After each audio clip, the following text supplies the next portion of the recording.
In the middle of the night, in one of the distant villages near the dark mountains, a loud noise was heard. The owner of the house, who was the first to hear this strange sound, had not slept that night and was ready to meet the uninvited guest. For a second it seemed that a child's cry was heard near the hut, although the man decided that it was someone's trick. In order not to fall for the bait of the local bandits, Vincent immediately grabbed an axe, hoping that it would be easier to meet the scoundrels. If someone decided to rob his house, that person would be very unlucky to see the local chief hunter in action. Right now, the strangers were at the hunting lodge, and only a fool could dare to take such a desperate action. Judging by the fact that he dodged all the traps and escaped, he was no ordinary thief. But Vincent's hearing was not deceived. He was ready to finish him off in 1 second and, swinging his axe, burst into the stable.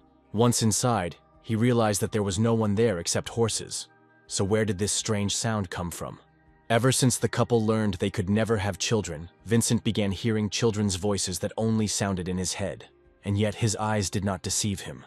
Because right in front of him, he suddenly saw a creature emitting this piercing, childish cry. Someone threw a bundle with a baby into his stable, and the baby had been lying on the soft hay all this time.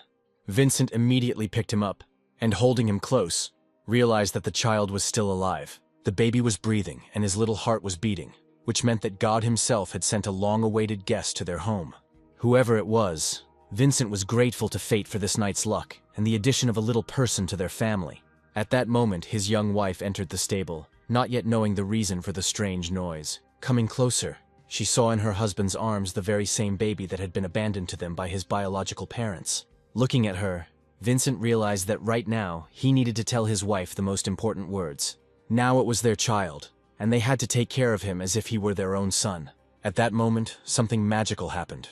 Because when the baby opened his eyes, the wind suddenly began to gather the clouds in one point. When he first waved his little hand, rain immediately began to pour from the sky, as if he could control nature itself. The dry land became fertile, and the villagers began to gather together more often and sing happy songs. The boy began to protect his village from hidden dangers, and thanks to his mystical powers, peace reigned everywhere.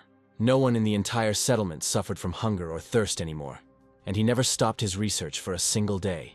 He devoted his entire childhood to studying magic in order to use it to help the simple inhabitants of his village. This abandoned child was named Arthur, and the main events of his life began when he reached the age of 12.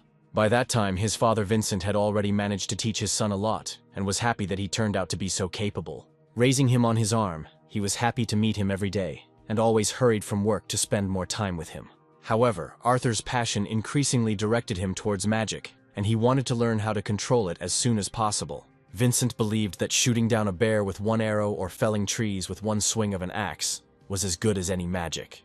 The neighboring children often saw Mr. Vincent and Arthur walking together in the woods and discussing some strange things. They knew that there was no point in inviting Arthur outside, because this boy was constantly reading books or spending time in the forest. Arthur was not at all like his father, and was always a skinny boy, as if Mr. Vincent was not his own. Listening to these children talk about their son, Vincent often had to restrain himself from saying too much. But all his anger immediately disappeared as soon as he looked at his child. The boy liked that his father thought that chopping down trees quickly was real magic, even though it wasn't. Today, Vincent decided to please Arthur and promised to go with him to the city and buy his favorite fruits there. He felt a little sorry that, due to his busy schedule, the boy sometimes lacked his father's attention. It didn't matter what people around him said, because he always considered Arthur his own son, and the opinions of others didn't bother him at all. Arthur grew up in the love and affection of his parents, and retained a childish clarity of thought that would be very useful to him in the future. Vincent didn't lie, and the next day they went together to the nearest town to buy something tasty. For the first time, Arthur saw city streets and local residents looking completely different. The fashionable boutiques immediately caught his eye, and Arthur became interested in the life of this city. The children seemed to speak in completely different words, which the villagers usually didn't even know. Vincent asked his son to wait for him here for a while until he finished his business and returned. Just in case, he reminded that one should not go into dark alleys and run into aristocrats. He looked back one last time, slightly worried that something might happen to his son. Although the boy quickly became interested in another activity and began to write on the board whatever first came to mind. The old man immediately noted that the boy was good at writing, and he even offered to help him with his work. The shop owner saw before him a smart child who, for his age, was much older than he looked. Suddenly, Arthur asked if the old man knew any magic and could teach him. It was a bit of a strange question, because usually children were only interested in toys and sweets, and not magic at all. No one even guessed that the boy had been studying ancient science for a long time, although it seemed to him just an exciting game. Right now, he was holding in his hands the book that he always carried with him and in which he had read a lot of interesting things about magic. He just smiled broadly and laughed at the boy, realizing that this childish fun would definitely pass with age. Although there was a bookstore nearby and Arthur could probably find something interesting there, he immediately warned that Arthur should return immediately. Otherwise, Mr. Vincent would be unhappy with his son's disappearance. As a child, the shop owner also read fairy tales and now even remembered those old times. However, what he saw on the pages of Arthur's book surprised even him, because there really were very strange symbols there. He was sure that it was just a collection of children's fairy tales, but instead, he picked up a real book of magic. At this point, Arthur had already reached the bookstore, but he was still unable to take a single book from the shelf. The bookshop clerk warned that the expensive books on display were not for peasant children. At that moment, a man appeared at the door who had long ago ordered new books from this store and now wanted to pick them up. It was the butler of a noble family, ready to pay the entire amount and make another order. He immediately noticed a peasant child who for some reason ended up in this elite store. A second later, the boy found himself back on the street, realizing that even just buying a book was a big problem for him. Suddenly, in front of him, he saw a servant with a whole box of books and realized that luck had smiled on him today. He wondered where all these aristocrats found so many books, and he rushed after the man. Imagine the boy's surprise when he simply threw the books away like trash, without caring about their value. Just a minute ago, Arthur had been trying so hard to pick up even one book. Did the aristocrats really have so much money to throw them away? Right in front of him lay a whole pile of books that the aristocrats considered waste paper, fit only for throwing away. Taking one of the books, Arthur understood where his dad got the children's books that were then brought to the village. Turning around, the boy noticed two young aristocratic women nearby, chatting pleasantly about something of their own. For the first time in his life, he saw real aristocrats up close, who also loved to read. But at the very beginning, Vincent warned that Arthur should not encounter aristocrats, otherwise it would end badly for him. Still, it was unclear to him why these people were allowed to do what even the saleswoman in the store forbade Arthur to do. He couldn't just watch it from the sidelines, and he wanted to see everything up close and find out everything. He was immediately stopped by a man who was used to little rascals sneaking into territory that was forbidden to them. The guard warned that children were not allowed to wander around here alone, and that he should return home. Behind these gates was the aristocratic quarter, and only the richest people stepped through this arch. In addition, it was necessary to find out where the parents of this boy from the settlement that was so far away were. He immediately seemed suspicious to his partner, because Arthur did not look like a local child. He was probably an orphan, but it would be worse if he was sent here by bandits for their dirty deeds. However, a second later, he was holding in his hands only the jacket of the little rascal who had managed to slip away. It was necessary to find him urgently, because he could sneak into the aristocrats' territory unnoticed, and then the guys would definitely be in trouble. All this time, Arthur watched them from the side, hoping that the guards would leave and give him time to find his father. While he was hiding from them in the city thickets, the boy managed to collect all the bugs that lived on these trees on his hair. Yes, his dad would probably scold him for the lost things and dirty clothes, although Arthur did not regret what happened. It was good that he found his boot not far from him, and was glad that he would return to his father at least wearing one. Quickly putting on his shoes, he suddenly realized that there was some strange place nearby from which loud voices were coming. A loud male voice said that the topic of discussion would be magic, and that they should start with its basics. The children loudly asked the director to show him how he could shoot fireballs, and Arthur could not believe his ears. The man replied that they would definitely be scolded for such tricks at the Magic Academy, but he was still ready to make concessions. Pressing himself against the wall, the boy tried to hear every word of this strange man, clearly not an ordinary person. The director of the academy was just talking about the main thing that every student should remember at the beginning of studying magic. The most important quality was what was called insight, because only an insightful person could become a real magician.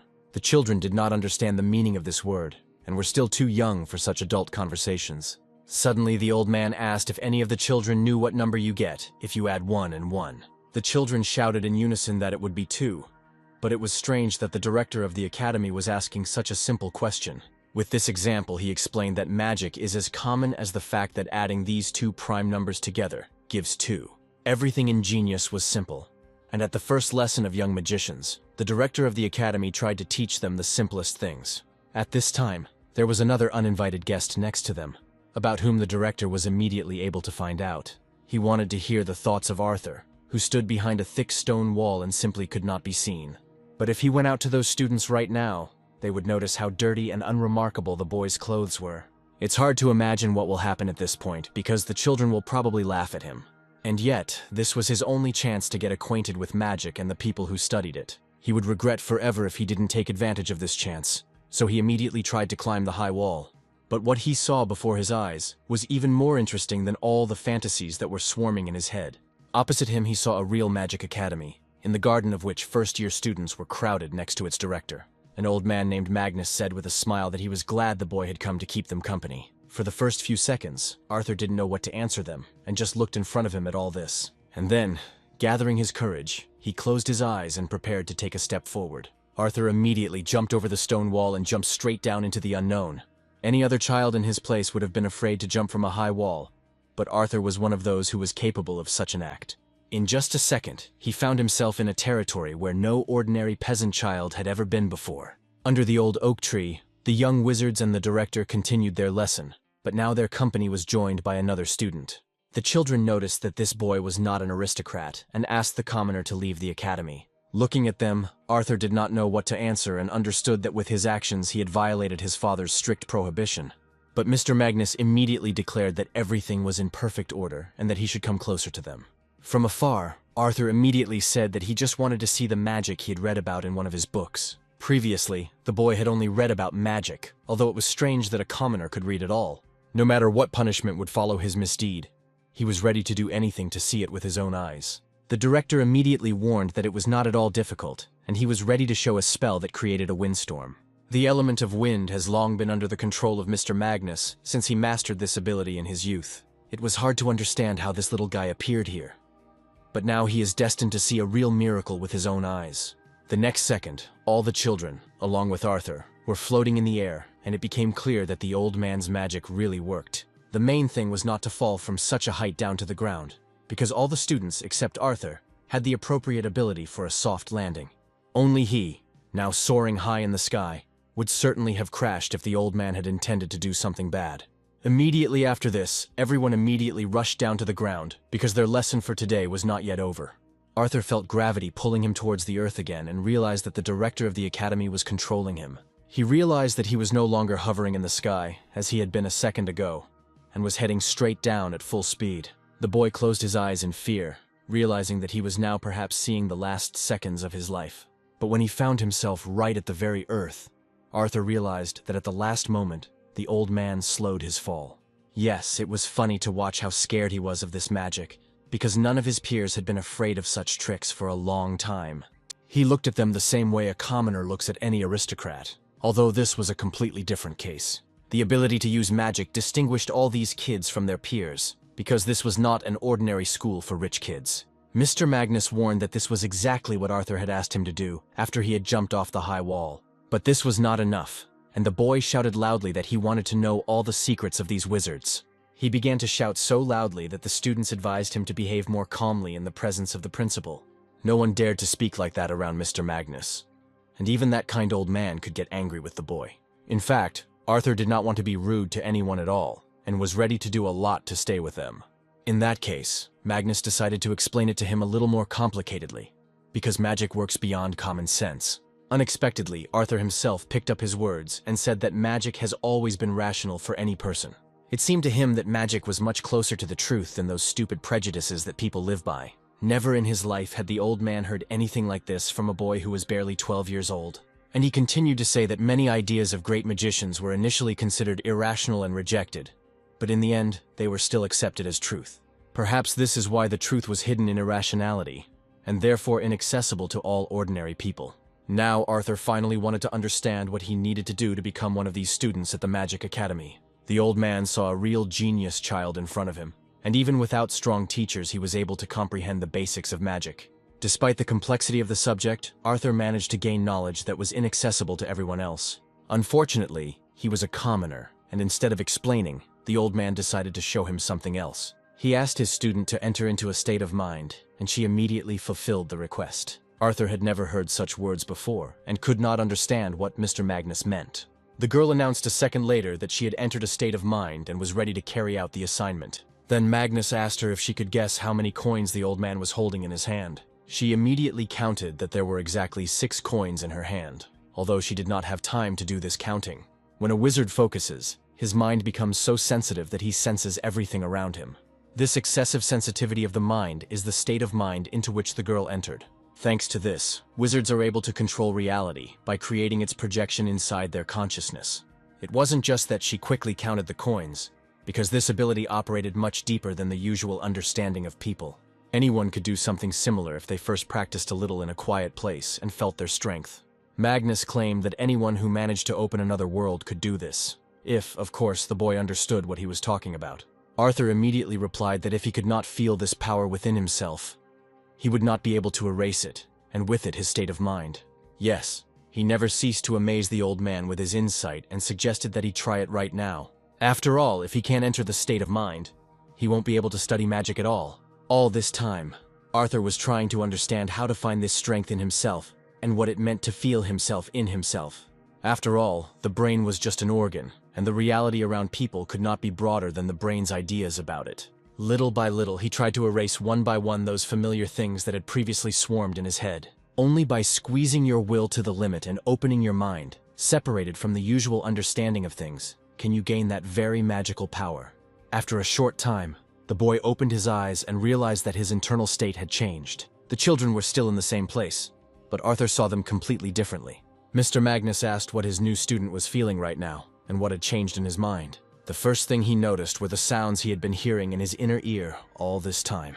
It was a little funny, and Magnus confirmed that anyone else in his place would have heard the sounds around them too. Everything that happened in the state of mind seemed to be in another dimension, and sounds were heard differently. It will sound strange, but Arthur seemed to feel the aroma of these sounds, the taste of the light and the feeling of the landscape on his skin. After patting him on the head, the old man hoped that he would soon be able to hear even more sounds if he continued to practice. With these words, he hurried back to the academy building, taking his young students with him. It was a pity that this talented child was from a commoner family and was denied entry to the Magic Academy. If he had been born an aristocrat and trained from an early age, he would have been able to achieve the same as other children. Well, there were a lot of talented kids in the world, and Mr. Magnus tried not to think about it, so as not to upset himself. Meanwhile, Arthur climbed up the high stone wall again, realizing that his father had probably searched for him. He jumped down just as deftly as he had when he tried to enter the territory of the Magic Academy. Once down there, he realized that this day was the most important in his life, and his long story was just beginning. After all, everything he read about in books was reality, and magic really does exist. That loud sound he heard at the moment of meditation was the state of mind the old man was talking about. It felt like he was being torn into little pieces and became a part of every creature around him. Arthur seemed to be scattered all over the world, and one could say that he became the planet itself, on which he lived his entire life. Yes, at that moment he was the world itself. Otherwise, it is impossible to explain that special feeling that completely engulfed him. Tears welled up in his eyes, because the revelation he had experienced was the beginning of the path of any great magician. Now he needed to get back as quickly as possible to the trading shop where his father had told him to wait. On the surface, he was still the same 12-year-old boy running to meet his father, but in his soul, a lot had changed. He wanted to soar in the air like a bird, and for the endless space around him to become subject to his spell. But instead, the boy ran with all his might into a passerby, whom he had not managed to notice due to being completely immersed in his fantasies. In response, the stranger threw the boy aside, realizing that this little guy had made too big a mistake. Arthur immediately apologized for being so clumsy, but he didn't expect this passerby to behave so rudely. The boys were local street thugs and members of a city gang who secretly served an aristocratic family. Grabbing the boy by the collar, the leader warned that Arthur was now obliged to pay him compensation. He believed that the youth had been spying on them all day and had been sent here right now by another gang to distract them. It remained to be seen where the rest of the gang were and what they were really up to with the little rascal. At that moment, he was distracted by a female voice, which asked what had happened here and who this boy was. Something about the boy immediately struck her as strange. Although she did not yet know everything that had happened to him that morning, the young aristocrat walked straight towards him from afar, but none of the guys even thought of attacking. Charlotte was the daughter of a powerful aristocrat who was feared by local gangs who secretly carried out his dirty work. The guy kept insisting that the kid wanted to kill someone and he was just trying to teach him a valuable lesson. But as soon as the boy began to resist, he was immediately hit hard because these guys never spared the spies they sent. If Arthur doesn't pay them compensation, his parents will pay for him, and they must first be found here. Suddenly, this scoundrel ordered him to bring here the mother, who was supposed to be hiding somewhere nearby and waiting for her boy. At some point, the guys even regretted touching him, although pity was never characteristic of these thugs. The boy continued to look at them and understood that he should have taken a roundabout route, and then he would have avoided this meeting. It was the right thought, because the very next second he received a heavy kick to the head. He did nothing wrong to them, and they had no reason to be so cruel to this child. Looking at this, Charlotte only loudly asked them to be more careful and not to break his face like last time. She quickly walked towards Arthur and demanded that the boys stop and put an end to all this. Bending over the boy, Charlotte asked how he was feeling and if he could answer a couple of her questions. In response, Arthur said with difficulty that he had done nothing bad to these guys, but had only accidentally crashed into one of them.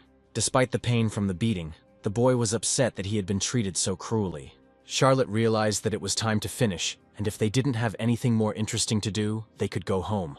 But he said that they were going to sell him to a village in the south, because he was just a peasant child, and no one would come for him. When he finished saying these terrible words, Arthur immediately remembered his father, who was probably already looking for him everywhere. Looking at him, Charlotte quietly said that a slave must have no flaws, otherwise he would not be fit for work. Well, it was time to make sure he was all right, and for that she needed the help of her goons again. If the guys want to test him right now, Charlotte won't mind and won't interfere.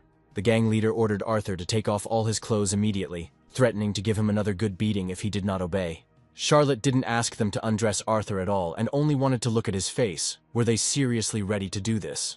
All this time, the aristocrat was going to make fun of him a little and let him go, after finding out why this boy looked so strange. What was even stranger was that he still hadn't lost his mind and behaved as if he was ready even for these beatings. Looking at the big guys, the boy continued to remain vigilant, although anyone else in his place would have started crying long ago. At that moment, a strange fly suddenly appeared next to him, which was much larger than the other insects. Only Arthur could sense that inside this fly, there was actually a person who had been watching him all this time. Through the prism of this insect's vision, he closely watched Arthur's every movement and was ready to help him at any moment. No one except him paid attention to the fly, and only the boy sharply turned his head in its direction. The sensations that Arthur experienced were very similar to the sensations he had experienced during his meditation in the Academy Garden today. When he found himself on the territory of the Magic Academy, he had already experienced something similar in the presence of another wizard. He was able to sense every particle of this world and could become any creature, moving into it and looking at the world with different eyes. When Mr. Magnus showed him the wind-making spell, the headmaster must have used something similar. One could say that he did not tame the element of wind, but rather became the wind himself and controlled himself. Now this knowledge was available to Arthur, who could do much more than any of his peers. Taking him by the collar, the guy ordered him to answer his questions when the elder asks the brat about something. He wasn't joking when he said he would give the boy another good beating. But at that moment, Arthur was already in 2 dimensions at once. Charlotte noticed this too, and for the first few seconds, she couldn't believe her eyes and told the guys to stop. But it was already too late, and the force of the wind threw all these scum in different directions and no longer posed a danger. A whirlwind swirled around this young magician, who for the first time in his life was able to use his magic in practice. Even Arthur himself could not say a word and only looked straight ahead, not understanding what was happening. The boys were indeed lifted as high into the air as Mr. Magnus had lifted his students not long ago. With the help of this magic, he managed to protect himself without touching anyone with a finger. It's hard to believe, but a commoner had a magical ability that was not available even to aristocrats. He continued to watch the bunch of half-baked athletes spinning through the air until they all fell to the ground. No one could stop the effects of this magic, and instead of hovering above the ground, each of them fell onto the stone pavement. All the bones of these scoundrels were broken, and as punishment for their actions, all that awaited them now was a wheelchair. Charlotte had never expected that a peasant child would be able to master real magic. She loudly asked him who he was and where he learned this elite art. It was known that even if a commoner's parents saved up money, their child would still never be given access to the academy. So how did Arthur gain skills that could only be taught at the most famous magic academy? But she never managed to find out everything, because people who heard their voices already appeared in the distance. She realized that she had to leave immediately, otherwise she would disgrace her father's name. To avoid being noticed, the girl used movement magic, and in a matter of seconds soared high into the air. From the outside, it looked even more impressive than controlling the wind element. And Arthur realized that Charlotte had also studied at a school of magic. Now he had to figure out what to do with the guys he had scattered all over the street like they were rag dolls. All those who had threatened him with violence just a few minutes ago were now lying on the ground and showing no signs of life. No one would believe it if Arthur told the truth, so the best way out was to escape. The boy ran with all his might towards the shop where his father had probably already searched for him and was very worried about him. Today, he finally realized that this world was so cruel that even adults could harm children. That same evening, when the sun was already setting, the owner's daughter returned to the estate of a noble aristocrat. Seeing her on the doorstep, Frederick couldn't understand why she had returned earlier than usual today. Charlotte replied that she had already learned everything there was to know and was no longer interested in attending these classes. No matter how brilliant she was, her father warned her that if she remained irresponsible, she would achieve nothing in life. One day she might be caught off guard, and without the necessary preparation, Charlotte will not be able to respond to her enemies. Suddenly the girl turned to her father with a request that Frederick had never heard from his daughter in his life. She spoke about magic so seriously, as if it were her main hobby, which he did not know about. Charlotte asked to introduce her to her friends who had been working at the Magic Academy for a long time, because Frederick had his connections everywhere. Much time has passed since then, and winter has descended on the village, drowning everything in white snow.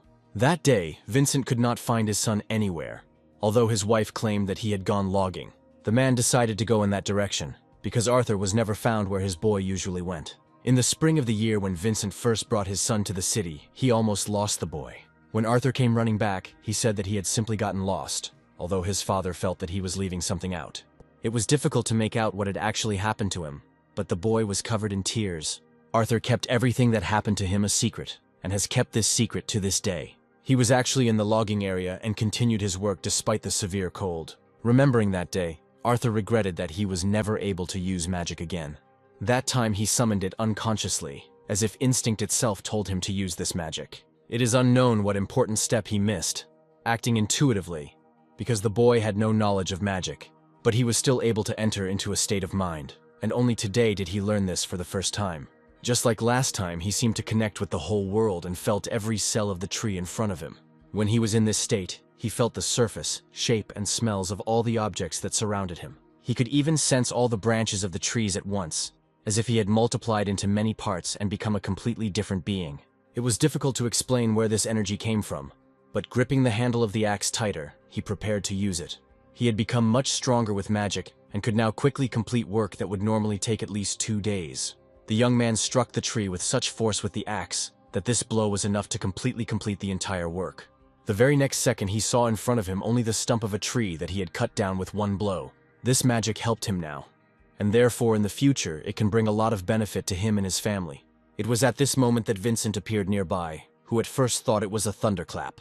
Looking out from behind the tree, he realized that there was no thunder at all and his child was standing in front of him. The boy already held the saw in his hands and wielded it as quickly as an experienced worker. It was the first time he had succeeded after hundreds of attempts at cutting down trees, just like that day he met Magnus. In fact, Vincent understood perfectly well what abilities his little son possessed and knew what this threatened him with. The book that he accidentally brought from the city turned out to be a book of magic, from which the boy learned the basics of magic. He didn't need chance, because Arthur was looking for that vast knowledge with which he could practice his favorite business. For one chance he was ready to wait as long as it took. Although the next 3 years of his life flew by like one day, Arthur was no longer surprised by the manifestations of his magical abilities, which he had secretly possessed since childhood. This time he was also at the logging site and doing his usual work for his father. He no longer needed any help, because he coped with his work faster than 10 woodcutters. Touching the tree, Arthur knew that the power hidden in it could not be seen with the eyes. You can only feel it inside, and only with your intention create miracles that are beyond the power of others. Swinging his axe wide, he struck the century-old tree trunk with a powerful blow for the 100th time. Knowing what would happen to it next, any witness would not have believed their eyes, because it was akin to a real miracle. The trees fell after Arthur's first blow, and he didn't even need to sharpen the blade of his axe. Today he had already been meditating for several hours, and it was time to return home. About 5 hours had passed since he had come into this forest, and during this time he seemed to have become one with nature. Thanks to its energy, the leaves that swayed in the wind seemed to merge with it into one whole. This is exactly what Mr. Magnus warned him about, saying that another world would open up to the boy. Yes, it was an apt description of the feeling that reigned within Arthur and accompanied him in his last years. Having chopped wood, he realized that tomorrow he would come to this place again and continue his practice of magic. As he passed the white horses, He realized that even these animals seemed to be at one with him and felt his presence. Once he got close to the house, he saw a carriage opposite that belonged to wealthy aristocrats. It seemed that guests had arrived at their house today, and he was curious to know who was inside. Arthur was very surprised to realize that his father had already returned home, although he was usually late at work at this time. And indeed, Vincent was sitting at the table next to his wife, and opposite them was that same distinguished guest. It turned out to be the butler of a very famous family, who greeted the young man and was glad to meet them. The boy immediately bowed to him, as was customary in such cases, realizing that they were meeting this gentleman for the first time. Putting his hand on his shoulder, the butler first wanted to look at him and understand whether he had made a mistake in his choice. Having taken a good look at Arthur, he asked if the boy could read, and he replied that he had learned to do so since childhood. Then he began to examine him from all sides, although the young man still could not understand what he was trying to achieve. Arthur had a great reputation, because he was the son of a woodcutter who could read and even write a little. Unexpectedly, he offered him to work on the estate of the gentleman on whose behalf he had arrived at this house. Very soon they were going to transport books from a large home library, and they would need help. This will last for 2 years, and during this time Arthur will have to sort books together with the butler. In fact, the library was the very place Arthur wanted to be more than anything else in the world. The only people who knew about it were Arthur's parents, so the idea of stealing the books could be thrown out right away. The books were so expensive that the boy would have put his parents in mortal danger if he had stolen even one book. That's why they looked so excited, because the man was offering a lot of money for the job, but the risk was very high. They would never have earned that amount of money in their entire lives. Although Vincent thought about more than just money, he wanted his son to become closer to an aristocratic family, with the help of which the boy could rise in this world and make connections.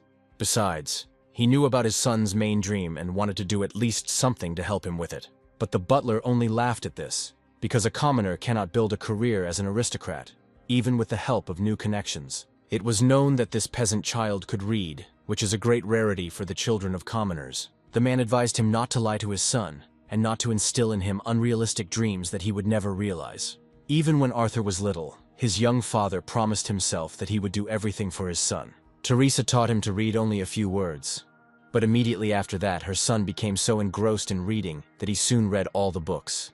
The boy had a beautiful appearance and expressive facial features, which made him stand out from the others. Vincent understood that if he had been raised by aristocrats, he too would have been able to go to school and become a member of one of the noble families. Instead, he lived the life of a simple lumberjack, although Vincent managed to teach him the skills that made him the best in this craft. The day Vincent saw his child's magic with his own eyes, he realized that Arthur had read something else in the books. This boy, raised by a simple woodcutter, could have become a real magician and built an extraordinary career. Passing by one of the city streets that day, Vincent fell on his knees before the butler, begging him to take his son.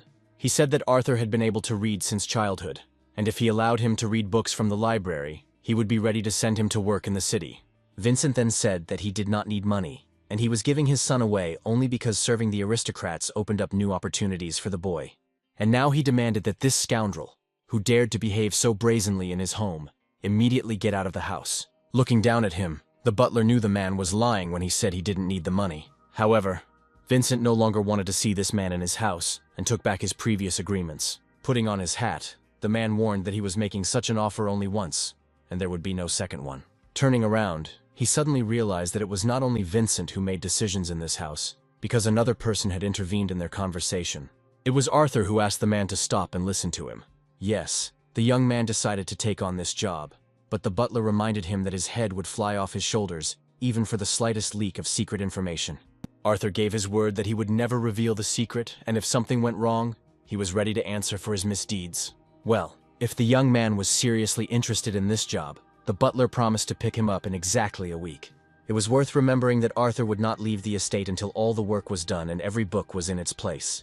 Vincent was ready to take all the blame on himself if Arthur would immediately renounce his words and not make a mistake. For the first time in his life, he realized that his boy had grown up and was now ready to make difficult decisions himself. Smiling broadly, Arthur thanked his father for this opportunity, and now he was obliged to repay his parents with the same kindness. Vincent couldn't hold back his tears at these words, because his son was thinking not only about himself, but also about the well-being of his parents. No matter what happened, the father promised to protect his son in any situation, even if problems arose in the new place. With tears in his eyes, he begged him to return safe and sound, and Vincent would make sure that no one would lay a finger on him. It seems that these parents managed to raise a good man, because he risks himself so that his family can one day live in prosperity. He was sad to say goodbye. Arthur understood that this was the only way he would gain access to information that was inaccessible to him. Soon, guests came to Vincent's house again, and the young assistant butler handed him a contract to sign. The contract contained all the information that Arthur's parents needed to be familiar with. The young man himself was already being escorted to the carriage, because time was short and it was necessary to get to the estate as quickly as possible. These helpers were not doing this kind of work for the first time, and were accustomed to the tears of mothers and fathers. For a long time, Arthur could not say a word, although the young people behaved cheerfully and advised him not to worry. Someday he will see his parents again, and 2 years of contract work will fly by for him like one day. More than anything in the world, he wanted to touch again the loved ones he had left behind. But everything was decided. The carriage rushed him at full speed into a new life, because the young man had to spend the next 2 years in the city. In his mind's eye, he seemed to still be next to his parents, hearing their familiar voices. It is difficult to understand whether he really moved through space with the help of magic, or whether it was just a figment of his imagination. He had a great chance to change his life, but it was a double-edged sword, and he would learn all the consequences later. Among influential people, there were many scoundrels who were capable of ruining anyone's life. The question was whether he would be able to live safely for these 2 years, and return to his parents in his native land. On the way, the junior butler explained that the aristocrat's house stood in the center of the city, and its owner was a distinguished knight of the 4th rank. The boy will certainly not forget the local beauty that they just passed through, and will want to return here someday. The Great Avenue, as the place was called, was truly beautiful, and the village boys had never seen anything like it. The guy warned that this family was full of monsters, although his partner quickly shut him up, ordering him not to blab too much. They had to go down the path to the back exit, since commoners could only enter the estate through the back door. The family consisted of second-class aristocrats, and even then Arthur began to realize that all the rumors about them were true. He kept looking around as he passed animal statues that could only be seen in the wealthiest estates. Besides the statues, he immediately noticed the family coat of arms on the stone fence, which was the pride of the local owner. Soon they were approaching the entrance to the office, which also served as housing for all the butlers. This was the place where Arthur was to stop, and as he entered the door, he saw that same man standing before him. The butler asked him not to delay and to follow him, so that he could get to know everything here thoroughly. On the way, the young man promised to try very hard and not let down the butler, who was counting on his help. Once he arrived at his new workplace, he couldn't believe his eyes that there were so many books in this great library. The books from here would soon be moved to the new library, and Arthur had to sort them. Every week he will be given a list, according to which the young man will search for and collect books. The junior butler would tell him the rest of the rules, but now it was worth taking a pile of papers with a description of the shelves and the books on them. Yes, it was worth risking his life, and Arthur just wanted to know when he could start work. It turned out that the next day it was already possible to start performing duties, and soon that day came. Now Arthur looked different, and the junior butler immediately picked out a suitable uniform for him. It was forbidden to wander around the house in loose clothing, and it was necessary to follow the rules common to all servants. He immediately understood why only one person was organizing the books in this library, because the sorting had to be done consistently and accurately. For example, if he were to classify the history of fencing with someone else, each worker would have his own opinion. This would create arguments, and instead of choosing a shelf for a book, they would have to compare notes. But when one works alone, the books are arranged as the only library employee sees them. All knowledge was interconnected, and history served as the main basis for their connection. History can be called the backbone of knowledge, or the red line on which all knowledge is strung. Careful study and the use of history to reinforce other areas greatly accelerate learning. To become a magician, Arthur now needs to read 800 history books in 2 years. But no one was supposed to see him reading these books, because it was strictly prohibited by the contract. One day, the butler noticed how well Arthur sorted books and realized that he was working overtime. Arthur immediately replied that he had been used to working a lot since childhood, and that this was not a problem. There was still much to do. So the butler asked Arthur to conserve his strength, because the responsibility remained with him. Then the man suddenly turned around, remembering one detail that urgently needed to be corrected. He walked so quickly towards the new worker that Arthur clenched his fists and tried not to show his excitement. He probably figured out Arthur and realized that in his free time he was reading the books that he was only told to sort. However, the young man had a plan in reserve, and he knew how to answer the butler's questions. But instead of asking questions, he brushed the dust off Arthur's uniform, warning him about the frequent visits of the head of the family. You need to take good care of your uniform and do something about that long hair that's ruining your look." It was a simple task, so the guy promised to fix it with a smile. However, Arthur had to be careful and have time to read the books he had come for in 2 years. Since childhood, he was accustomed to working hard, although he encountered difficulties in studying history and other literature. The young man enthusiastically read book after book, and anyone in his place would have long since gotten confused about the names of kings and countries. In order to use the information in time, he had to perfectly understand and know every event by heart. Wanting to read a few more pages, he realized that his eyes were already closing, and he had no strength left to read. He ended up collapsing on his desk and falling asleep with the book open, without finishing the page. Suddenly, the book from his table was taken by the very person from whom Arthur had hidden his main passion. The butler even thought it was funny that the guy was reading this boring literature during the lunar cycle. It is naive to believe that Arthur will achieve anything with his studies, but it is good that he did not touch the forbidden practical books. If the butler had noticed even one practical book on Arthur's person, he would have banned him from entering outside working hours. But fortunately, this did not happen. 3 months have passed since Arthur began working in the great library of the estate, and he has learned a lot. Today, the assistant brought Arthur's sorted books, which were ready to be picked up. But he realized that they had never returned the book he had taken last time, and its loss would mean only one thing for the young man. The junior butler replied that the aristocrats didn't care about the loss of books, and that only the workers were worried about it. To be honest, there were hardly any important works in the library, although the junior butler asked to keep this conversation between them. This still did not guarantee Arthur's safety, and it was worth keeping a closer eye on the movement of all the books. An aristocrat is calm only when the common people are loyal to him, but the highest nobility never cares about the problems of their subjects. Arthur didn't care whether the nobles cared or not, and it was better to live quietly for 2 years, having done his job. Alas, Arthur did not have to wait for a carefree life, because the next second a stranger burst into his room. Some strange guy was rushing towards Arthur at full speed, as if breaking away from pursuit. Arthur immediately recognized Aiden, the Lord's youngest son. But why did he hide in the library? It was also strange who Aiden was running from. Could someone really dare to scare the son of an influential lord? Without explaining anything, Aiden only asked not to give him away if a tall man came here and asked about something. The boy then crawled under the table, hoping to wait there until the pursuer left. A minute later, Arthur saw another stranger opposite him, but this big guy was no longer hiding from anyone. On the contrary, the big guy was the one who was chasing Aiden and wanted to know where this scoundrel was hiding. Arthur realized that the man was pursuing the Lord's youngest son, but first he wanted to know who he was to him.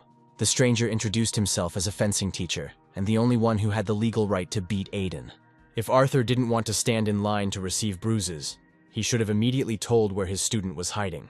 The young man immediately pointed to the only hiding place in the library, where Aiden was quietly hiding under a book table. Grabbing him by the collar, the fencing master intended to settle something, being left alone with him. He abruptly pulled Aiden out of hiding, and the boy immediately flew across the table, begging him to listen. The man did not want to hear anything, and did not even pay attention to these pleas. Dragging him along, he told Aiden to forget about his fencing lessons for a while and train his spirit. It was hard to understand what he meant by spirit training, but judging by Aiden's face, he definitely wouldn't like it. The fencing teacher had great authority, so Arthur had no choice anyway. It is worth noting that Arthur read 1 book in 20 days, but then mastered 82 books at once in 4 months. As expected, it was only difficult at the beginning, and the following books did not contain too much new information. While he was reading history books, he began to have doubts about whether it was right to study history. The more he became acquainted with the deeds of the magicians of the past, the more he became convinced that this was the right path. Arthur realized that many scientists could not fully understand the truth because they did not know how to enter into a state of spirit. It was this state of heightened sensitivity of mind that gave him the knowledge he was seeking. Perhaps in the future, Arthur will be able to obtain secret information that will make him a real wizard. But first, he had to talk to the same guy he had recently set up. Aiden has been through hell waiting for another meeting with Arthur, and now that day has come. Yes, he had been waiting for this moment very persistently, and Arthur understood that the conversation would be unpleasant. The guy really came here just to remember that mean act of the young library worker. It was easier for Aiden to pass the tests of his damn fencing teacher, because he remembered perfectly well the face of the man who threw him into hell. Yes, everything was much worse than Arthur thought, because the son of the owner of the estate was really very angry with him. Recently, he simply asked not to reveal the place where he was hiding, but the librarian spat on the young man's trust. If Arthur had wanted to do this from the start, He should have told Aiden right away that he would not fulfill his request. Looking at the young aristocrat, Arthur understood that this is what all powerful people usually do. But if Aiden was going to continue to use the logic that was convenient for him, then he should have simply explained what he ultimately wanted from Arthur. Hearing this question, the guy could not understand why the young man remained so unperturbed. He suddenly realized that the temporary butler was treating him with disdain, and that was why he remained so calm. It would have been worth explaining to him a little better who Aiden was, and for that he needed to go to one suitable place. 5 minutes later, they found themselves in the very place where they were to continue their conversation. Instead of books, Arthur saw a rack with real swords in front of him, which Aiden was approaching. He couldn't miss the chance his parents gave him and risk his life because of this stupidity. But the sword was already flying towards him after Aiden threw it up. Instead of a real iron sword, Arthur had a wooden one in his hands, and he couldn't understand what this guy was up to.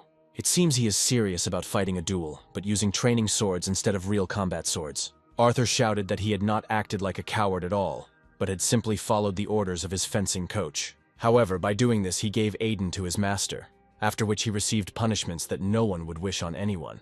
And even if this guy's family doesn't respect their offspring, he himself won't tolerate such treatment from the boy.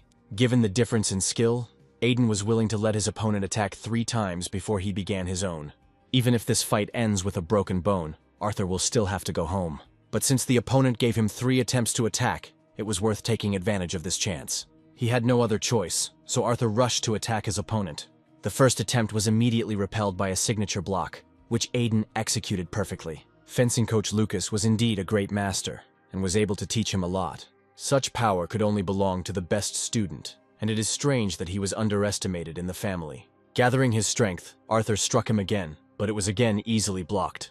Aiden had already managed to understand that his opponent was not as simple as he seemed at first glance, and yet he announced with a smile that 2 attempts at attack had already been wasted, meaning that only 1 remained. At the end, he managed to throw out an offensive phrase, as if it was easy to guess from the youth's appearance that he had never held a sword in his hands. Aiden was unaware that his opponent had magic at his disposal that was more powerful than any sword. With the help of his inner vision, Arthur was able to immediately determine the points where he should strike. At the last second, when his opponent prepared to attack, Aiden realized that the blow would be very powerful. It would be hard to block, but he still hoped that his swordsmanship talent would come in handy. And indeed, he managed to parry the blow. But what happened a second later could hardly please Aiden. His wooden sword shattered into pieces after a powerful blow from an inexperienced opponent. Aiden had never seen such strength before, and it became clear that this young man was not just a simple librarian. Now they were both unarmed, for the wooden sword in Arthur's hands had also been shattered into pieces. The young man was surprised by such an ability, but his risk still paid off and he was able to deliver a strong blow.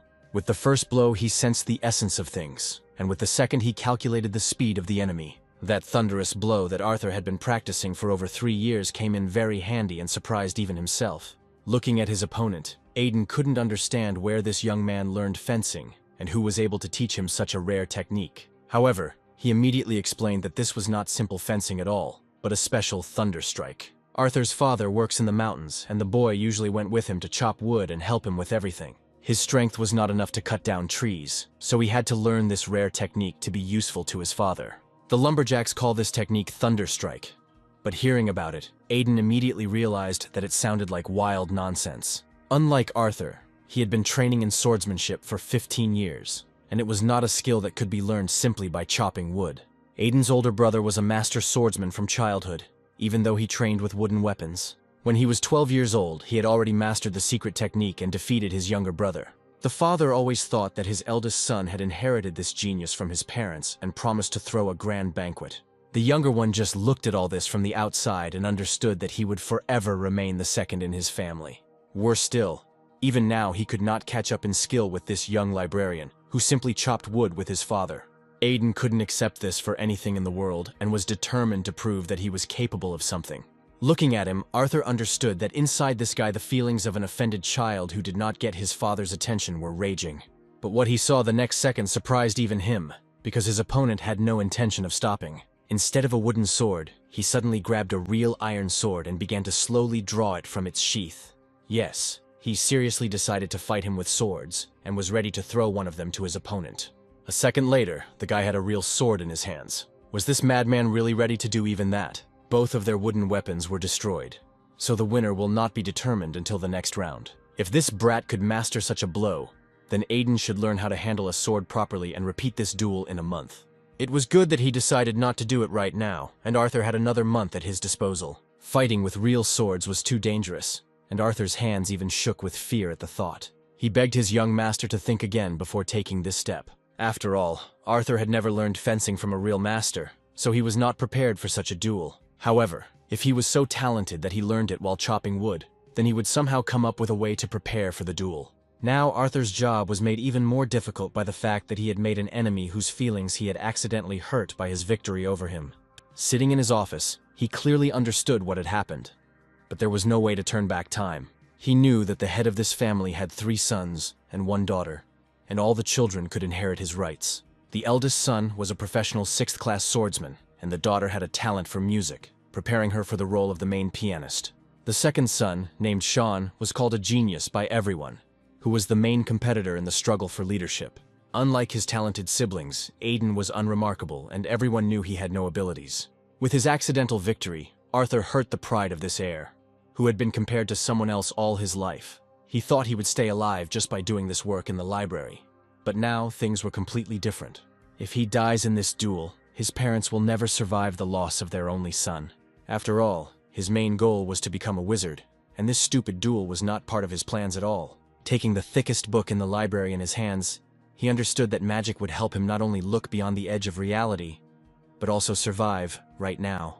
He had to do everything in his power, otherwise his trip to the city would end in tragedy. Meanwhile, Aiden never stopped training for a day, and began to practice much more than before. The fencing coach was delighted that his lazy student ran a whole 100 laps without stopping once. The guy broke his own record with this run, and it was strange why he suddenly started training so hard. However, Aiden claimed that it was an easy workout and the coach shouldn't be surprised at all. He was still standing on his own 2 feet and hoped that the teacher had a tougher training session. Looking at him, the coach understood that something had changed in the life of this young man, and he began to approach his studies differently. Lucas knew very well that Aiden had strived to be like his older brother since childhood. But why did he take up the matter now? Aiden had long since mastered his usual fighting pattern, but it seemed like something special had happened the other day. The coach was ready to give him intensive training, but warned that he would not be held responsible for the death of his student. The diagram that each fencer followed was both an imaginary body and a schematic representation of it. In other words, if the magician had a state of mind, then the fencer had what was called a scheme in place of it. Every person has an idea of the body, but the diagram was an accurate reflection of the physical capabilities for real combat. After finishing the fencing textbook, Arthur realized that the scheme was opposite to the state of mind. This had to be tested in practice, and the guy tried to feel himself inside as in a state of mind. For the state of the spirit, the magician completely erased himself. And for the scheme, on the contrary, the swordsman tried to understand his real capabilities. Only by pulling back the curtain of his inner essence will he complete the first stage of the scheme. But investing energy in a process that was opposite to the state of the spirit was simply stupid for the magician, and it was necessary to look for something else. He would rather use his state of mind to learn the basics of fencing, since that would be necessary for the next duel. Having chosen a time for training, Arthur decided to start with cutting strikes in 8 directions. He always started with a low blow, raising the sword above his head and swinging it wide. It reminded him of the work he had been accustomed to since childhood, as a woodcutter, the basics of which his father had taught him. His future opponent did the same, not leaving the training hall until late at night. No matter how hard he hit the training log, it did not break, although his opponent had recently succeeded in doing so. The coach couldn't believe that even after his hands were bleeding, the guy continued training, yet he never learned to use the pattern described in the fencing textbook. Finally, Lucas realized it was time to stop this madness and put his hand out to meet the flying club. Looking at the student, he could hardly hold back his tears and asked him to finish the training. The club fell onto the training ground, and the boy barely restrained himself from falling after it. Immediately after the workout, Lucas applied ice to his back, fearing a strong fever. To his surprise, the young student only now realized that his hands were aching and shaking from unbearable pain. His physical condition was normal, but he behaved as if he was far from perfect. Suddenly, the coach admitted that he never wrote about Aiden's talent in his reports, although he always noticed it. Looking at Aiden's tenacity, he knew that this guy would become an excellent swordsman someday. It was the first time Aiden had heard such words from this formidable man, and asked him not to overestimate him. But he insisted that every genius knows about his genius and works hard to consolidate the result. However, He is always afraid of wasting efforts on results that cannot ultimately be achieved. The fiery will to achieve results where they are not strong has always been the mortal enemy of any genius. Now this could have been the best consolation for Aiden, but the guy was not yet ready to accept his defeat. Although having no talent for fencing to begin with, he must simply work hard and not stop. Then he would be able to defeat his opponent, who was a real genius, in the upcoming duel.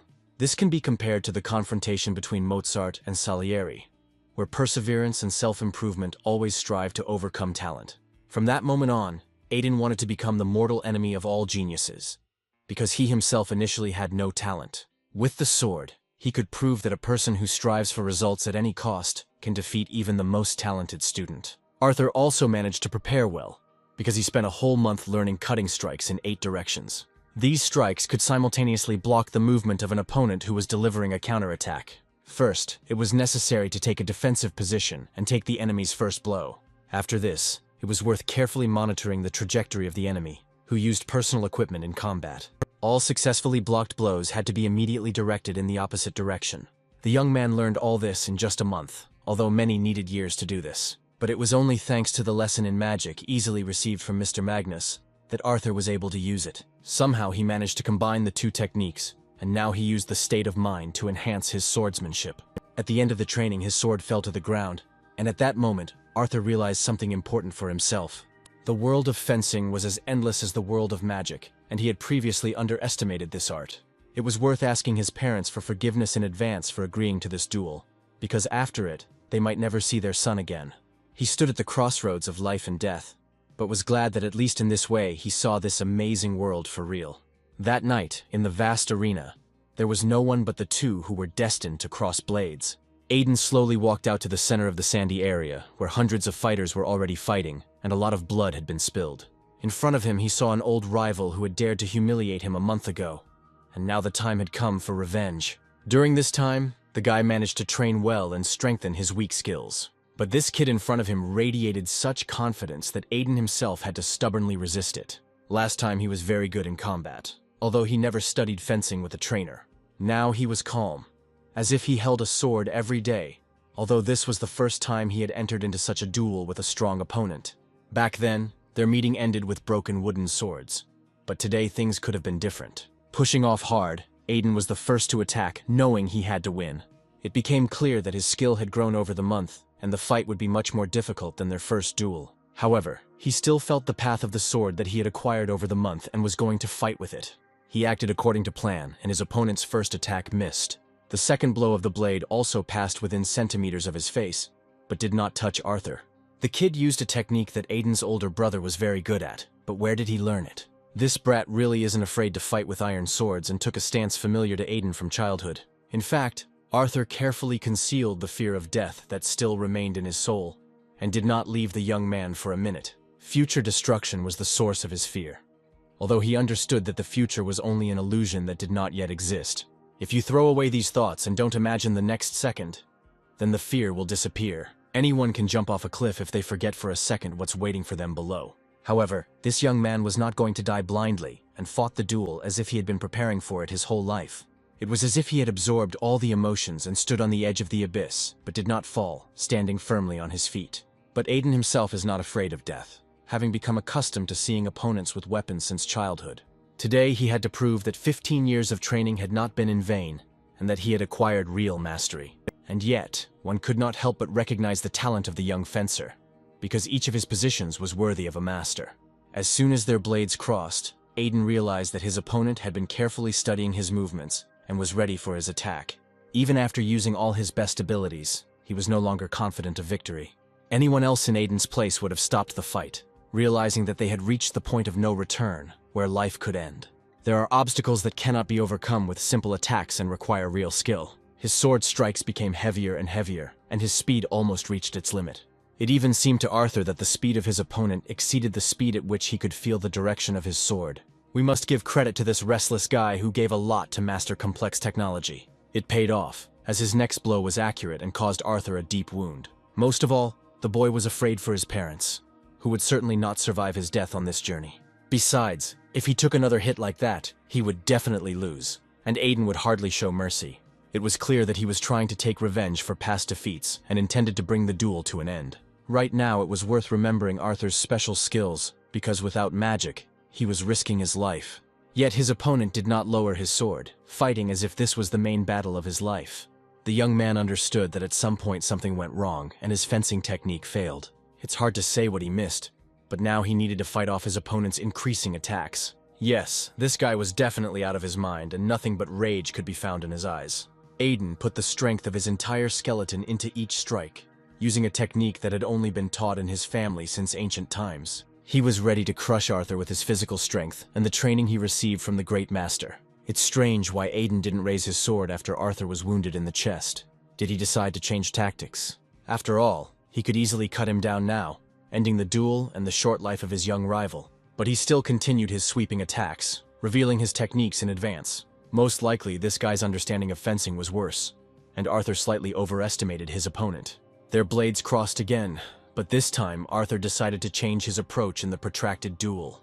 Changing his original plan was a good idea, and could help him overcome the series of blows. The next attack showed that the plan had worked, and Aiden had nothing to cover his trump card with.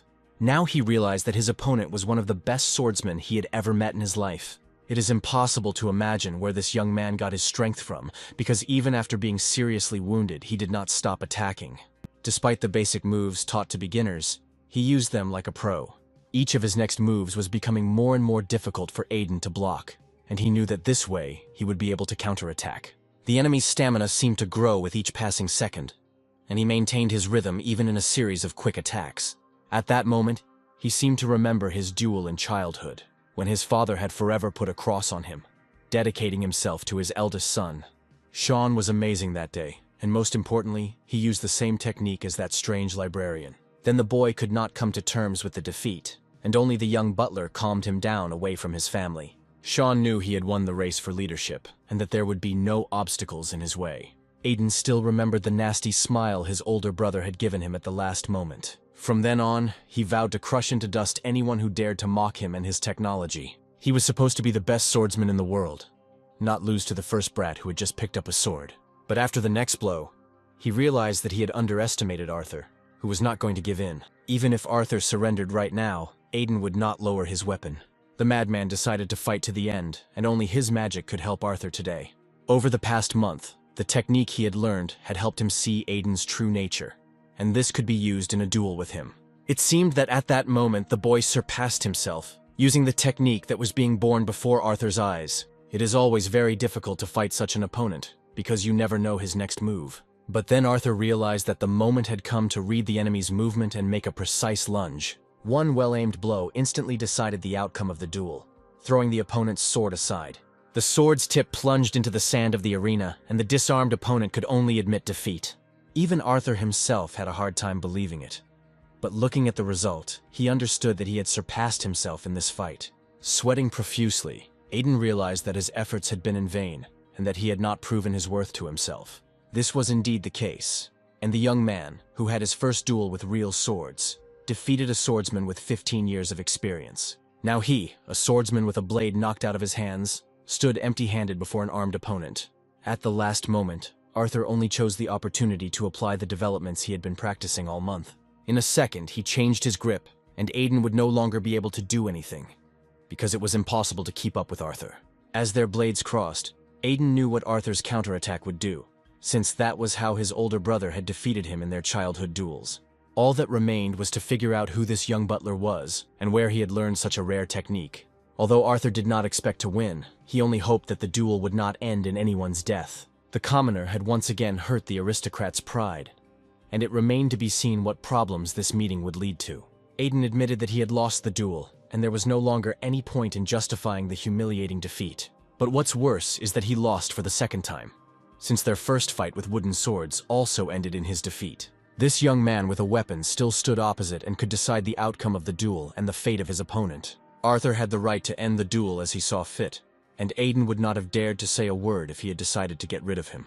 It was clear from Arthur's expression that he didn't want to kill anyone, and was happy that their long confrontation was over. If Arthur killed this guy now, his father would not leave alive the butler who dared to touch the Lord's son. However, Aiden stated that he fully accepted defeat, since at the beginning of the duel they put their lives on the line. Arthur considered the duel absurd from the very beginning, and blamed the one who appointed the place and time of the fight.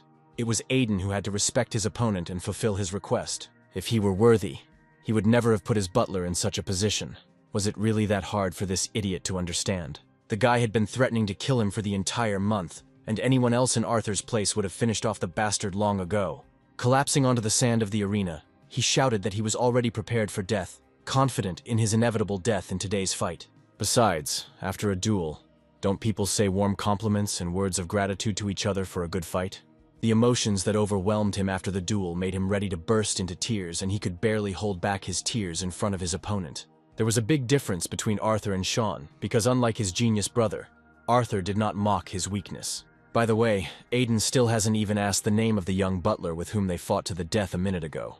After a month of dating, the young people introduced themselves to each other, and Aiden no longer saw Arthur as his enemy. On the contrary, the guy extended his hand to help him get up and talk about everything. Instead of hostility, he offered Arthur friendship and even arranged joint fencing training.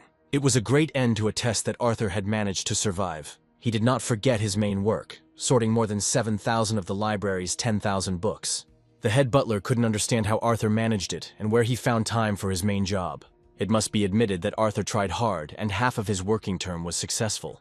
With fewer books to sort, Arthur's work speed increased, and he had time to study magic. He only has 200 books left to read to reach the 850 goal he set at the beginning of his work. He tried his hand at fencing and learned the essence that lies behind every person's fear. Thanks to this, he became much stronger, although just recently he was already prepared to die in that arena from Aiden's sword. Another important point was that he found a good friend, who was also the son of one of the most influential people in the city. Previously, this guy had no interest in the books in his father's great library, but after meeting Arthur, he began to spend more time in this place. Although more often than not he abandoned his new hobby without finishing a single page of these thick, smart books. But if even one book was damaged, Arthur risked losing his life, something his butler had warned him about many times. Aiden was sure that no book, even the most expensive one, could be more important than human life. It was nice to hear, although Arthur knew that the head butler would hardly be as kind to him as Aiden. It was now time for Aiden to get some basic fencing training. But the boy told the trainer that he would be staying in the great library for a while. It was clear from his appearance that the books would only be useful to him as a means of leaning against a pile of useless waste paper. This youngest son of the Lord was like a fire that could not be extinguished once it had started unless there was cold, clean water nearby. 10 minutes later, they were both sitting opposite each other at a heavy oak table, and Arthur warned them that learning would take time. It took patience to even read the books that Aiden was supposed to study. By this time, Arthur had already read 600 books on history and knew almost everything, right down to the names of the illegitimate offspring of kings. Every time his new friend talked about it, Aiden couldn't understand how anyone could have read so many books. It was simply impossible to read so quickly, and it seemed that Arthur himself would soon be sucked into one of the books that he was holding in his hands. Even though they were the same age, Arthur always seemed to him to be a more mature person than he was. Suddenly, Arthur started talking about how he had long been interested in the question of who would win in a battle between a magician and a professional swordsman. He searched for an answer to this question for a long time, and even now, when he closes his eyes, he sees in front of him a strange carnivorous tree that fed on birds of prey. Yes, this image was suitable for the confrontation between a mage and a swordsman, although all this nonsense never interested Aiden. But since they had taken up this book, Arthur wanted to personally read the author's opinion on this issue on its pages. At that moment, Aiden's older brother entered and declared from the doorway that the swordsman would win in such a fight. Arthur immediately greeted the young master with a low bow, although it was clear from the look on his younger brother's face that Aiden was not delighted with this meeting. They were currently reading books, and Aiden didn't want his older brother to interrupt their activity. Arthur hoped that Sean hadn't heard their entire conversation, because at the very beginning they had discussed things between themselves that he was better off not knowing about. Aiden hoped for the same thing, looking closely at his older brother and trying to understand it from his gaze. Sean's gaze was always the same, and he looked back at his brother without emotion, trying to understand why he was here. The guy was sure that Sean was taking the swordsman's side only because he was a swordsman himself. It was impossible to be so confident in his words, especially since the younger brother simply could not know all the fights that Sean had fought. However, Aiden did not waste his time at all, and also trained his fencing skills, especially in the last month. Suddenly, dropping this conversation, Sean turned towards Arthur, trying to understand what he thought about this. The young man didn't know what to answer. because if he took the side of the magicians, he could hurt the feelings of the young master. It is unclear what Sean was trying to achieve with this question, and why he turned his attention to Arthur. Because there were too many thoughts in his head, Arthur was now finding it even more difficult to understand this guy's intention. Arthur replied that if the swordsman and the magician were at the same level, it would be difficult for the swordsman to defeat the magician when he entered the state of mind. However, if the swordsman uses all his strength in battle before the mage casts his spell, he will have a chance. Coming closer to Arthur, Sean immediately objected that the wizard would lose in any case, no matter how the duel began. It was difficult to argue with this influential young man, who was always accustomed to relying on physical strength. It had always been like this since childhood, and Sean was not prepared to give in on any issue for anything in the world. Ever since they were kids, Sean had enjoyed trampling anyone he found unpleasant. Sean didn't even try to deny this, although it was still worth remembering the armor of the 5 gods, which Arthur probably knew about. It was about an artifact that destroyed the wizard's state of mind even before he cast a spell. This was anti-magic, which was considered the main weapon of a swordsman in a fight against a wizard of any level. Everyone knew that the state of mind was an innate ability of any magician, and it was impossible to fight him in such a state. It was akin to a fight with sharks in the depths of the sea, where this underwater predator easily understood your every movement by impulses. However, something could evaporate the water and deprive the sharks of their senses, and this is what Sean was talking about.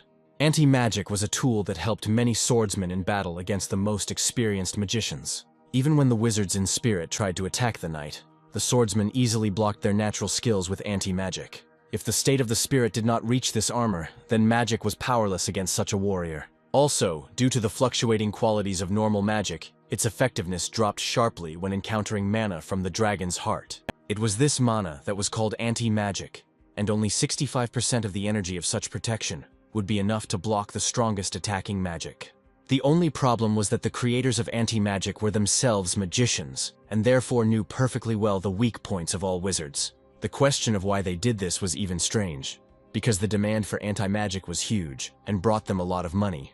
Wizards lined up to use them, so the creators didn't need to convince them to buy such an artifact. Mages had always seemed to Sean to be a pathetic class of people who sold the weakness of their people for profit. However, after listening to this long speech, Arthur suddenly declared that this was the main essence of all magicians. As Sean mentioned, anti-magic was created by wizards to make money from it. In addition, it could be used to restrict magical activity where it was prohibited. It was also successfully used as protective equipment in magic schools, which could protect students. Therefore, according to Sean, any swordsman was more powerful than a mage, although in fact this was far from the truth. Looking at his younger brother, Sean realized that for the first time in a long time, the boy had found the words that shattered Sean's statement like a crystal vase. However, he stated that ideas and reality always differ greatly, and a mage would never win against a real swordsman. It's funny that he had no evidence to back up his last words and was just talking nonsense. Although Arthur was smiling at the moment, he hoped not to make an enemy of Sean. However, the deed was done, and his new friend hugged his witty friend tightly, because for the first time he saw his brother's face so defeated. It was like a breath of fresh air for him, and he hoped to see it again someday.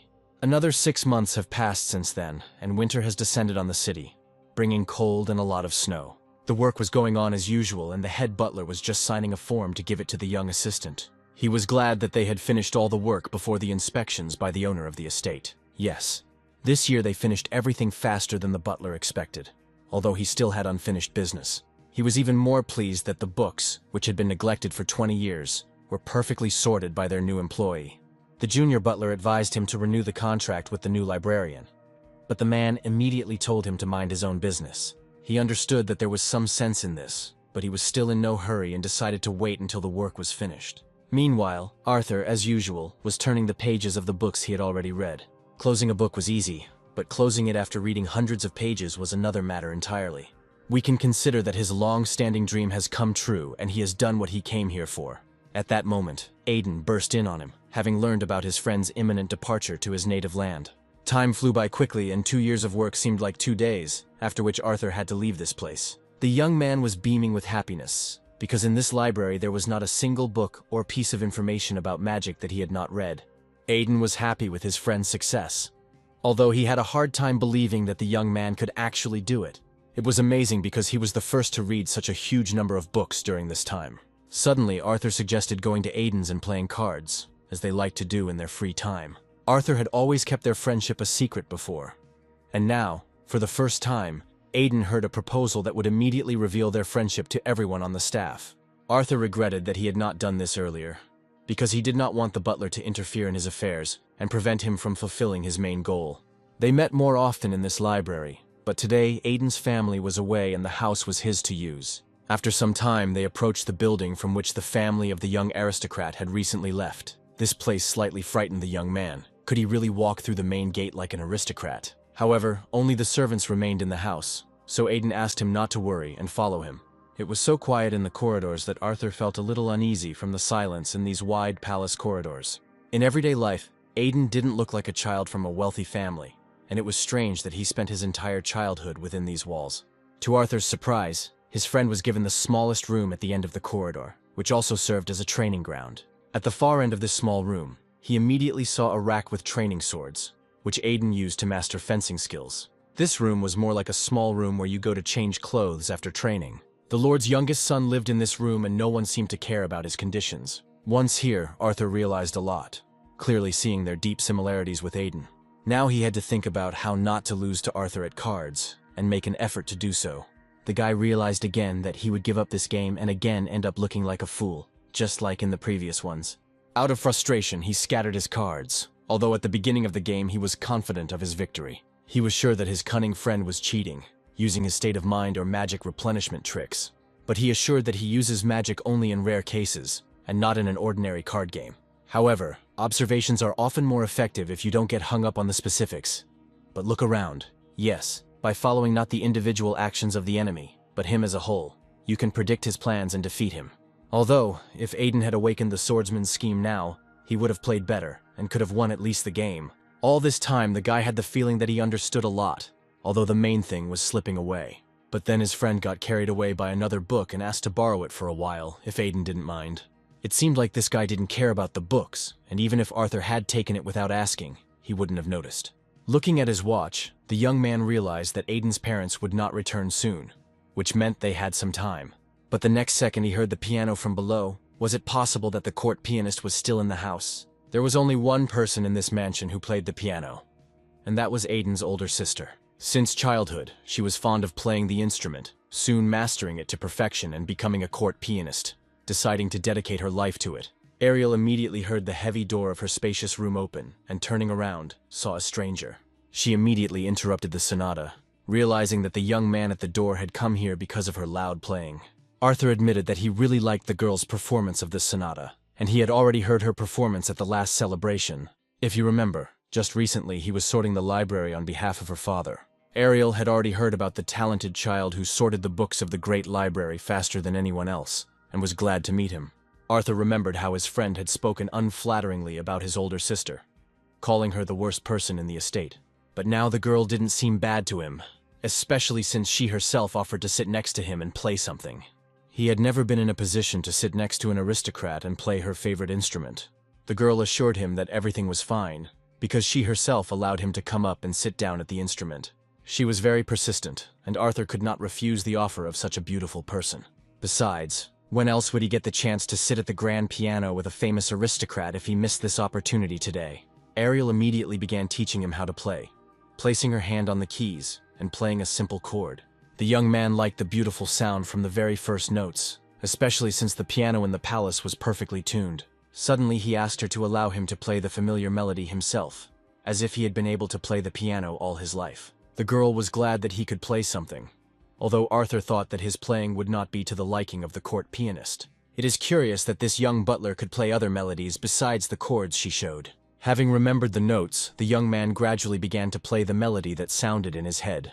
It was hard to believe, but he really played everything correctly, as if he had sat at such an instrument more than once. He pressed the keys so confidently that it was impossible to stop him, and he was completely captivated by the process. Despite the mistakes that Arthur still made, his melody sounded very beautiful. It was very similar to the melody that Ariel had studied with her teacher. At some point, she realized that he was completely imitating her performance, but how could he know Ariel's concert repertoire? This young man knew the entire repertoire of the court pianist, and with each passing minute, he remembered the notes of the melodies better and better. In fact, at that moment he seemed to merge with the instrument he was sitting at. His hands themselves performed beautiful chords, and Arthur only had to press the keys at the right time. It was impossible to understand how he did it. And if she didn't know what he did for a living on the estate, the girl would have taken him for a musician. Gradually, he played better and better, as if with every minute he was gaining the experience that people accumulate over the years. The hands of this mysterious pianist changed position before our eyes and pressed the keys with increasing confidence. Even his body began to behave differently, and he became completely immersed in the music, immersing himself in its atmosphere. It was hard to call it a simple game, because his understanding of the essence of musical art was inaccessible even to Ariel. The young man looked very cute, and it was very strange that this child became a butler. Ariel said the playing was excellent, and she hadn't met a more talented musician in a long time. True, their conversation was interrupted by Aiden, who loudly demanded that his friend warn him in the future if he was going somewhere. Arthur immediately apologized for his absence, but he simply could not pass by his sister's excellent performance. Turning sharply to Ariel, Arthur suddenly realized that he had given away his acquaintance with her brother and immediately wanted to justify himself. Even his entire face was covered in sweat as the guy went through the versions of how he met Aiden, although there was no need for that. Aiden didn't try to hide the fact that Arthur was his friend, and he found it strange why he was going through some stupid excuses in front of Ariel. It turned out that the young aristocrat didn't care about his sister's opinion, especially since she wouldn't betray him to their father.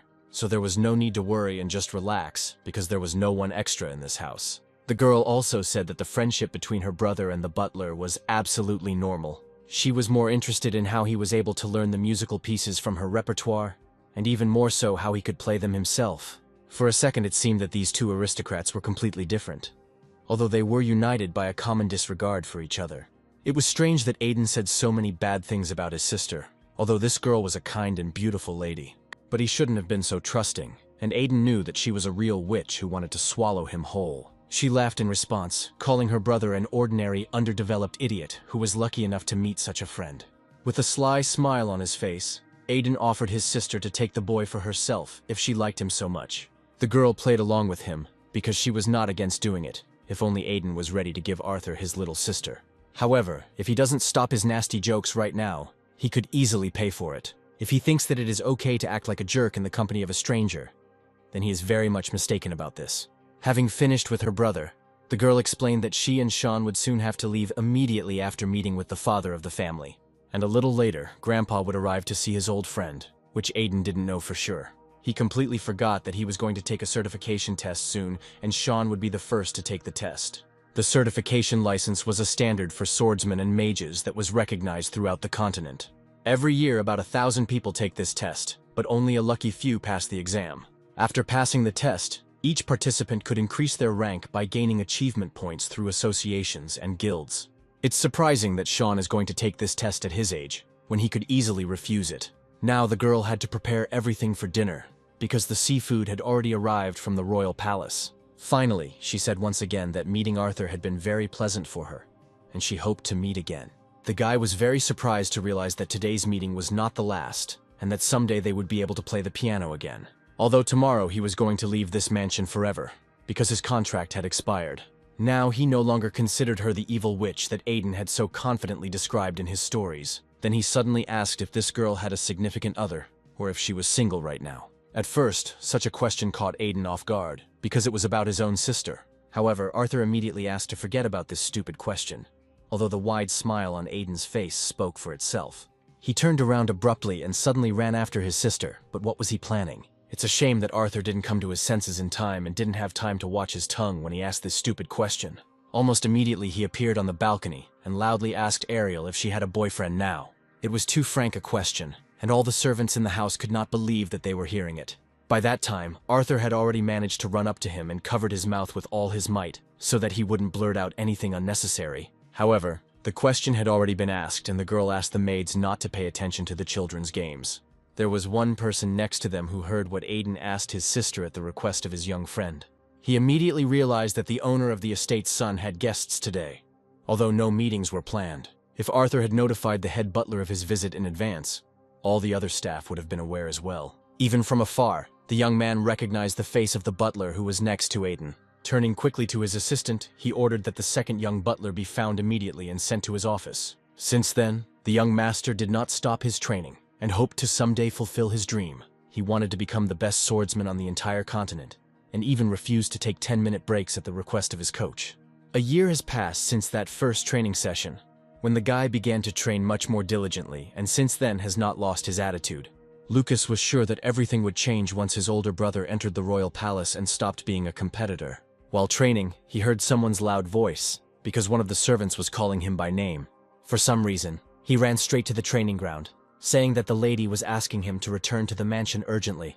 She said that the temporary butler Arthur was in danger and was currently on the verge of death. The head butler had already sent a report to the head of the family, and the lady had warned that Aiden was the one who was closest to him. Most likely, his father somehow found out about Aiden and Arthur's friendship, which meant that problems were inevitable. If he bursts into the palace right now and declares his friendship, then everything should end well. However, Lucas's reaction to these words was strange, as if he knew everything from the very beginning. Looking at his teacher, he understood that these words did not surprise him at all, and that he knew in advance what would happen. As expected, many people have already gathered in the palace, and today Arthur will have to answer a number of difficult questions. The head of the family was already here, and was interrogating the butler in the presence of his children. The guy had to kneel in front of him, because he violated the main prohibition that was written in the contract. For this, he had to be punished, and Gilbert immediately warned that the punishment would be severe. The maids whispered among themselves that the temporary butler had gone too far and was to blame for what had happened. He should have known about the line that must not be crossed and beyond which only death awaits him. Even at the beginning, the head butler warned him that any offense would be punished very severely. However, Ariel stated that they needed to talk about something before deciding on punishment. But he thought that there was nothing more to talk about, because everything was clearly written in the report he was holding in his hands. Many servants witnessed that Arthur, like a carefree child, treated his work and made friends with the son of the owner of the estate. Since he could read, he knew perfectly well the terms of the contract, which were written in black and white. However, the main question that interested the accused himself was what would happen to Aiden after all this. He spoke as if he didn't care about his own life, and the guy only cared about his friend's life. Even in such a dangerous situation, he was more worried about Aiden, and still dared to ask such questions. Once again, Gilbert was convinced that he was seeing before him a commoner who was as stupid as all the other peasants. But they couldn't understand what this young man really felt, and why he was asking such questions.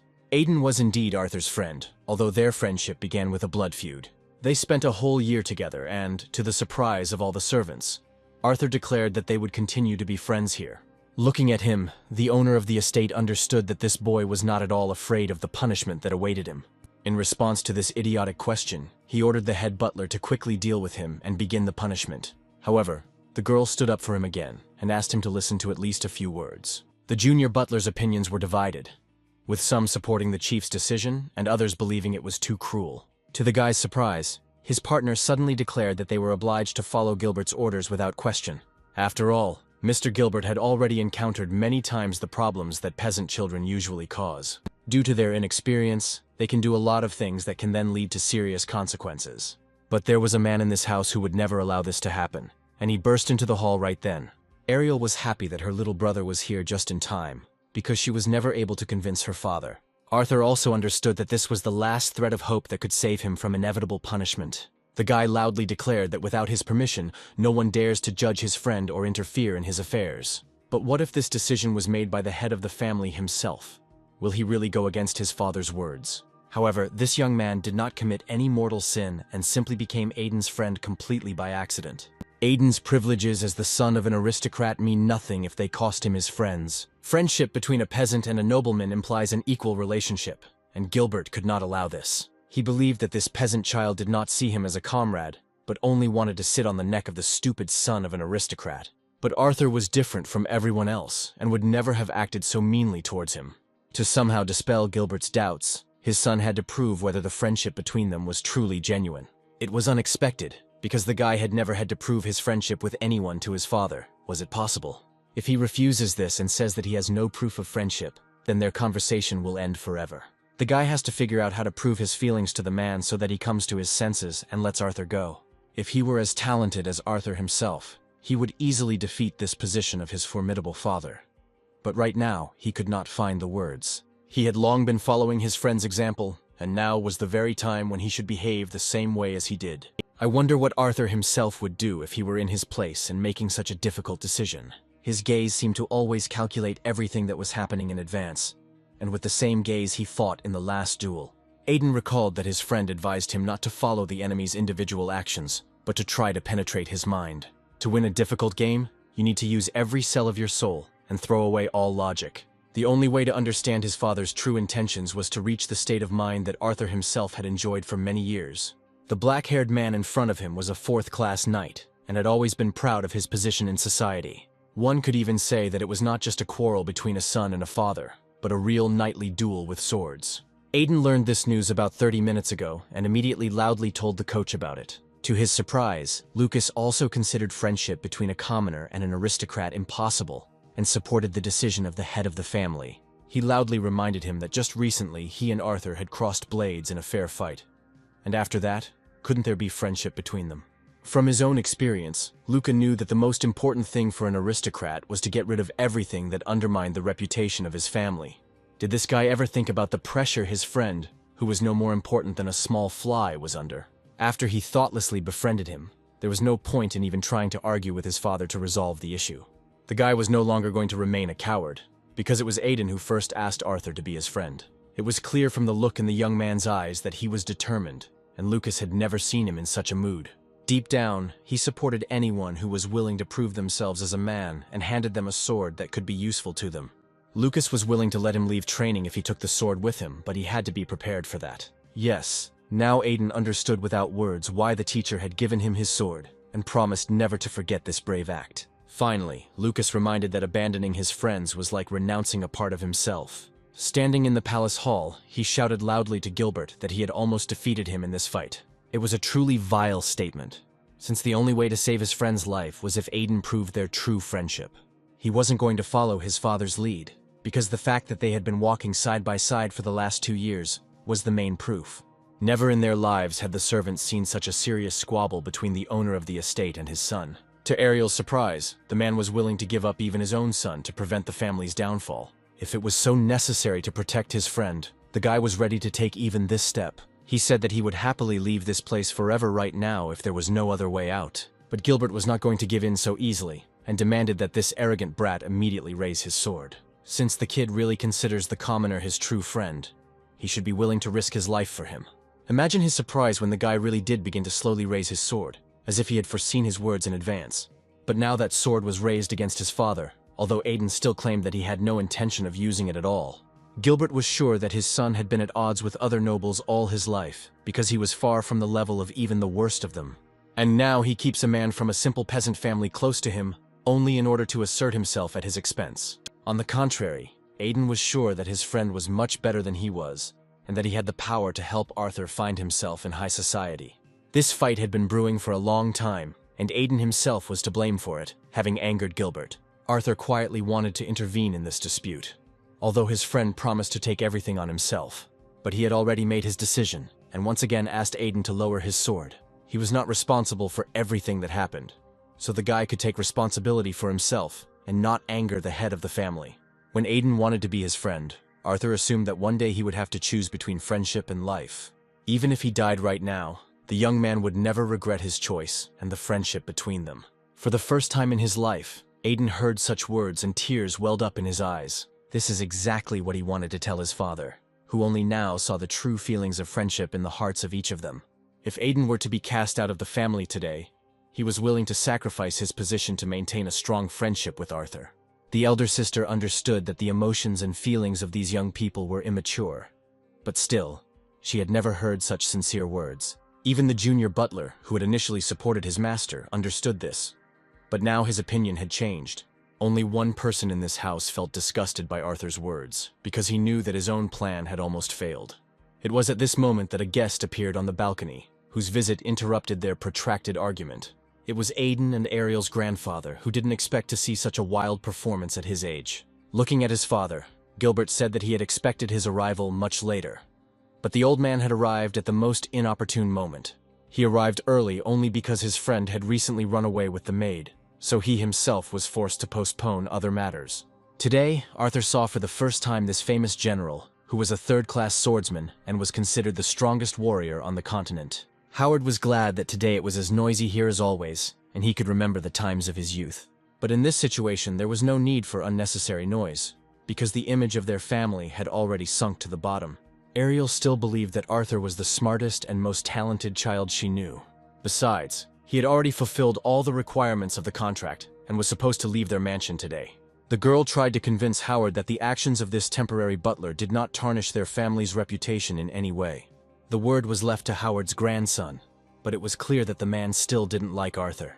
In his eldest son, Gilbert saw not only the main heir, but also a person who would always share his opinion. However, today was not the case, and he had to hear from Sean words that were not at all what he expected. Yes, he still didn't like Arthur, but he didn't care at all who his little brother was friends with now. He just wanted it all to end quickly and for them to go to the royal palace. That's why Howard liked to stay in this house, because there was no place more interesting than this. Listening to all this, the chief butler understood that his deputy, like no one else, should know the whole truth. However, looking at Ronald, he realized that the young man had no intention of entering into this argument. The young man was not one who was allowed to voice his opinion, because Ronald was just an employee of the estate. Well, in that case, the head butler himself was ready to express his opinion in the presence of the master. He believed that this young man had done all the work assigned to him and had done it perfectly. Moreover, he managed to finish it 6 months earlier than stipulated in the terms of the contract. The old man knew about his frequent presence with the young master, but he was not sure whether they were really friends. Sorting 10,000 books simply didn't leave Arthur time for other things, and his communication with Aiden was just extra work. This was great news, because the atmosphere immediately smoothed out, and Ariel saw a change in her father's mood. He was the only person who wanted to punish Arthur, but under pressure from his grandfather, he could back down.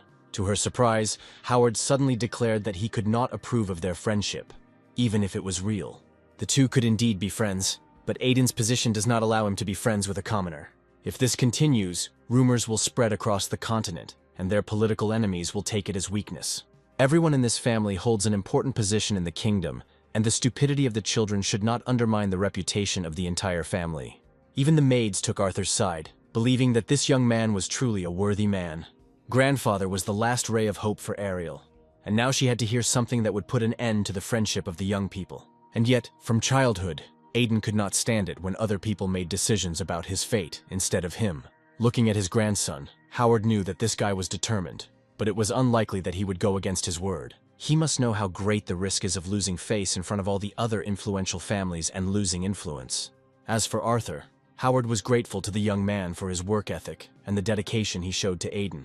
He simply cannot allow them to be friends under the watchful eye of their enemies, who will surely turn this to their advantage. In fact, even Gilbert didn't expect to hear such words from his father, and even more so, Aiden himself could not believe that with these words, Howard had already made his decision, which could not be refuted. Without hesitation, Arthur immediately promised that Aiden would never see him again if he became a nuisance.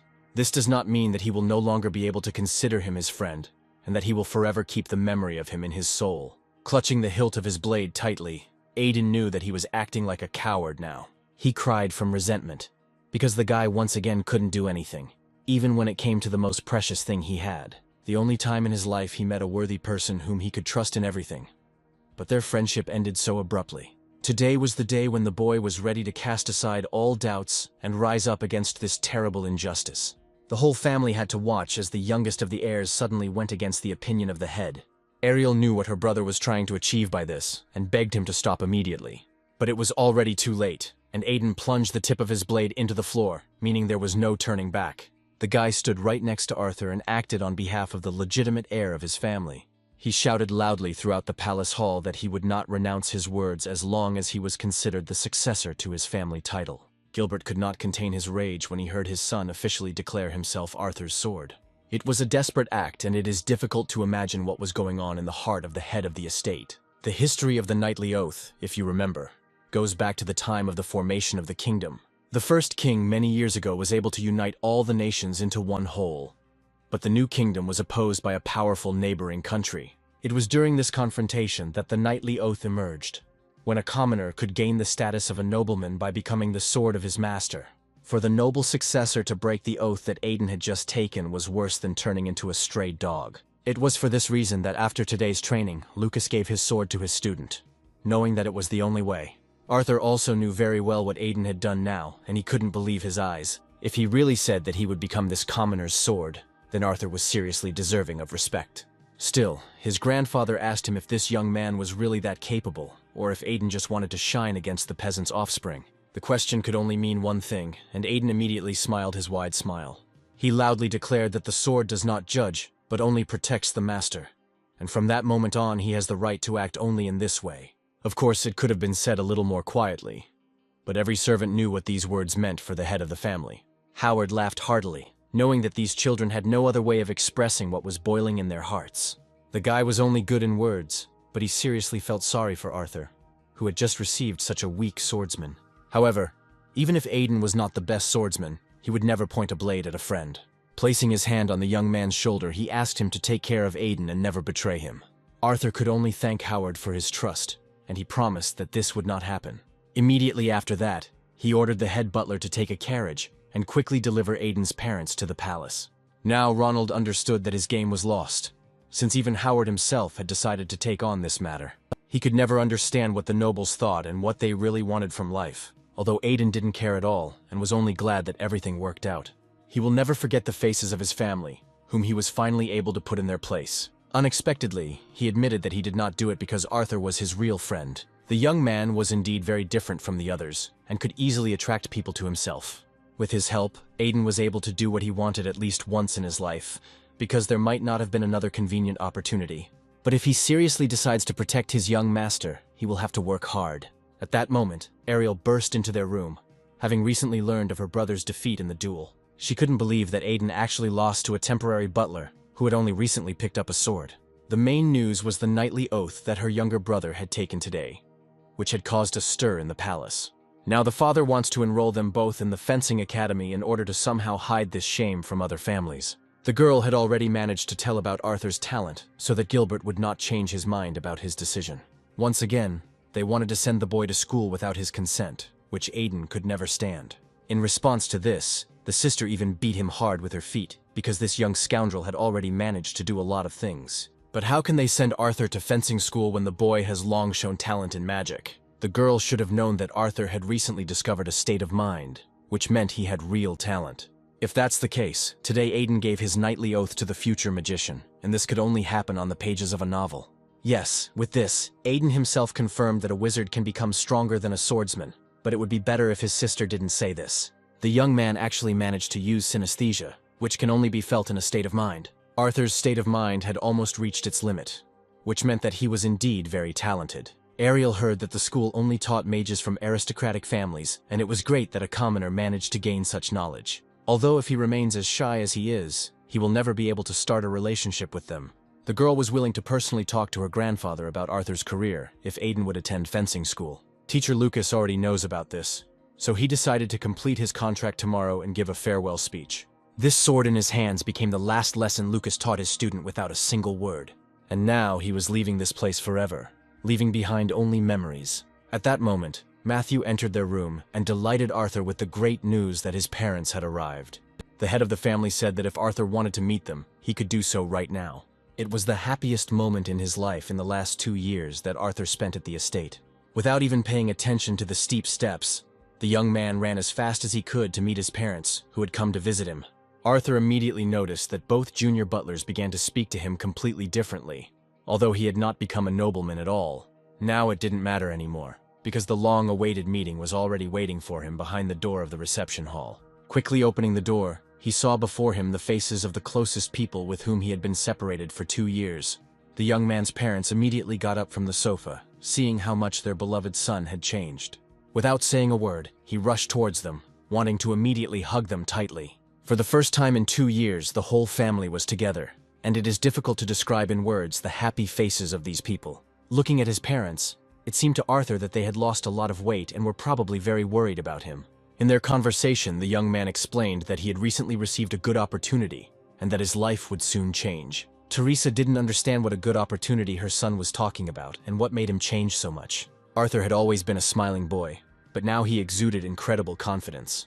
This even took his parents by surprise, as they were not used to seeing him like this. Only Vincent understood that a good opportunity for a commoner never comes free. Knowing his son, the man understood that he would never reveal his secret, even if dark clouds were gathering over his life. If someone treats him badly in secret, he should immediately confess to his father and not keep it to himself. Vincent had heard that many peasant children, having ended up in the homes of aristocrats, soon became their slaves. It was in vain that he made things so complicated, because Arthur really was able to achieve his position thanks to talent and intelligence. The personal presence of the head of the family was the best confirmation of this, because Gilbert himself was here. He said that his youngest son had become Arthur's sword today, and that was the wildest thing one could hear. The parents greeted the Lord with a bow, realizing that they had been honored by such a famous person's visit. Vincent could not believe that Arthur was able to get so close to the aristocratic family, and asked the gentleman again if it was true. He again received evidence in the form of a huge table in the palace living room, where he was personally invited by the owner of the house. Never before had Vincent and Teresa been guests of an aristocratic family, and for a long time the woman could not understand why so many forks were needed. The maids treated them as if they were real nobles, although Arthur's parents had only arrived from the village that day. The conversation began quite calmly, but each of them understood that they had ended up there by accident. Vincent's hands were shaking with excitement, because he still could not understand what that knightly oath meant. He apologized again for his excitement, but was grateful to Gilbert for his attitude towards his son. To be honest, Gilbert was a little uncomfortable with the whole thing with the knight's oath and Arthur's new position.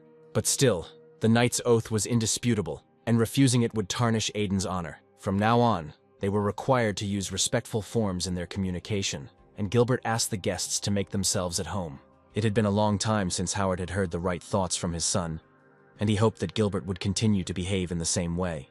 Now, Ariel was happy about her grandfather's sudden visit, and winked discreetly at her younger brother. Aidan also showed her a sign in response that everything was going according to plan, and Gilbert was forced to agree. He learned that the young man was using his state of mind, and that it was not something that could be achieved through persistence alone. He knew that Arthur's goal was to become a magician, so he could help him with a magic license. The Academy of Magic was one of the 5 most prestigious schools in the kingdom, and this place would suit him perfectly. Gilbert did not advise refusing such an offer, because being a magician without the necessary education was simply stupid. But he left the most important thing for last, and it's good that his father reminded him of this. It was a surprise for Vincent to hear that his son would soon become a real wizard. Yes, if a young man graduates from a school of magic, he will most likely have to build his career in this field. Even though he was a commoner, Lord Gilbert would gladly agree to help him. Magic schools were considered the most elite, and no one was admitted to them except the children of aristocrats. Only by adopting Arthur could he be given the opportunity to enter this school and become a magician. Howard knew how hard it was for Vincent to hear those words, but it was the only way to make his plans come true. He had a young cousin who had no children yet, and if Arthur's name was added to the family register, the problem would be solved.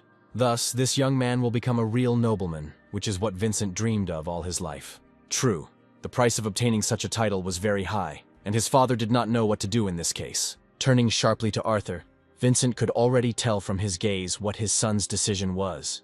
The boy had made this decision in advance, and was now ready to voice it. Placing his hand on his father's hand, he was ready to tell him the words that Vincent probably did not expect to hear. He loudly declared that this would never happen, because a son of his father cannot become a member of another family. Ariel reminded him with a smile that his name would only appear on the document, but in reality, everything would remain as before. He could fulfill his dream and become a nobleman, because not everyone has such an opportunity. But if he has to change his father even in the document, it is better for Arthur to remain a peasant. Howard had to remind him that a commoner would never be accepted into the Academy of Magic, and that he would lose that opportunity. In that case, Arthur was ready to refuse to enter the academy and never become a real magician. Any other child in his place would have immediately agreed to this proposal, but Arthur was not like that at all. Howard even jumped out of his chair and did not expect that this young man would be so stubborn. This world is much more complex, so there are things that you can't give up for the sake of success, and if he can't do it now, then his dream wasn't strong enough all this time. Vincent also understood that there was meaning in these words, but he could not say a word, although he still maintained that a dream was not important if it meant losing parents. In his distant childhood, his mother was the only one who shared his interest in reading. Arthur's father did a lot to ensure that his son could work in the house of an aristocrat, and it would be painful if all his efforts were in vain. This was only possible because his parents loved him very much, and he simply could not abandon them now. To renounce one's roots is the same as to renounce oneself, to dry up and die as a person. So he thanked them again for the offer, but his parents were the only people close to him. Howard had long forgotten what the boy had tried to say, as if words about honor and dignity were a thing of the distant past.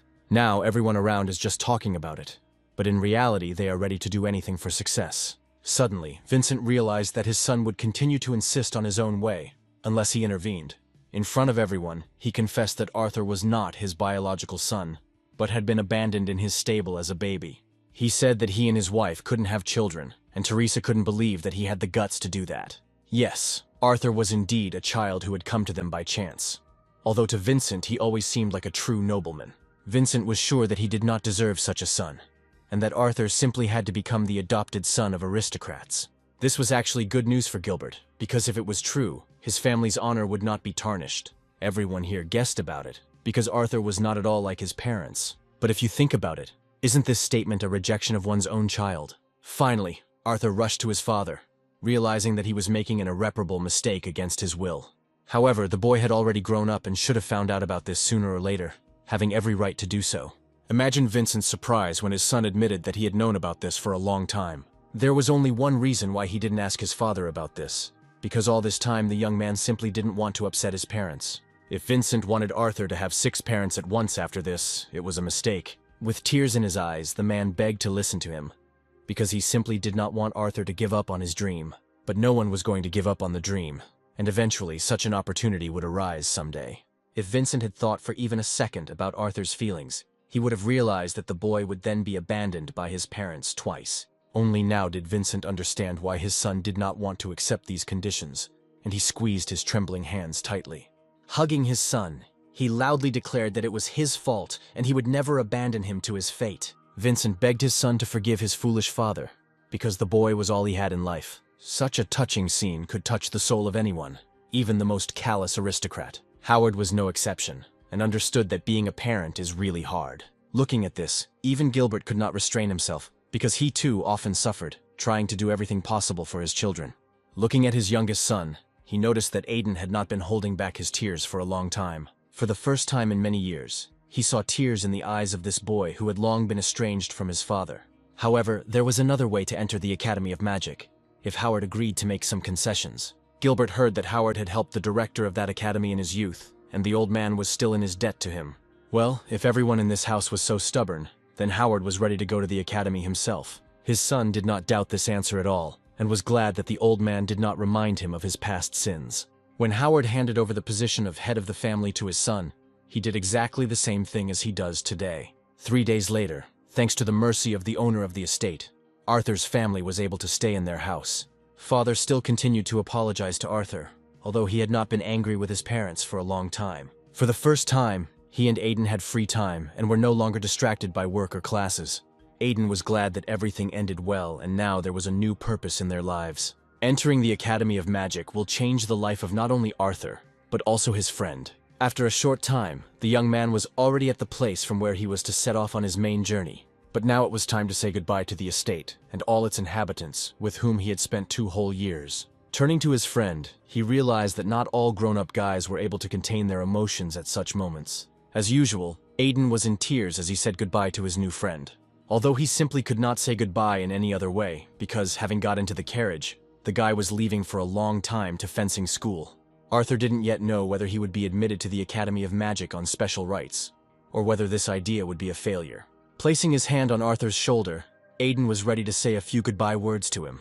The guy was sure that in the future, Arthur would become the best magician on the entire continent, and he himself would be the strongest knight. Although it was difficult to understand how the strongest knight could so easily miss a blow from a fragile girl. Seriously, Arthur has nothing to worry about yet and can just relax with his family. It was difficult to find words of gratitude to those people who took him in and gave him a start in life. From the very beginning, Ariel realized that their temporary butler was a special child with a huge talent inside. He was that sensitive boy who did not give up his beliefs, even in a dangerous situation. Suddenly, the girl started talking about what would happen when Arthur graduated from the academy. But the very next second, she caught herself thinking that she had almost said too much. Placing her hand on his shoulder, she confirmed her brother's words that he would become a great wizard. As they got into the carriage, the young people once again said goodbye to each other loudly, and Aiden's sister behaved much more reservedly than her brother. Arthur hoped that their meeting would take place as soon as possible, and it was difficult for him to say goodbye to his friends. The carriage immediately carried him towards his home, taking him further and further away from Lord Gilbert's estate. Right now, both carriages were heading in the same direction, but their life paths were destined to diverge for a long time. Looking out the window, he tried to hear what Aiden had been shouting loudly at him in the last minutes. The guy just wanted Arthur to show everyone his true talent when he got to the Magic Academy. Yes, these words will be remembered for a long time by this young man, who had a lot to go through in the coming years. He wished the same for Aiden, who would soon have to compete with the strongest swordsman. The meeting of these two passionate young men will remain in history as the beginning of an incident that destroyed the structure of this world. But none of them knew about this yet, and life continued to go on as usual. Like free birds, they broke away from their native land and flew away in search of their calling. The Academy of Magic was the best place to understand the very essence of this life, although old Howard had already understood it long ago. The carriage had already delivered him to the gates of the Academy, where he was to meet with its director, Mr. Magnus. They were already drinking tea in the director's office, although today a very serious conversation was supposed to take place between them. For half an hour now, Mr. Magnus had been thinking about what his old friend had told him. Even though Howard had been his good friend for 50 years, the old man could not fulfill his request. It was worth remembering how Howard had suffered in his youth because of this director, and how much he owed him, so that now he could refuse like this. Special agreements for admission to the academy were created as a backup option, but they also had their limitations. This nasty old man made him wait so long, and then gave him the same answer. Howard reminded that this young man was different from all the others, and it was worth at least taking a look at him before turning him down. He didn't ask Magnus to accept some child from outside, because the young man was the best friend of his youngest grandson. When he first saw the boy, Howard even thought he was looking at Mr. Magnus himself in his youth. These words touched the old man to the quick. But why doesn't Arthur enter the academy himself if he is so talented? The huge problem was that the young man was not a nobleman and his parents were commoners. This was the reason why Howard personally was forced to plead for him on his own behalf. Only now did Magnus realize that the fair-haired child with blue eyes was Arthur, for whom his old friend had been interceding.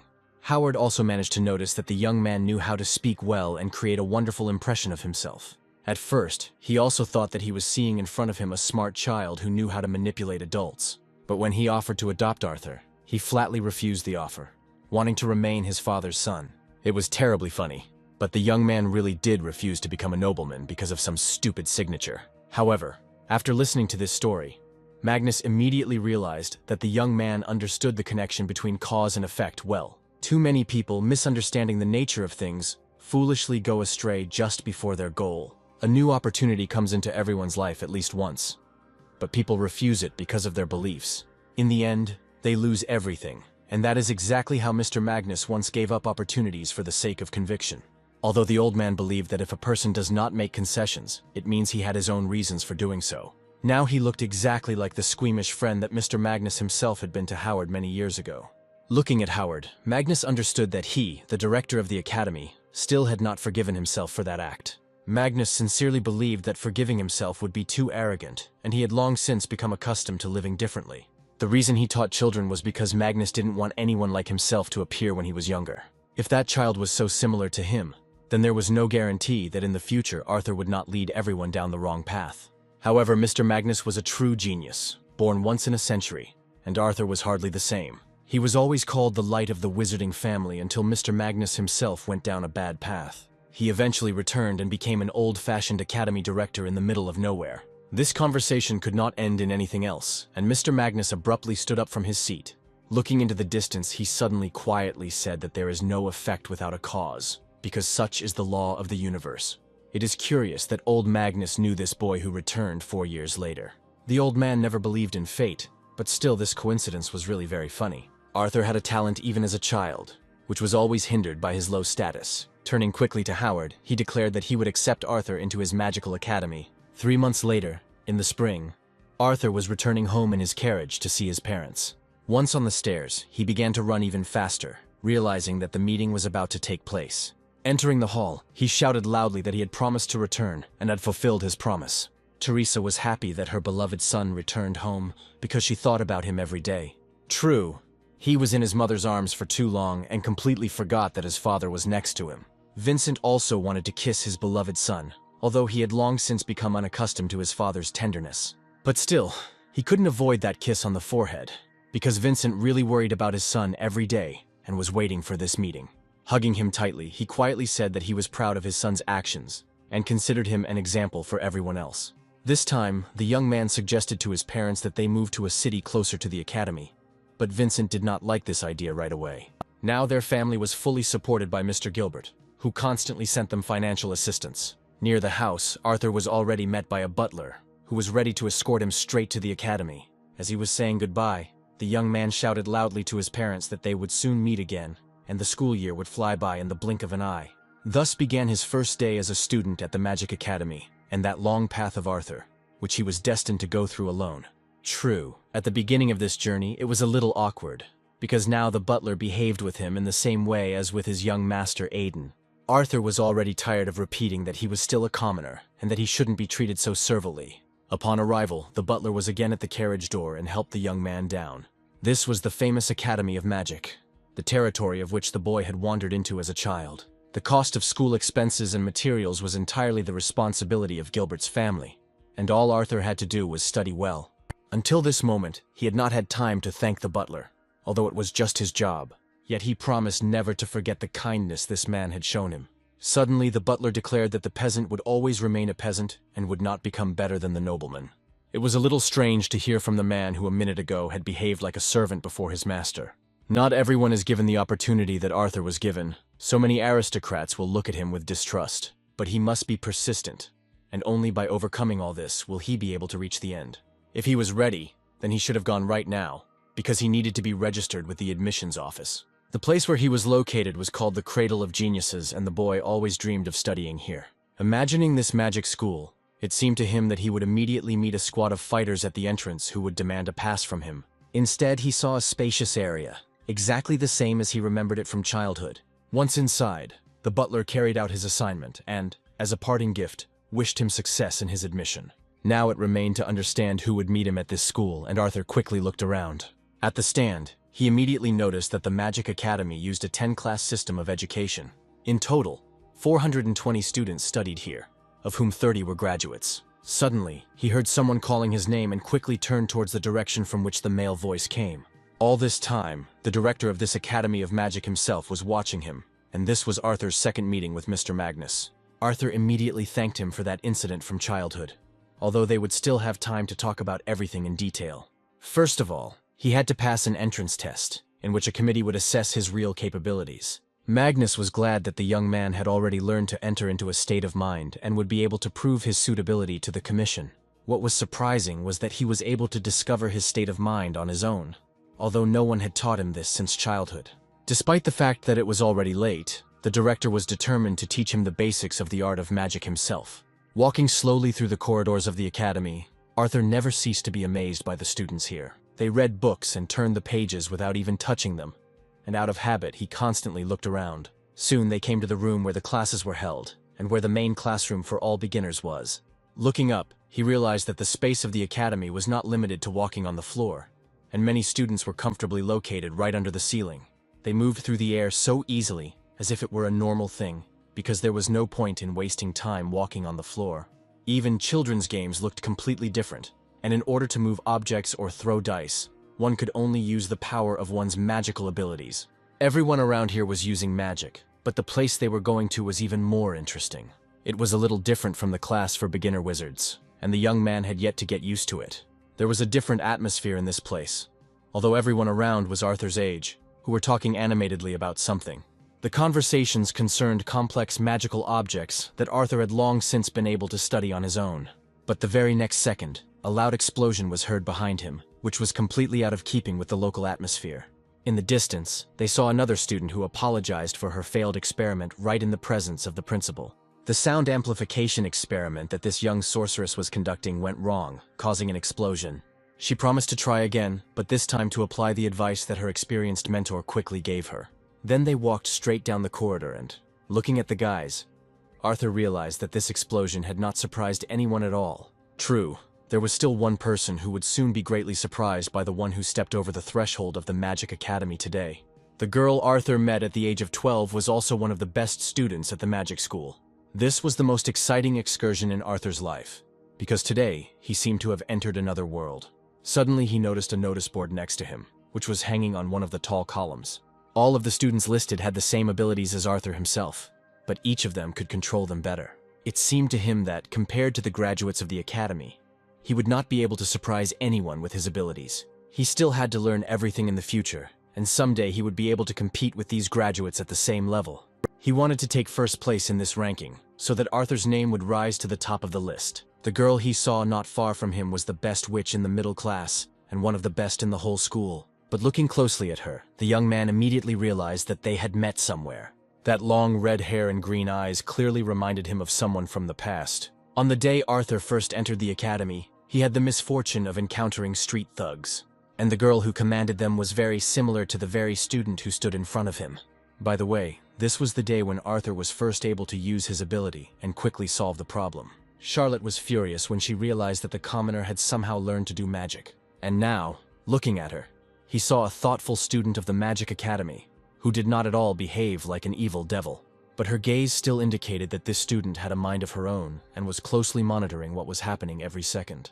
Charlotte's friend was trying to catch up with her the whole way and was unhappy that Emma had left again without saying anything. There was no doubt that it was that girl, and Arthur only hoped that she didn't notice him. Besides, Louise had already managed to pick up a new topic of conversation and distracted her friend. However, the main topic was the new young man of the academy who had already managed to become famous. Charlotte realized that her friend had immediately fallen in love with this young man, who seemed to her to be perfection itself. Suddenly she said that this boy was not her type, and Louise could not believe that she did not like such a handsome man. She was sure that Charlotte was just hiding her true feelings and was crazy about Arthur. Like all the girls, as the most popular girl in the middle class, she constantly rejected confessions from all the students. Meanwhile, Mr. Magnus continued to tell his ward what he needed to know first. While talking, they even forgot that they had already reached the third testing area of the Magic Academy. Once inside, Magnus realized that the exams were not over yet and they were in a hurry. It was a wonderful opportunity to observe what this child was doing right now in front of the committee. Looking into the center of the room, Arthur saw a small child standing in the very center of a circle with ancient symbols. Anyone who entered the state of spirit felt that the letters on the floor were changing, and it was thus easy to determine the strength of the student. All he had to do was answer the teacher's questions honestly, and not lie to those who could see right through him. The first question to that boy was whether he could really do magic. It turned out that the child was already able to lift things into the air and could even enter a state of mind. This is what he hastened to do, so that none of the commission members would have any doubts about him. A 6th-rank magician named Jacob asked him what number was the farthest. He answered without delay that he saw the number 6 with his inner vision, and surprised the entire commission with this answer. Magnus explained that the number 6 meant that the diameter of his state of mind was 6 meters.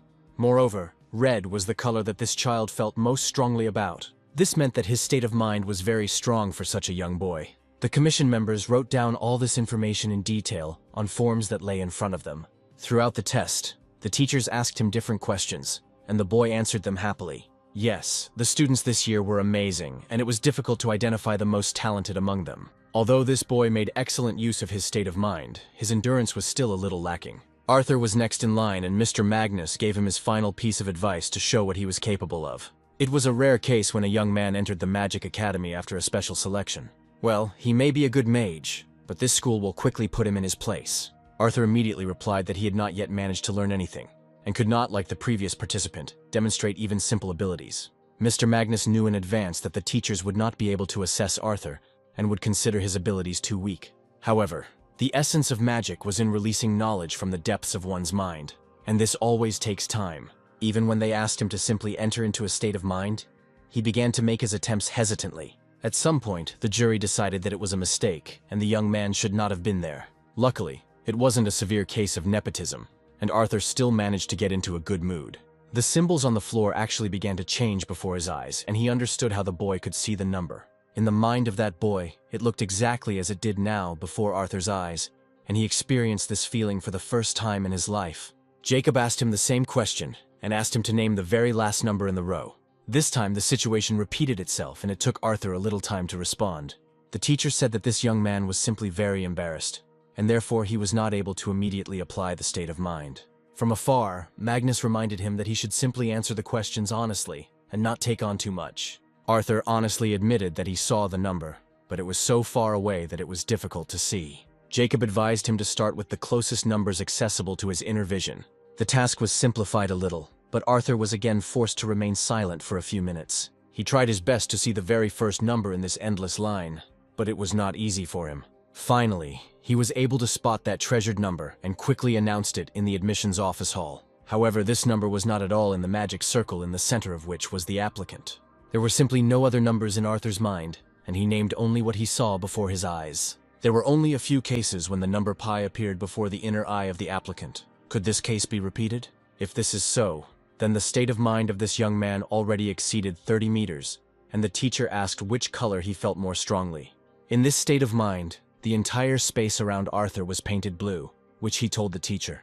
Blue was a convergent type, meaning Arthur's state of mind was truly incredible. Now, Mr. Magnus understood why this young man was so determined and eager to get into the academy at his young age. His talent was not at all on par with Arthur's, which meant he was a true genius. For the first time in their time at the academy, some teachers had to fill in such incredible figures on the form. Then one of them asked another clarifying question and asked how many spheres were hovering around him. Looking at the sparkling circles, Arthur realized that there was no point in counting each of them. He felt all these spheres at once and realized that there were exactly 867 of them. There was nothing left to say against such an argument, and the teacher immediately understood who they were dealing with. There really were exactly as many spheres as the applicant named, although the main thing is that usually young people saw no less than 1,000. Arthur's last answer greatly alarmed the director of the academy, who understood that such a low value was too dangerous. Adjusting her glasses, Emma prepared to ask her question to clarify something else. She wanted to know how cold it was for the applicant in the entrance test hall. He immediately replied that he was very cold and could barely keep from shivering. This was the last question for him, and the senior teacher asked all applicants to wait for the decision in the corridor. Now all that was left was to wait for the response from the admissions committee, which would determine a lot in Arthur's life. Together with the rest of the guys, he began to leave the large testing hall, leaving the commission alone. The meeting was held behind closed doors, and none of the students were allowed to enter. The first thing Emma immediately stated was that the state of mind of this young man exceeded 30 meters. Moreover, it was pure concentration without the use of any enhancing skills. Suddenly, their conversation was immediately interrupted by a young man who believed that the guy might have lied to them. If you think about it, a state of mind with a concentration of 90% and a diameter of 30 meters could not have been in this young man. Jacob forgot that students weren't allowed to lie to admissions officers, and the guy simply couldn't lie to Mr. Magnus himself. Besides, why would students lie if they came here to learn magic? The girl was sure that she saw before her not just an ordinary student, but an outstanding applicant who had a great future ahead of him. Suddenly, the director of the academy himself intervened in their conversation to find out where Arthur had been sent in the end. His former student explained that the 6th and 5th grades were the most suitable places for Arthur to study, but she still leaned towards the 5th. Yes, she insisted on enrolling this young man in the 5th grade, although Yakov was against it. He was just a 17-year-old boy who didn't even know magic, which meant he didn't belong in a class of that level. That may be so, but not all students, like this arrogant young man, immediately began to show a high level. Yakov immediately realized that his young competitor wanted to get this student, so she sent him to the 5th grade. Such a heated argument broke out between them that other members of the commission had to intervene to prevent everything from going up in smoke. However, Yakov was right about one thing: this young man, even though he was very talented, was still an applicant. She suggested the wise solution of delaying the distribution and just keeping an eye on him for a while. The professor suggested that Magnus send the boy to the 7th grade, since this high-level class was where the basics of the state of mind were studied. If this child is truly talented, he will be able to easily transfer to a higher class in the near future. As expected, the professor turned out to be the most experienced member of the committee, and the director decided to stop at the 7th grade. The initial levels of education at this academy ranged from 10th to 8th grades, where students were focused on developing their state of mind. The high-level classes, 7th through 4th, were designed to use magic for real purposes. And finally, the graduating classes, from the 3rd to the 1st, were distinguished by rigorous preparation for professional magicians. So, Arthur had to stay in the 7th grade for a while to show his true abilities. It didn't matter anymore, because on his chest he finally had the badge of a 7th grade student of the Magic Academy. Each student wore a badge on his chest, which made it easy to understand his level. This student was special, and each of the kids knew that he had incredible talent. Moreover, he was immediately enrolled in the middle class, although he had barely crossed the threshold of the academy. Arthur introduced himself to his new class with a smile and hoped that they would get along well. Even the voice of this young man sounded somehow special, and he immediately became the object of adoration for all the girls. Finally, his dream came true, and he got into the Academy of Magic, where he can learn everything. This academy was located near the mountainous areas, and there were many dormitories for its students nearby. In addition, there was a 24-hour library where one could spend a lot of time. Students formed research groups with students from other classes based on similar interests. As expected, Arthur had a hard time in class because there were many subjects he didn't know. However, he promised himself that he would do everything possible to achieve his goal. He was determined to catch up with the oldest students at this academy and quickly learn the missing subjects. Today, classes at the academy were held from early morning, and the teacher was glad that all the students performed well. There was no time to rest after these classes because practical classes were supposed to begin after lunch. Now it was necessary to find out which office they would be in, because Arthur still did not know about this. Luckily, there was a girl his age in that class, and he asked her where the training camp was taking place. The girl did not expect that Arthur would ask her about something and turned sharply to him. She immediately realized that the new guy had not yet had time to get used to everything, and explained how to get to the training ground. Twice a week, all the middle classes train together, and today there will only be a briefing. Soon, Arthur found himself at the second joint training ground where the classes were held. Each of the students wanted high school student Charlotte to sit next to them. But the girl, as usual, walked past. She was already accustomed to such attention from the younger students and behaved arrogantly towards them. Her popularity was off the charts, although Charlotte herself thought she deserved more. Unfortunately, they will have joint classes twice a week, and Arthur will see this girl in front of him. Finally, their new teacher, Chloe, came out to the students and immediately introduced herself to all the kids. She saw many familiar faces in front of her, but today there was a newcomer in their class. Their newcomer was Arthur, and it became clear that he would not escape the excess attention. The worst part was that even Arthur now had to stand up and greet all the students loudly. It wasn't difficult to do at all, but until the last moment he didn't want Charlotte to recognize him. Her friend Louise peered with all her might into the face of this newcomer, whom she had liked from the first meeting. Standing up to his full height in front of the class, Arthur explained that he had started studying straight away in the 7th grade. This caused a strong reaction among the students, who understood that they were seeing a real genius in front of them. Now all that was left was to explain to them why he still couldn't actually demonstrate any of his abilities. But it didn't matter, because soon he would learn everything else along with everyone else. Charlotte didn't care about the newcomer, especially since he was attracting the attention of all her fans. According to one of the students, everyone was focused on this strange newcomer. They say that he showed amazing results in the entrance test, and was liked by the members of the committee. Now it was interesting to find out what kind of family he was from, although Charlotte suddenly began to have other problems.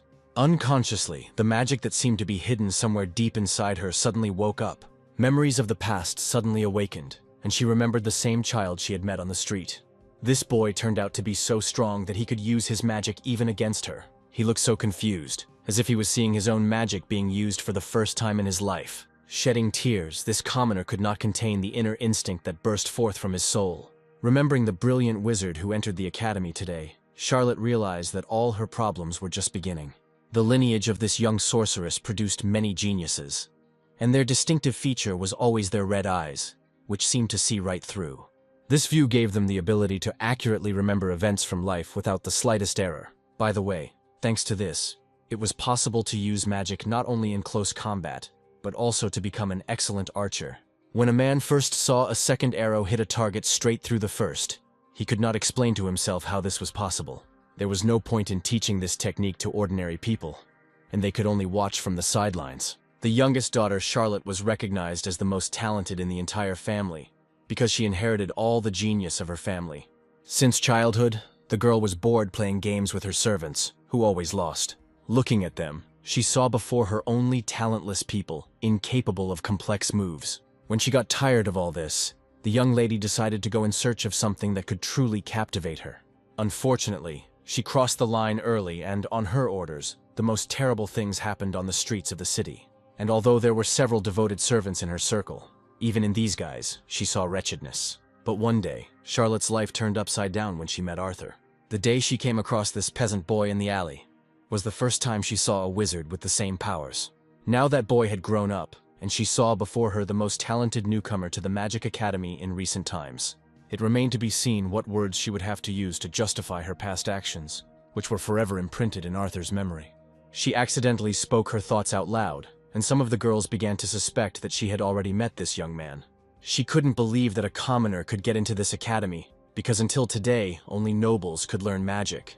If Arthur succeeded in this, it means that some powerful patron appeared in his life, who arranged for him to pass the test.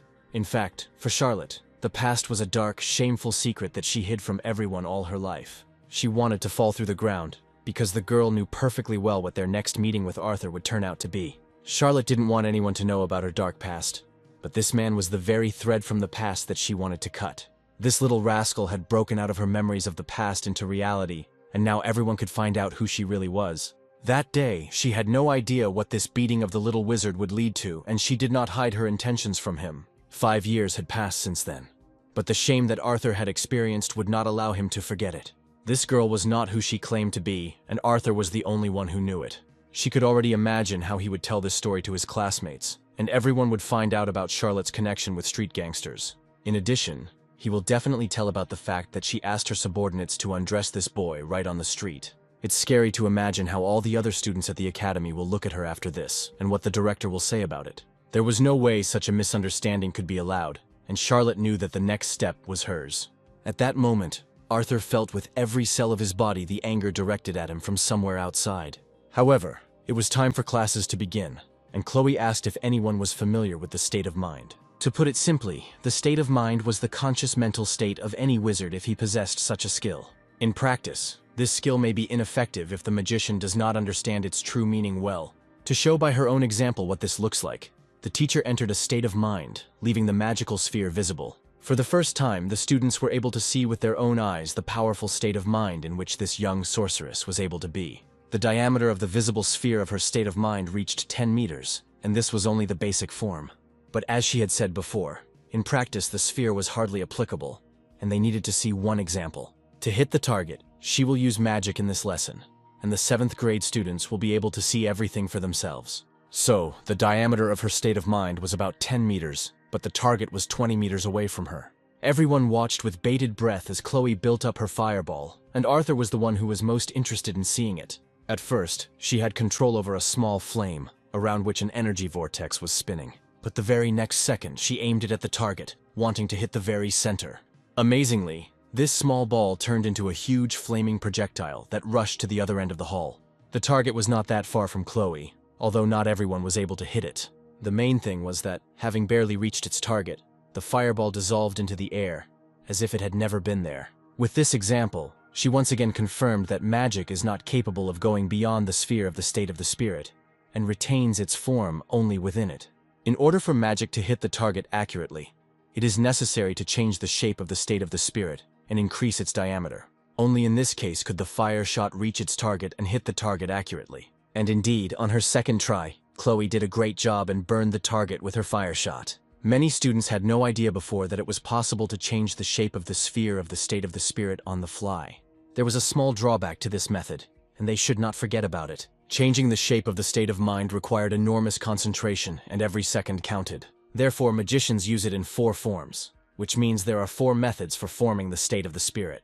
You should start by studying the protective shape, which usually looks like a cube. It is she who is able to protect the wizard's state of mind from attack from the outside. The target shape that Chloe stood in the center of was designed for long-range combat. However, it was not very good against fast-moving targets, and the rotation speed had to be carefully monitored. Surprisingly, even without any serious expenditure of energy, Chloe was able to use a technique that was enviable. Lastly, the evasion form was such a complex magic that it was unlikely to be able to be performed by 7th grade students.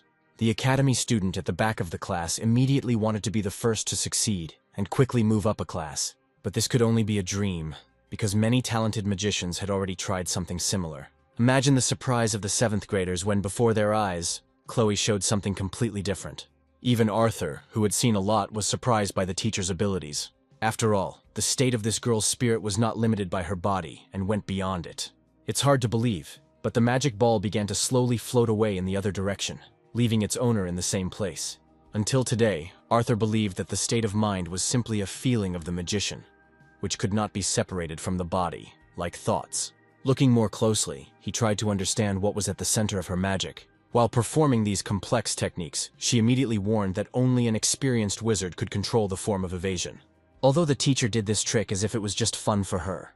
Behind the gentle appearance of this young teacher, there were amazing skills, and there was much to learn from her. However, the big surprise for everyone was that today Chloe was ready to start practicing speed shooting. Moreover, in this hall there was a student who took first place in this discipline last time. It was Charlotte, but instead of joy today, she seemed to have no face. Instead of sitting quietly through class and quickly going home, She now has to perform in front of Arthur. She didn't want to be the center of attention right now, but she would have to show everyone the shape of the target. The main feature of the target shape was that it was too weak against fast-moving objects. But if she is supported by someone who is able to rotate the zone and control magic, it will give results. There was no longer any point in sitting on the sidelines, and Charlotte immediately set about completing the task. She had been using this magic better than others for a long time, and this kind of work came easily to her. It looked easy from the outside, but in reality she had to spend a lot of time studying. This gave excellent results because each of her fireballs always hit the target. As expected from Charlotte, she did an excellent job and hit every target on the court. The other students doubted that they could ever become wizards like her. The girl not only turned the zone of the state of the spirit, but also swept away all the targets on the way. In one fell swoop, she destroyed all the targets around her and did not miss a single shot. Charlotte's expression only indicated that she had complete freedom of action and was not constrained by unnecessary thoughts. She was elegant in every movement, and many guys from her class would like to win her heart. But if this sorceress was so talented, why did she need to get involved with bandits? Soon the speed shooting lesson was completed and the girl reached level 9. She walked calmly back to her seat, even though she knew all eyes were on her. But at the last second, she glanced at the man who interested her more than anyone else. It was Arthur, who was supposed to become the young sorceress's main competitor. Many of the guys noticed that her last glance was dedicated to Arthur and could not understand what connected them. There was no doubt that she looked at the newcomer as if she had known this young man for a long time. She cursed inside, realizing that she had looked at him without thinking. But the deed was already done, and Arthur's worst suspicions were confirmed. These two remembered very well that first meeting, which was the beginning of their long acquaintance.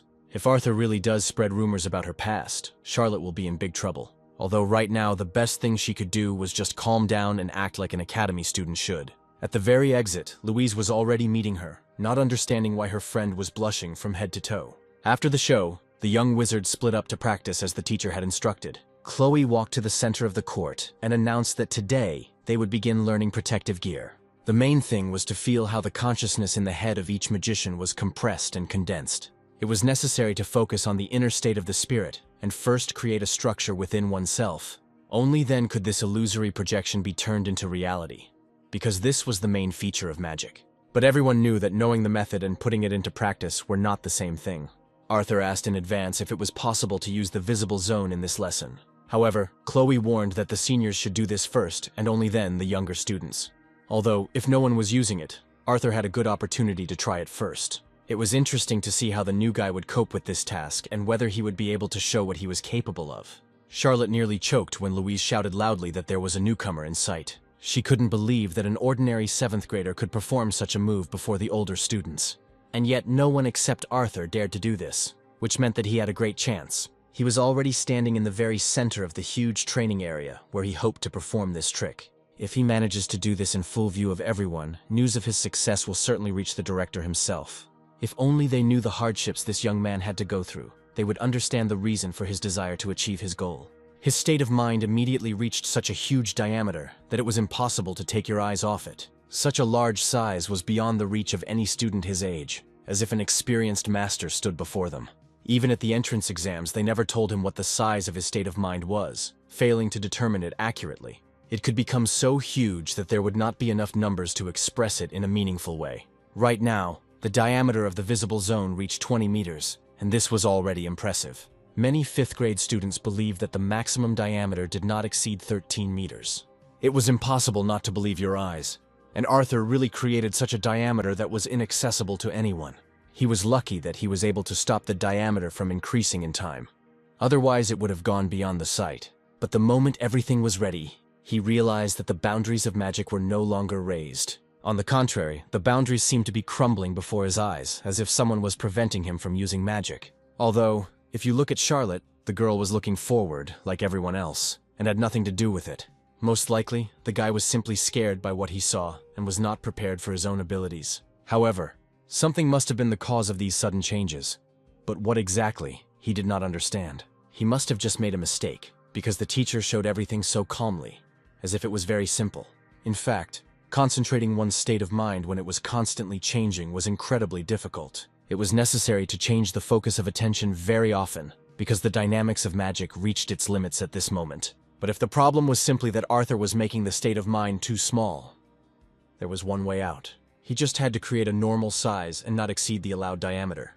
It was a great idea, although many noticed that the sphere became even larger. It was precisely because Arthur stopped being afraid and let go of his doubts that he was able to continue the process. With each passing second, he became more confident and had better control over his magic. The diameter of the visible zone increased with each second, and Charlotte realized who she was dealing with. It was hard to tell when this guy would stop, and if there was a limit to his capabilities.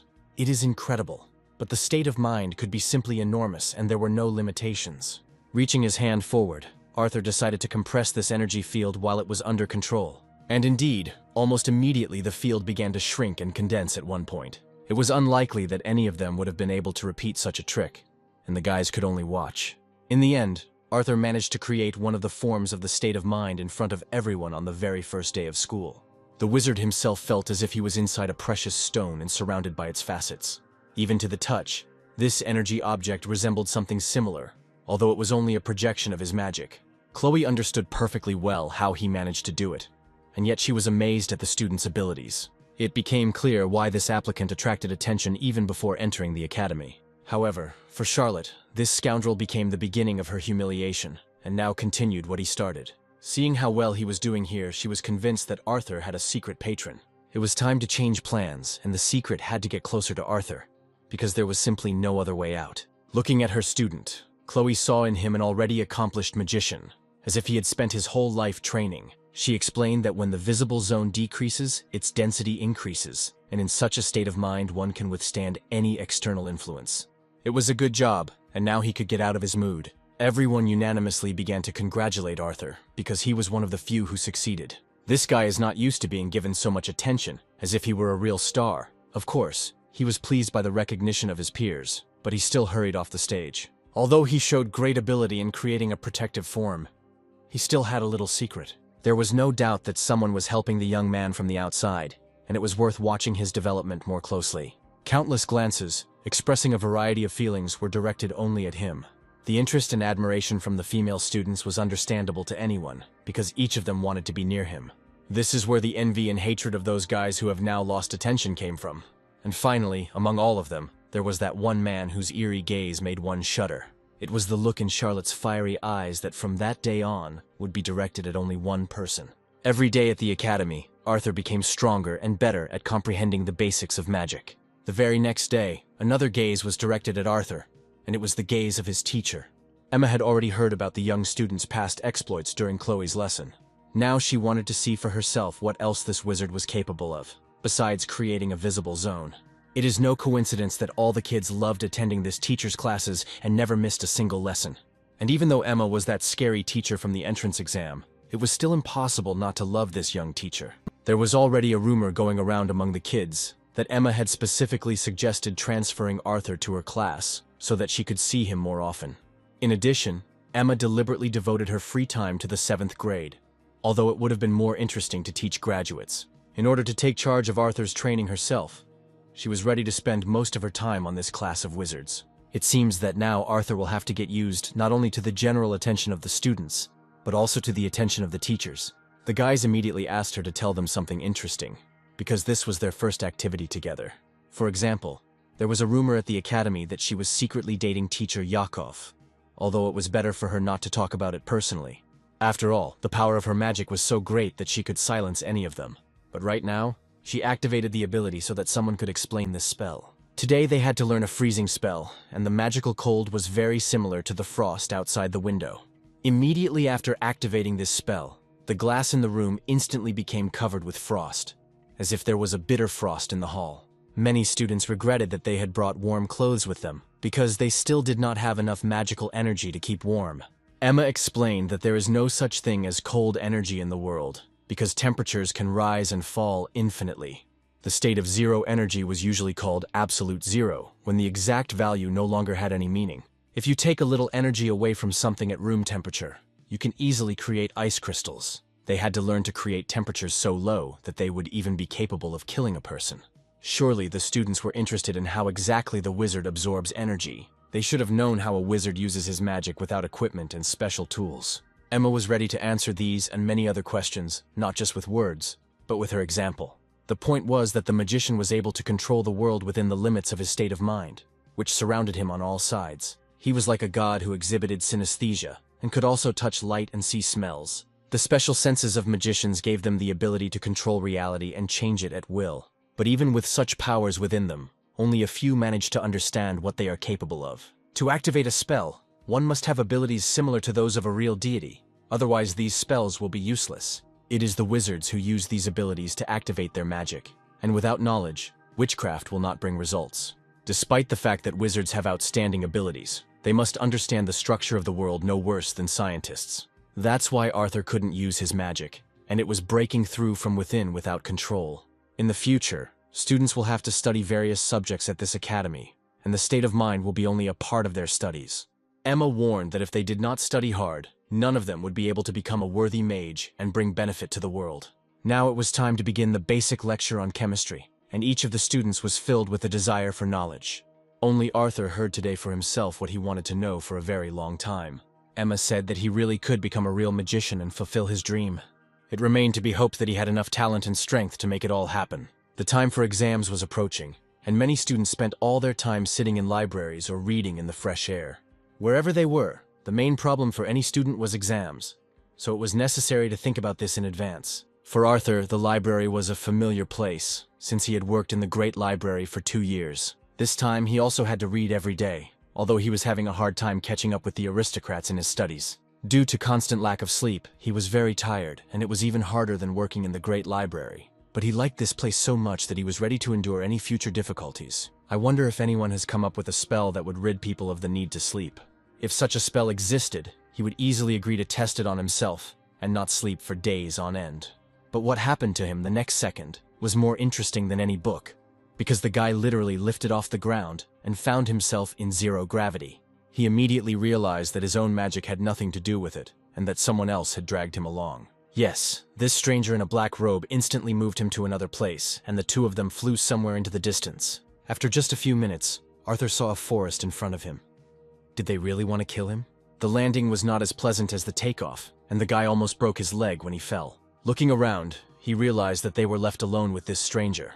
There was no one else here except them, but who was this strange man in a hood? As soon as this mysterious stranger removed his hood, Arthur immediately realized who he was dealing with. There was no way to confuse this sorceress with long red hair, with whom he had a dark past. Charlotte seriously decided to carry out her plan and end up with Arthur far from the academy. He knew that he would run into this girl one day, but he didn't think it would happen like this. In front of him stood the same girl as 5 years ago, although Charlotte looked a little different now. Her suspicions were confirmed, and Arthur remembered her face perfectly well after that meeting on the street. After saying these words, she created a fireball in her hand, as if she was about to deliver a deadly, precise blow. It was hard to believe that she was capable of this, but her look could only say one thing. The fury in Charlotte's eyes clearly indicated that the girl was ready to get rid of him right now. The only difference was that on that fateful day, the boy had no idea about his most powerful abilities. Although even then, he could have immediately used defensive magic if he had known what power was hidden inside him. At first, she was going to just let him go, but then she saw tears in little Arthur's eyes. When he started to sob, she wanted to see him cry even harder. However, now, holding the fireball in her fist, she no longer saw the frightened boy in it. This guy had changed a lot since their first meeting and was not like his former self. It might even seem that he was not at all the same person she met 5 years ago. Of course, he remembered every second of that meeting, because it was impossible to forget such humiliation.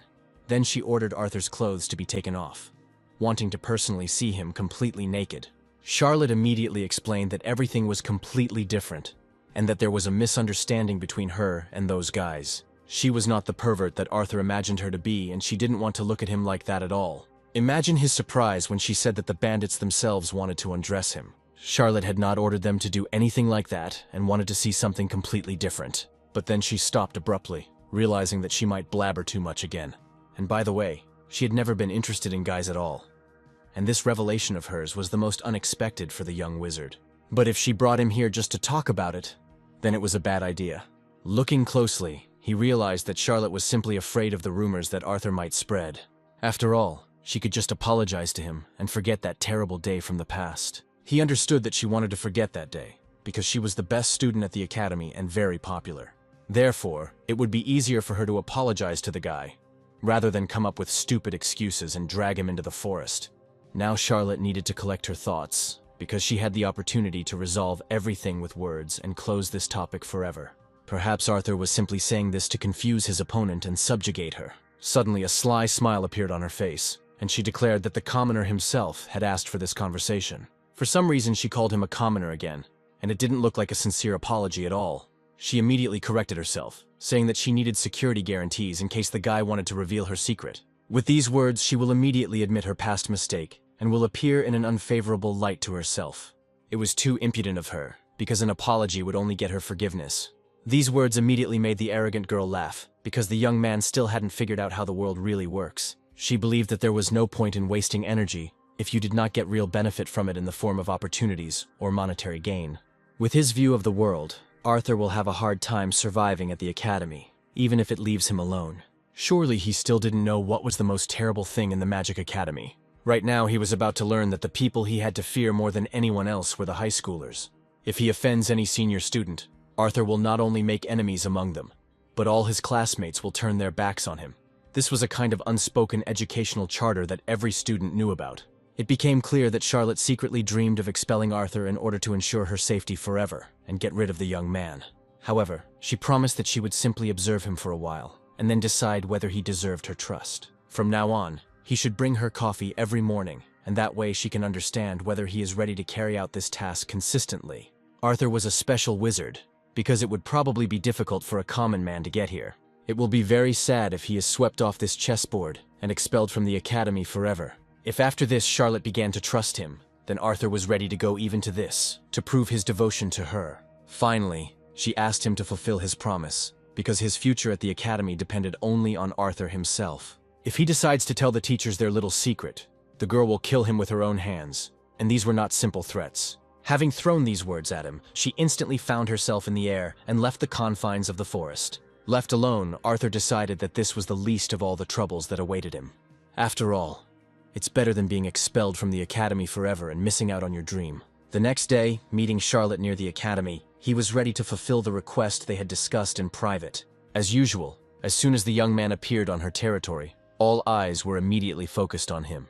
Today the newcomer was acting strange and seemed uneasy, but walking straight up to two high school girls, he suddenly held out a cup of hot coffee and offered it to one of them. This girl was Charlotte, to whom he wanted to offer a delicious hot coffee if she agreed to accept this little surprise. Louise couldn't believe that it was her friend who became the object of adoration of this handsome young man, and wanted to know what happened between them. Charlotte just silently fixed her hair, realizing that their agreement from yesterday was still in force. In fact, the guy's hands were shaking so badly that he would have been just a second away from being disgraced if the glass had fallen out of his hands. But Charlotte grabbed her coffee in time and, turning around, headed towards the building. Having experienced this scene, Arthur even blushed, because Charlotte forgot to at least thank him for this surprise. There was no doubt that with such a gesture the newcomer confessed his love to the high school girl, and that there was something between the two.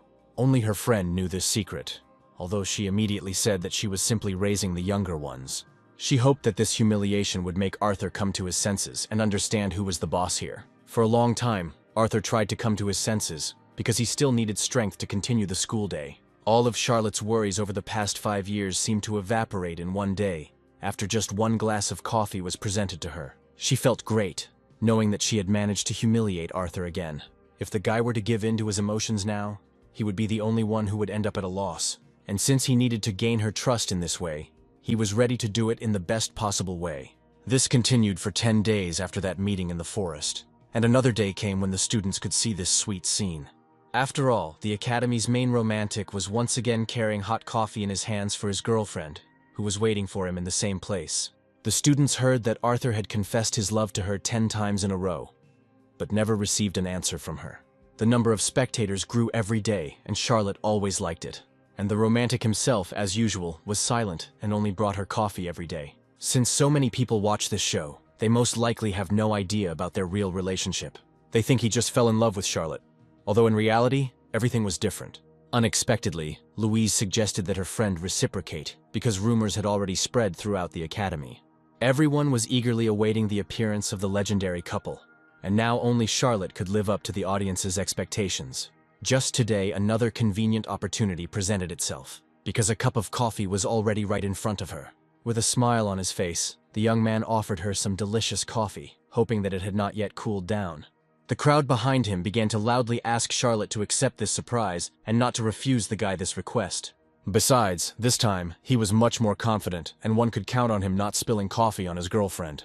Charlotte's expression changed dramatically, and she was no longer as smiling as she had been yesterday. She understood that this guy was making fun of her and was able to turn this humiliation to his advantage. All this time, by accepting coffee from Arthur's hands, but refusing to accept his friendship, Charlotte had put herself in an awkward position.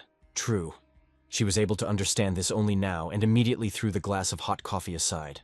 The girl shouted loudly that she was already tired of these stupid offerings and she no longer wanted to see Arthur's face every morning. Fresh coffee was poured on the steps of the academy, and it became clear that the young man had failed to make the best student fall in love with him. After all, he was a student, and instead of thinking about his studies, he was doing stupid things. Having thrown these words at him, she no longer intended to stay there, and ordered him never again to bring her coffee in the morning. She didn't care about the rumors that would start after this incident, because people always wanted to gossip about something. Instead of humiliation, everyone now felt sorry for this guy who had spent 10 whole days trying to please the arrogant girl. Although the main thing was that Arthur would no longer have to waste time on nonsense and prepare in advance for Charlotte's arrival at the academy. Charlotte's behavior could have left a deep wound on the young man's heart, but no one could guess what Arthur was really thinking. Now he was completely free and could fulfill the promise he had made to Charlotte. Already in the evening, while in the library, she calmed down a little and realized that she had made a mistake. Charlotte did this only to prevent newcomers from spreading strange rumors, but in the end she created them herself. It was good that she had finished everything before it got any worse, but that didn't matter now. The girl had a rare skill that allowed her to remember her state at specific moments. Thanks to this, she was able to accurately reproduce in her mind those moments when she saw Arthur in front of her. Over the past 10 days, the girl remembered the expression on the guy's face every morning when he brought her hot coffee. On the first day, his reaction seemed funny to her, but in all the following days, it remained the same. After 10 days, his gaze still had not changed and remained as if he was doing it for the first time. Even the pupils in his eyes did not move and were fixed on one point, as if the mood of this young man did not change at all. If you looked closely, you could see the contempt with which Arthur carried out this task. Thanks to her ability, she could examine from all sides that moment in time when the guy was still standing right in front of her. He could either control his emotions like a robot, or he had something completely different going on inside. Closing her eyes, she realized that at that moment he could be absolutely sincere, and this was the worst news for Charlotte. Although the day of exams was approaching, the students should have devoted more time to studying. Today, Charlotte was a little tired and asked her friend to continue the lesson alone. Louise immediately noticed that she was worried about the last incident with Arthur, when the girl refused to take coffee. Charlotte was so fed up with all this talk that she simply chose to leave. She never got a chance to be alone for a while because when she opened the door and looked ahead, she saw a familiar face.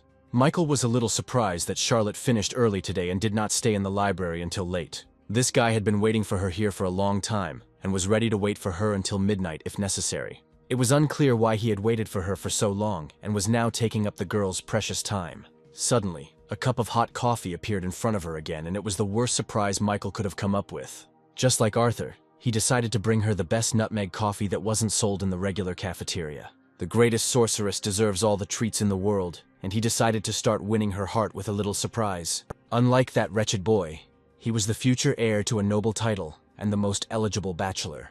The guy seriously expected that he would be ideal as a boyfriend for Charlotte, although the girl did not agree with this. She didn't find these disgusting jokes funny at all, because for such a conversation, there should be another relationship. She knew that Michael's company tried to humiliate her at any convenient moment, and the girl had long been aware of all his tricks. Although he stated that there had been a small misunderstanding, and she had nothing to blame him for. Michael's attitude towards this girl was always sincere, and besides, it was impossible to refuse such a noble offspring as he. This proud boy considered himself the most desirable guy for any girl, and since childhood was not used to receiving refusals. Charlotte immediately stated that he was too arrogant because he was famous throughout the academy, although she didn't care about it. In her eyes, he was just a loser who created a strange company and secretly interfered with the lives of other students. It was not fitting to talk about honor to a scoundrel like Michael, because he had never been someone to be held up as an example. Compared to him, she was the top student in her class, and Michael's abilities would never be able to come close to her level. Unable to bear these accusations, the boy recalled that his father's power was so great that no one from Charlotte's family had such influence. With his influence, Michael's family could bankrupt Charlotte's father in an instant and destroy his entire business. If she understood him correctly, then she should apologize to him right now before it's too late. These words only caused laughter from the girl, who had heard such nonsense many times in her life and did not take it seriously. Yes, he tried to look at her with the eyes of a real villain, although his eyes were like the pupils of a rotten fish. Finally, today Charlotte was able to understand that Michael was an absolute nonentity. He immediately realized that the course of action had to start from the other end, and that the main obstacle had to be eliminated first. The guy who brought her coffee in the morning would never be able to use magic again, and Michael would make sure of that. Things had gone too far, and, swinging wide, Charlotte did the same thing she had done this morning. She swiped the coffee glass aside again, and all of Michael's efforts went down the drain. This arrogant bitch is just proud of having a pretty face, even though she doesn't realize what she's going to have to face. And Michael wanted to be the one who would actually show her his hatred. However, it was no coincidence that Charlotte was the first to demonstrate in class the ability that many envied. This ability could not only attract the attention of the students, but also protect her in a moment of danger. There was such a moment of danger right now, and the girl was able to instantly use 4 forms. Then she laughed out loud, because Michael didn't have a single serious ability in response to this. If he is ready to take responsibility for his decisions, he can try to enter the duel right now. Yes, she really wasn't joking, quickly filling everything around with her destructive magic. If Michael decides to enter the zone, she will immediately set it on fire, and he will not have a single chance. In response, he intended to humiliate her at their next meeting, but he would act much more cunningly. There was no point in staying here, but as he ran down the stairs, he promised that the meeting would take place again soon. It had been a long time since Charlotte had been so worried, and she understood that Michael was capable of meanness. The only strange thing is why she so zealously stood up for Arthur, who was being threatened by this crazy student. Perhaps she did it simply because she was scared, although deep down she knew that she was not. Tomorrow and their meeting with Arthur had to end, because after today the guy would not come again. However, her mind was clear and she hoped that she had made the right choice. A couple of days later, an event occurred that forced her friend to urgently find Arthur at the academy. Louise apologized for Charlotte for the little commotion she had caused. Then she handed him the letter, and the guy realized that the girl suddenly decided to meet him again. The letter immediately seemed too strange to the guy, as if every particle of this paper was saturated with dark magic. It was a little strange to receive such a secret message from Charlotte, but why did she send the letter through a friend? If you think about it, she didn't have any other friends except Louise, so her decision was quite logical. As Arthur passed by the female students, he had already gotten used to hearing loud laughter over the guy who had hit on Charlotte. After that incident with the thrown-away coffee cup, he could no longer walk around the academy with his head held high. Well, it all ended rather quickly, although the students will not forget that scene for a long time. In the distance, he suddenly saw Louise again, as if the girl was specifically pursuing him. All this time, she did not leave Charlotte's side for a single step. But what happened between them after that day?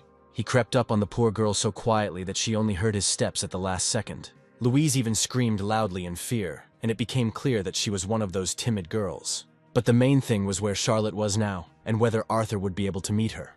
She brought the letter so close to his face that the guy even felt a little uneasy from her zeal. Arthur asked not to do this next time, because letters can be sent calmly and without unnecessary emotions. In fact, half an hour ago, a high school student approached the two friends and behaved strangely. In his hands, he also held a small bundle of paper, inside of which was a secret letter from his boss. Although the girl didn't want to take anything from this bastard's hands, he advised her not to play with fire and just take this piece of paper.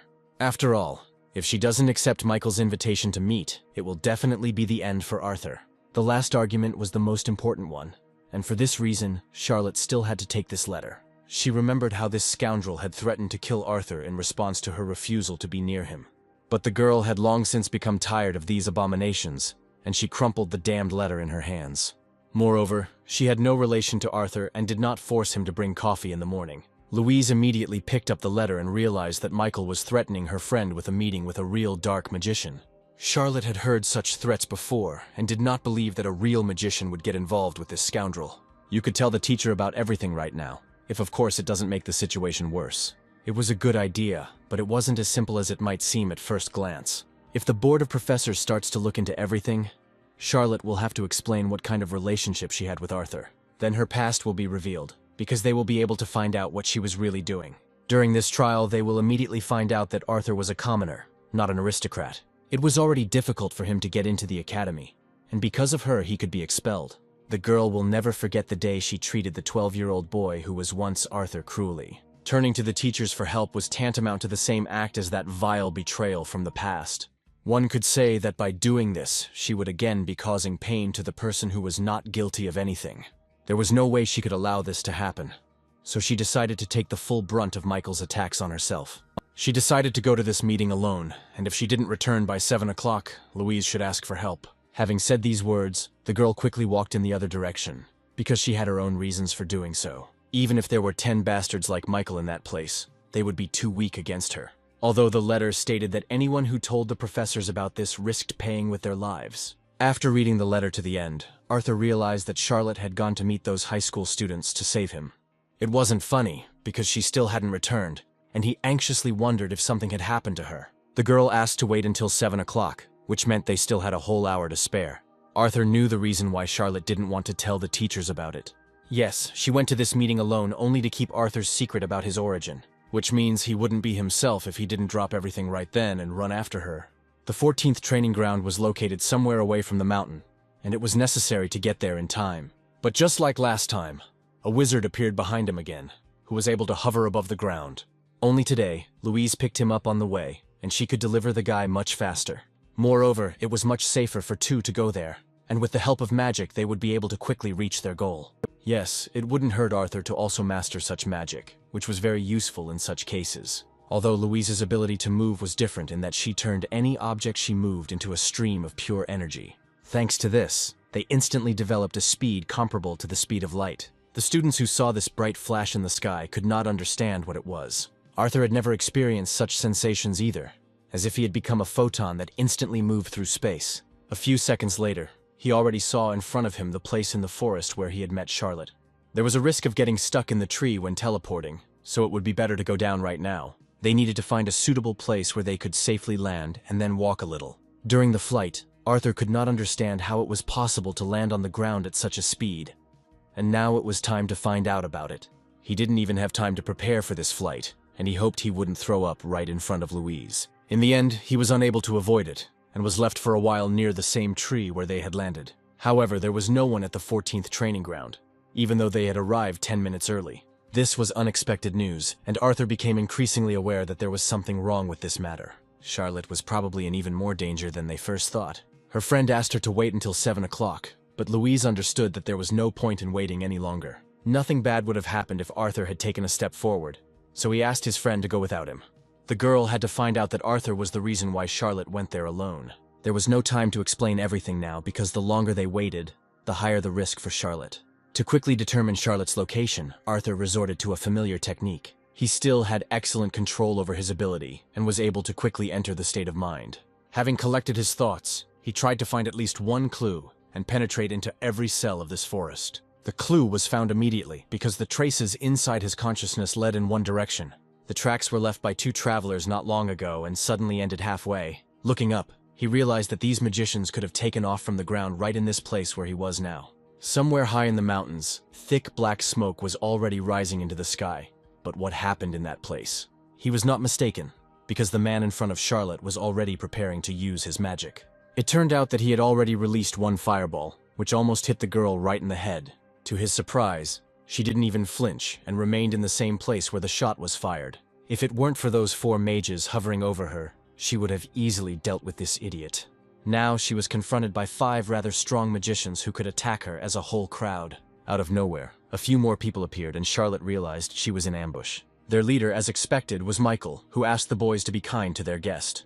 The girl noticed that there were too many children gathered there, who had nothing at all to do. There was no need to set fire to the whole house to catch a couple of rats, and it's just a shame Michael doesn't know about it. Michael himself had long warned that the girl was too self-confident and had gotten herself into this situation. She was not able to defeat a whole crowd of magicians, especially since this time Michael had a different plan. But Charlotte didn't give a damn about all his idiotic plans and just wanted to know where Arthur was. In response, the guys just laughed loudly, because this newbie was probably hanging out somewhere in the library. He probably fell in love with his books so much that he licked every page of his history textbook, although it should have been shown differently, because no one licks books in this way, unless the guy meant licking something else. Charlotte disappointed Michael too much, and if she had been smarter, this simply would not have happened. He was ready to pay her back properly, But by revealing their main secret, they only made things worse for themselves. After all, if Arthur wasn't here, it would be much easier for her to get rid of those scoundrels who thought too much of themselves. And if she just needed to get rid of this bunch of nobodies, she could do it without any extra effort. The guys on either side of Michael continued to laugh at her, but the young man knew she wasn't joking. He had heard of her outstanding abilities, but he hoped that the rumors about this were exaggerated. The next second, one of his friends, who was standing behind Charlotte, felt her power on his own skin. His hands instantly caught fire, and within seconds could have turned into pieces of charred meat. This madwoman used a destructive ability that could easily kill a person. This could only mean the beginning of the battle that Michael had been trying to avoid until the last moment. All he needed was an apology from this girl. But now he had to organize an attack with the whole crowd. They immediately tried to surround Charlotte from all sides to prevent her from having the opportunity to resist. But each of the guys regretted that he was in this place, realizing who he was dealing with. This student's fireballs were so powerful that it was difficult to survive the impact. Her shots hit the target right on target, and it was no coincidence that she was the first in this art in the entire academy. In addition to accurate shots, she could easily create an energy field around herself that did not allow any opponent to get close to her. Now no one would let them leave here so easily, because Charlotte was determined to destroy everyone. She wanted to wipe out every scoundrel who dared to show up at this meeting against her. The girl no longer looked like herself and gave free rein to her secret desires, which had been in her heart since childhood. Charlotte's passion for destruction had always been there, and it was something she had tried to forget all her life. If these fools had asked for a duel themselves, they should now take full responsibility for their decision. It was too late to grab his head, and it was worth thinking earlier about what today's meeting in the forest threatened Michael with. By taking his friends with him, he only complicated his situation and attracted all the fury of this crazy girl. However, Michael himself also knew how to perform several techniques and knew that any technique would have a weak point.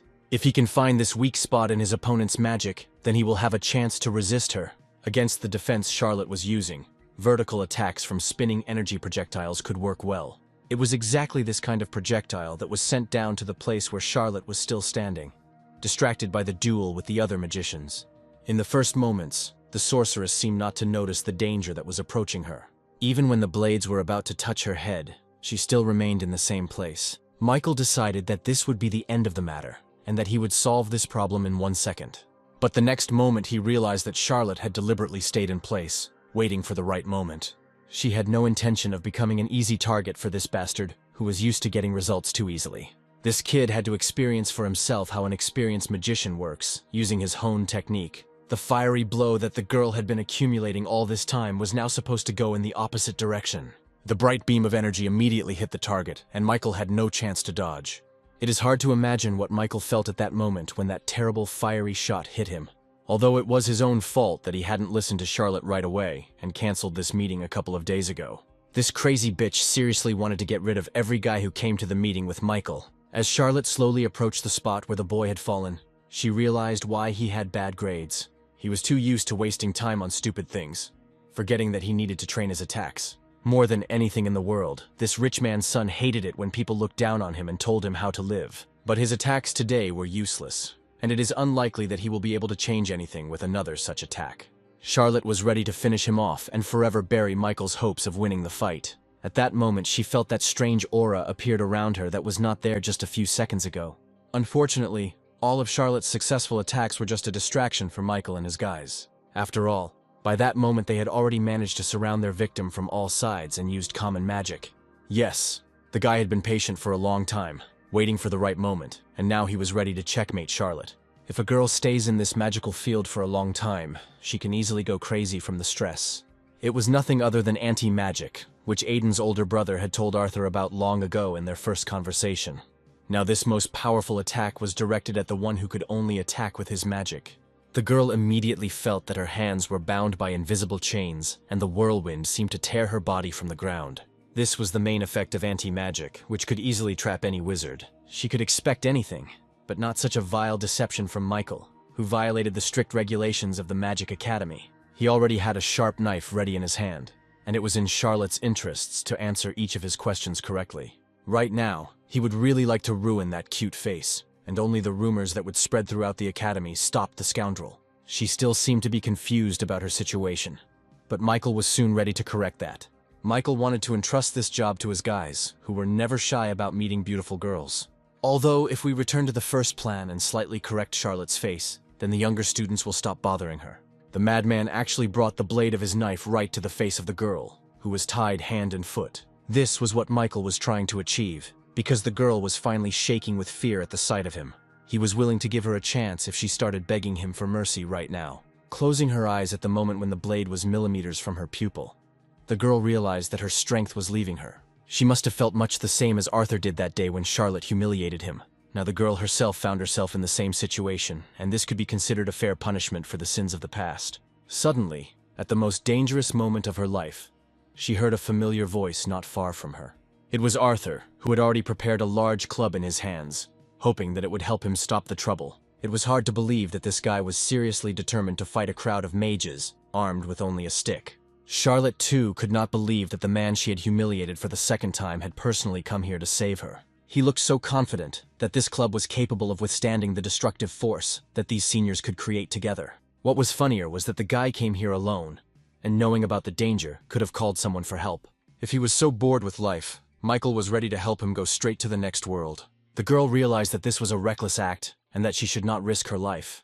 Only now did the guy realize that the best middle-class student couldn't handle these magicians, which meant his position was not to be envied.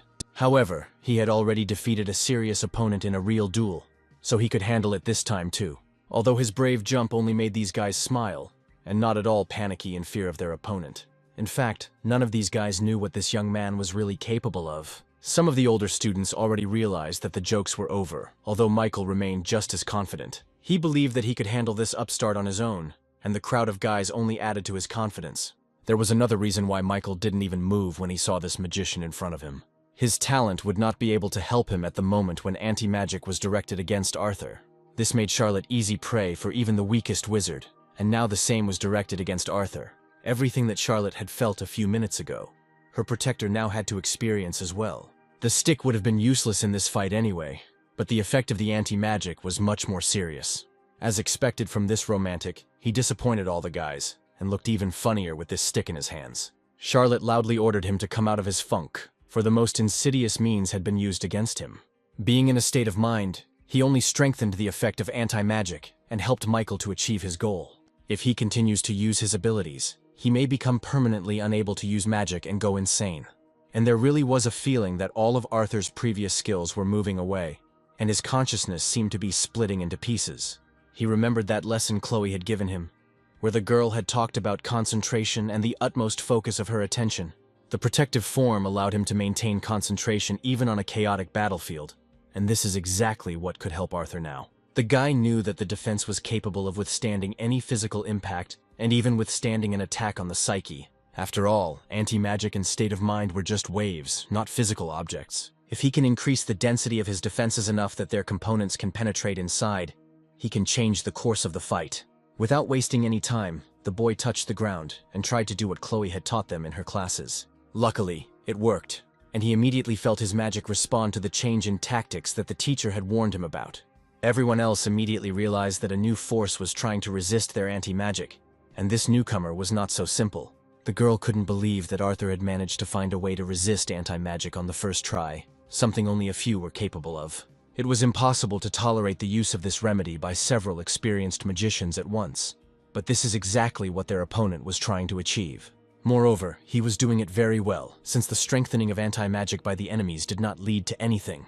Their energy seemed to feed the energy dome that was gradually forming around Arthur. The guy himself was in the center of it, and tried to maintain concentration until the last moment. The attack that his energy dome reflected was instantly directed back in the direction it came from.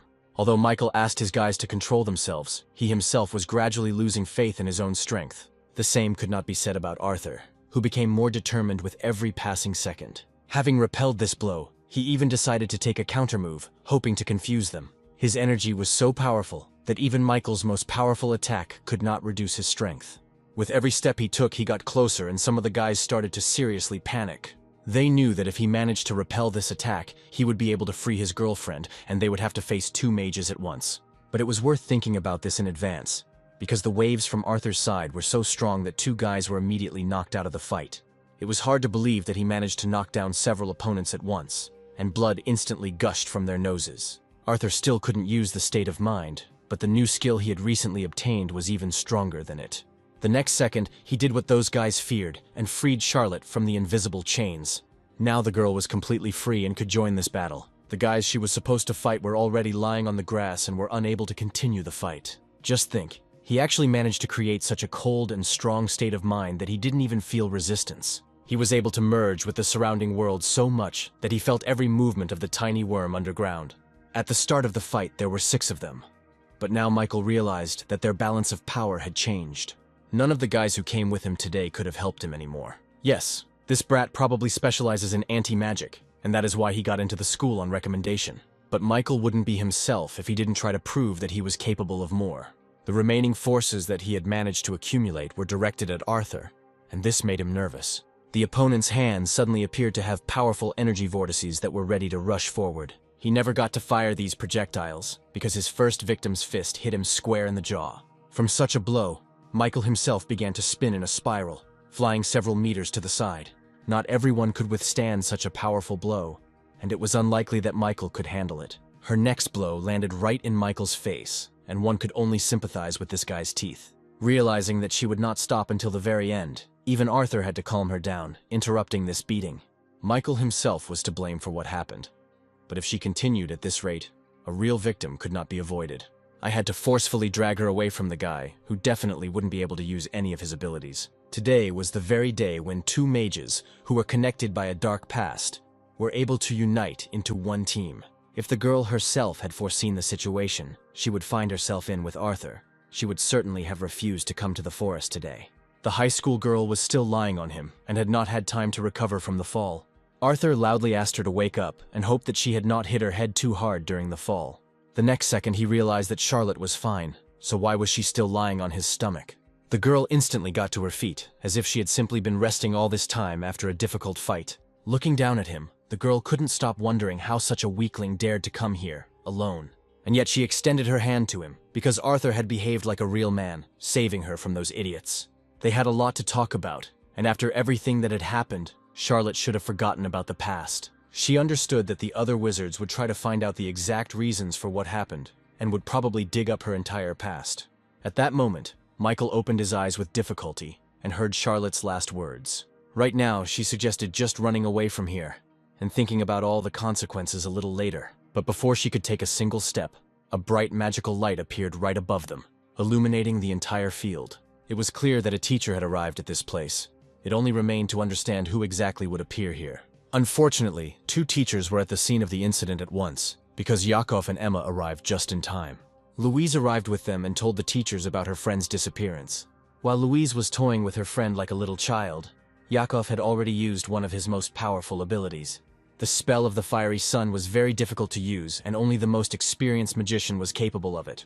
Thanks to this magic, he was able to illuminate the entire forest clearing, because by that time it was already dark and nothing could be seen. Turning sharply to the senior student, he intended to ask her a few questions. It's hard to understand how a model student of the Magic Academy could end up in such a situation. Although Emma understood that anyone could find themselves in such a situation, and there was no point in throwing a tantrum, it was Arthur who was the man who could calmly tell about everything that he had seen with his own eyes. But before he could even begin, Michael immediately jumped to his feet and wanted to do it instead of him. The guy admitted that it was Michael who challenged him to a duel out of personal animosity, and apologized for this little awkwardness. However, Emma knew that this was not a competition at all, but a letter with real threats of violence. The boys were able to use anti-magic, even though the school regulations strictly prohibited the use of this tool. This was the only way they could resist the strong student who had always been famous for her abilities. If you look closely, it was Michael and his friends who suffered the most, while Charlotte didn't have a single scratch. Besides, she was the one who broke the rules first by attacking him outside the library a few days ago. Charlotte immediately stated that he began to threaten her that evening, and said that he would kidnap Arthur if she did not fulfill his request. In the end, they never kidnapped anyone, but Charlotte was the one who attacked them first. The young man immediately rushed here instead of calling the teachers and solving the problem with their help. This scoundrel believed that he was innocent, and that the main culprits should be sought among these 2 magicians. Charlotte knew he had turned the truth upside down, but in her position she could not say anything unnecessary. And then the bastard Michael suggested that the girl tell the whole truth, because only in this way could she keep her place within the walls of the Magic Academy. He was going to blow this situation out of proportion and call black white, even if he had to bribe some teachers to do it. The local nobility would quickly spread the gossip that they read in the tabloids, because Michael had his own man in each of these publications. Emma couldn't listen to this nonsense calmly, knowing who the real culprit was. He and his friends used anti-magic and broke the Academy's rules by using it in an attack. They knew perfectly well that Arthur and Charlotte's minds would be damaged, and the young people could even lose their lives. The girl was sure that this was sufficient grounds for excluding Michael and all his accomplices. But if Emma seriously expected to exclude the son of an influential aristocrat, she should abandon this idea as soon as possible. Yakov stood up for Emma, reminding her that this young teacher was a lifeline for the entire academy. If Michael can't come up with a suitable excuse, then the Magic Academy will be much better off without him. The boy then decided to leave the matter for another time and find out if the pathetic teachers could expel him from the academy. The whole world revolved around money, and anyone was ready to bow their head before a mountain of banknotes. Now Emma had to see for herself how this world really works. Although she believed that this brat would do well to learn a few things himself before throwing such threats her way, if she had nothing to hold her back, this young woman could have crushed him to dust with almost no energy. It was known how strong Emma really was, especially when the girl was in a state of rage. She wanted to show once and for all what happens to those who attempt on the lives of her best students. A wall of ice with sharp, cold spikes could have been the best proof for Michael that he had made a big mistake. The ice needles were pointed in his direction, and in this position the guy couldn't even move. However, not a single needle touched his clothes, because Emma knew how to control the smallest details. That's why she was called a genius of ice magic, and such art could not be taught for any amount of money. Just recently, this arrogant young man claimed that he had checkmated Charlotte, but now he himself experienced the same thing.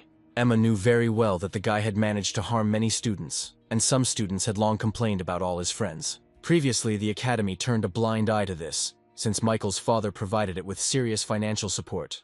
But now it is time to change the rules. The Academy of Magic was not a place where students were taught for money, because its main goal was to teach something that could not be bought. It was about the dream of every student to become a great magician and use their abilities for the benefit of people. Michael himself also dreamed of becoming a real magician, and without graduating from this academy, he could say goodbye to his dream.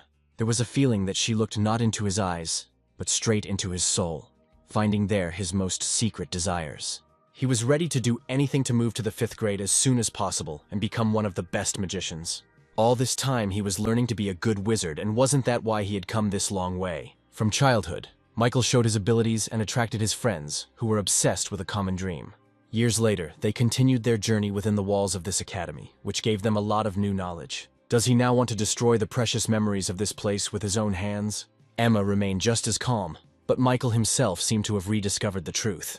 Bowing before her, he could barely hold back his tears, realizing that he had made a terrible mistake. It was a great pity that the boy at some point turned off the path and became the one that all the teachers despised. Yes, this night opened the eyes not only of Michael, but also of Arthur, who also happened to be here.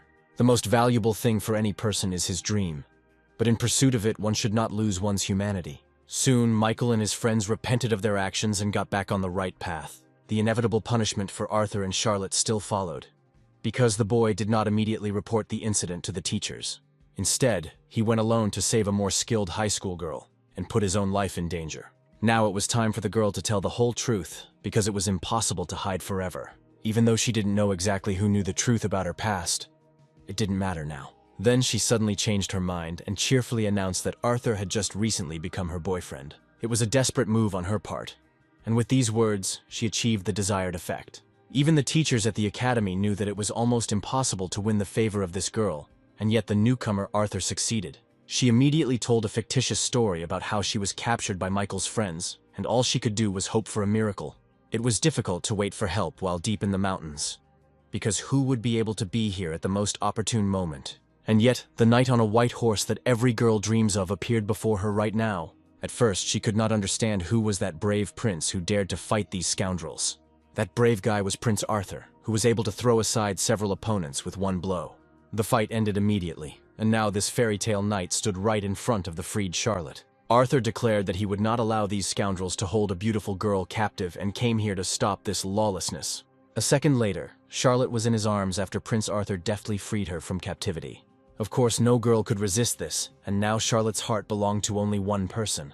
Never in their lives had the students heard a more romantic story than this one, and they envied the main character of this tale. But the main thing was that it was her friend who told everyone this story, hoping that the girls would easily believe it. Louise claimed to have seen it all with her own eyes. But at that very moment, Charlotte appeared behind her and kindly asked her to stop. However, the words with which she did this could be heard even a mile away from the academy, and it would have been better not to say them. Louise actually managed to spread these rumors throughout the academy, and every student was aware of everything that was going on. She appeared in the forest only with the teachers, and simply could not see what happened with her own eyes. Louise learned everything firsthand, because Charlotte herself told her friend that she and Arthur were a couple. In the end, everything worked out, and now those annoying guys from the neighboring classes won't bother her. Jacob would be the last person to believe this stupid fiction. He knew Charlotte well, and did not believe that the newcomer Arthur would be able to win her over so easily. However, the girl had simply never met such a handsome man as Arthur, and only he was able to find the right approach to her. After that, she hit him on the leg, hoping that he would play along with her and confirm every word. And so it happened, and Arthur cheerfully confirmed that he and Charlotte had indeed been dating. It would have been better to pretend to be in love than to reveal the common past that united them. By the way, today there was supposed to be a general lesson where they and Arthur could meet. Her friend seemed to know all the plans of the young couple in advance, although Charlotte asked her to think about her studies. Even if she and her boyfriend go to the library, they will still have to read a ton of books there.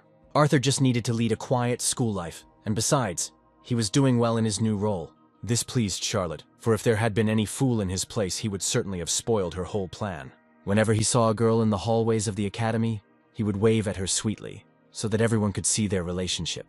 But Louise was so involved in this story that she ran to meet the guy before Charlotte. Although Charlotte had no desire to kiss anyone, her friend's behavior still left much to be desired. With his behavior, Arthur seemed to draw an invisible line between them and did not allow Charlotte to do anything more. In private, they could speak freely, but within the walls of the academy, they had to keep up appearances and behave with restraint. Arthur liked this proposal, and he agreed with a smile that it was right. Now he had to go to his group and part with his beloved for a while. Charlotte was also late for class, and turned sharply and walked in the other direction. Looking at them, Louise realized that they were not playing their role well, because lovers do not behave like that. Although how could Arthur know about the real behavior of lovers, since he never had a girlfriend? It's stupid that they wanted to show this relationship, and they could have found an easier way. He didn't want to waste time on showy dates with Charlotte instead of studying. Maybe this would cause his performance at the academy to drop, and that would be the worst news for Arthur. The gossip that was spreading throughout the academy was already seriously irritating him, although he didn't show it. Arthur remembered that his name was still not at the top of the list of the best students, and the goal was still far away. Today, all the students were once again discussing Arthur's relationship with the high school girl who had noticed the guy for the first time since the morning. Each of them secretly dreamed that she belonged only to him and regretted that such a girl went to a newcomer. The students also felt sorry to lose hope, because each of them dreamed of someday catching the eye of this talented magician. Almost all the girls considered him the most handsome student in the academy, and only one of them thought about someone else. From the very beginning, this story seemed strange to her, and besides, she knew one terrible truth. There was another student who didn't believe in this relationship and asked everyone for a minute of attention. If you look at this newcomer's midterm scores, a lot will immediately become clear to them. Arthur became the last student among all the students in his class immediately after the beginning of this strange relationship. He received only 30 points in all subjects, although at the beginning of his education, he could have been a straight A student. In addition, rumors quickly spread that this guy didn't even know how to use magic, although he was already in the 7th grade. Isn't it obvious that he was accepted here on special terms and does not deserve a place within the walls of the academy? He probably got here thanks to someone's patronage, and the rumors about his genius were false. It was hard to accept that Arthur had really only gotten here thanks to connections, and that Charlotte was probably involved in this story. Each of these guys devoted themselves entirely to the study of magic, and they could not put up with such meanness. It would be unforgivable to turn a blind eye to such injustice, and they should all file a collective complaint to the director. After hearing these words, the same girl who had remained silent suddenly understood a lot. Besides, the guy who was the subject of these rumors just appeared at the classroom door. Before Arthur arrived, it was noisy here, and it was strange why everyone suddenly became silent. He walked slowly to his seat, hoping it was just a coincidence. Even the student who had been sitting next to him for a long time suddenly decided to move to another seat, closer to the board. If all this was not an accident, then the guy simply wanted to distance himself from Arthur and not sit at the same desk with him. In fact, he understood what the main reason for the mood of these students was, because they spoke so loudly on purpose, so that he could hear everything. Right now, he was already in a class where students were practicing strengthening their spirit. As always, Arthur was great at activating this ability, but now everyone treated him differently. Many could not understand why he was still training here, because he should have been expelled from the academy. That huge expanse of magic that had previously impressed all the students now irritated them with its bloated, useless diameter. Until now, none of them had been able to repeat anything like this. But the students no longer admired this newcomer. Only teacher Chloe was still delighted with his talent and hoped that his success remained at the same level.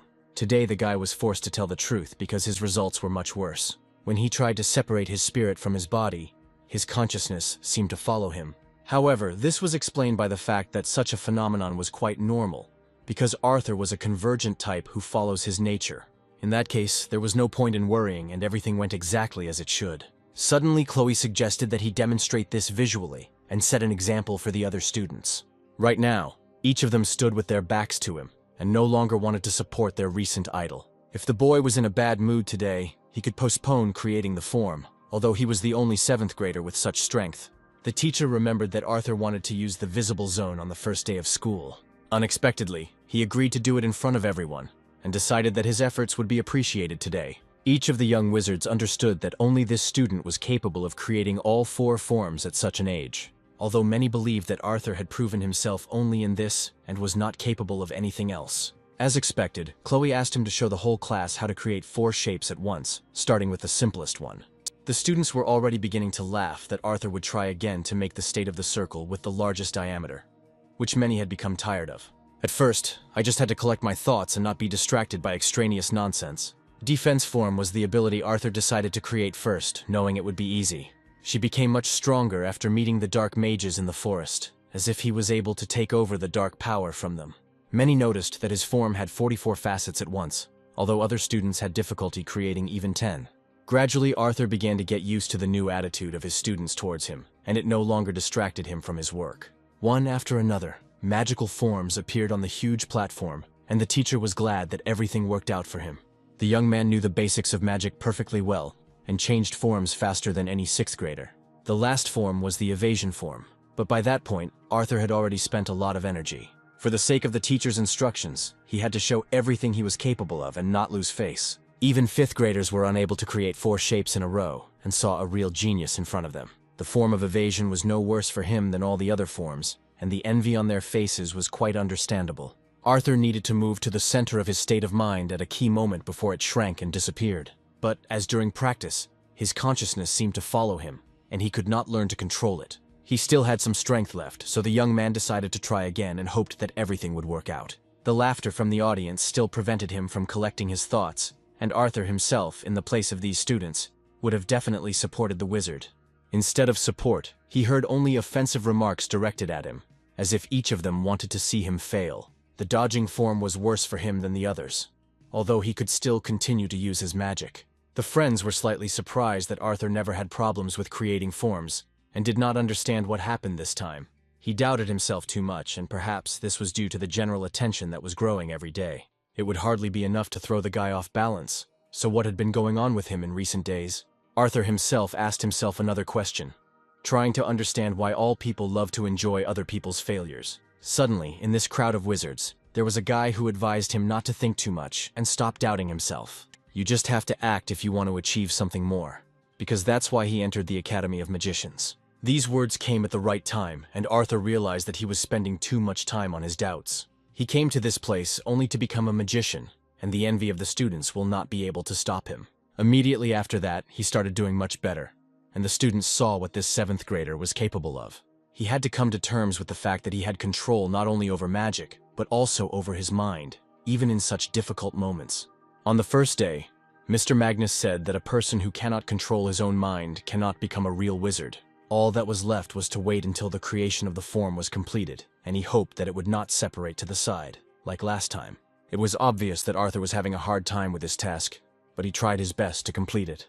Luckily, he succeeded, because it was with the help of this form of defense that he was able to resist Michael's guys in the forest. Emma looked closely at the report of the previous incident, which listed the names of the students involved in the use of anti-magic. Even though they didn't use anti-magic properly, it would be impossible for an ordinary student to defeat 6 experienced mages. It turns out that Arthur had more mental strength than those students put together. This was that very innate talent about which there is always so much controversy, and there is still no exact definition of where it comes from. However, this is not important at all when it comes to saving lives, and the main thing was that everything ended well that evening. Even after that horrible incident, he managed to use the evasion form again in Chloe's lessons, and it had only been a month since the boy had mastered the skill. This is exactly what Emma wanted to talk to her about today, because in her classes the guy also demonstrates the same skills. Over a cup of tea, Chloe suggested something unusual as a motivation for all the students at the academy. Now they were thinking about the same thing, and Emma, with a smile on her face, realized that she was not mistaken. Just a few days later, during a chemistry class, the 7th grade was destined to learn about this innovation. Emma, without even finishing today's topic, suddenly said that today's 7th grade lesson was over. She ended class a little early to make an important announcement that she had arranged with Chloe. Emma asked Arthur to stand up, although he didn't understand why he was being noticed again. It turned out that they decided to transfer the young man to the 5th grade ahead of time, and from tomorrow, he will join the 5th graders. It was impossible to imagine that anyone other than Arthur would be able to skip 2 grades at once, as if he were 2 heads above the rest. That was the end of her short announcement, and Emma hoped that each of the boys would study hard. One of the 7th graders responded by stating that she objected to such a decision, since this happened very rarely at the Magic Academy. How could a student who couldn't even cast a spell be promoted to the 5th grade early?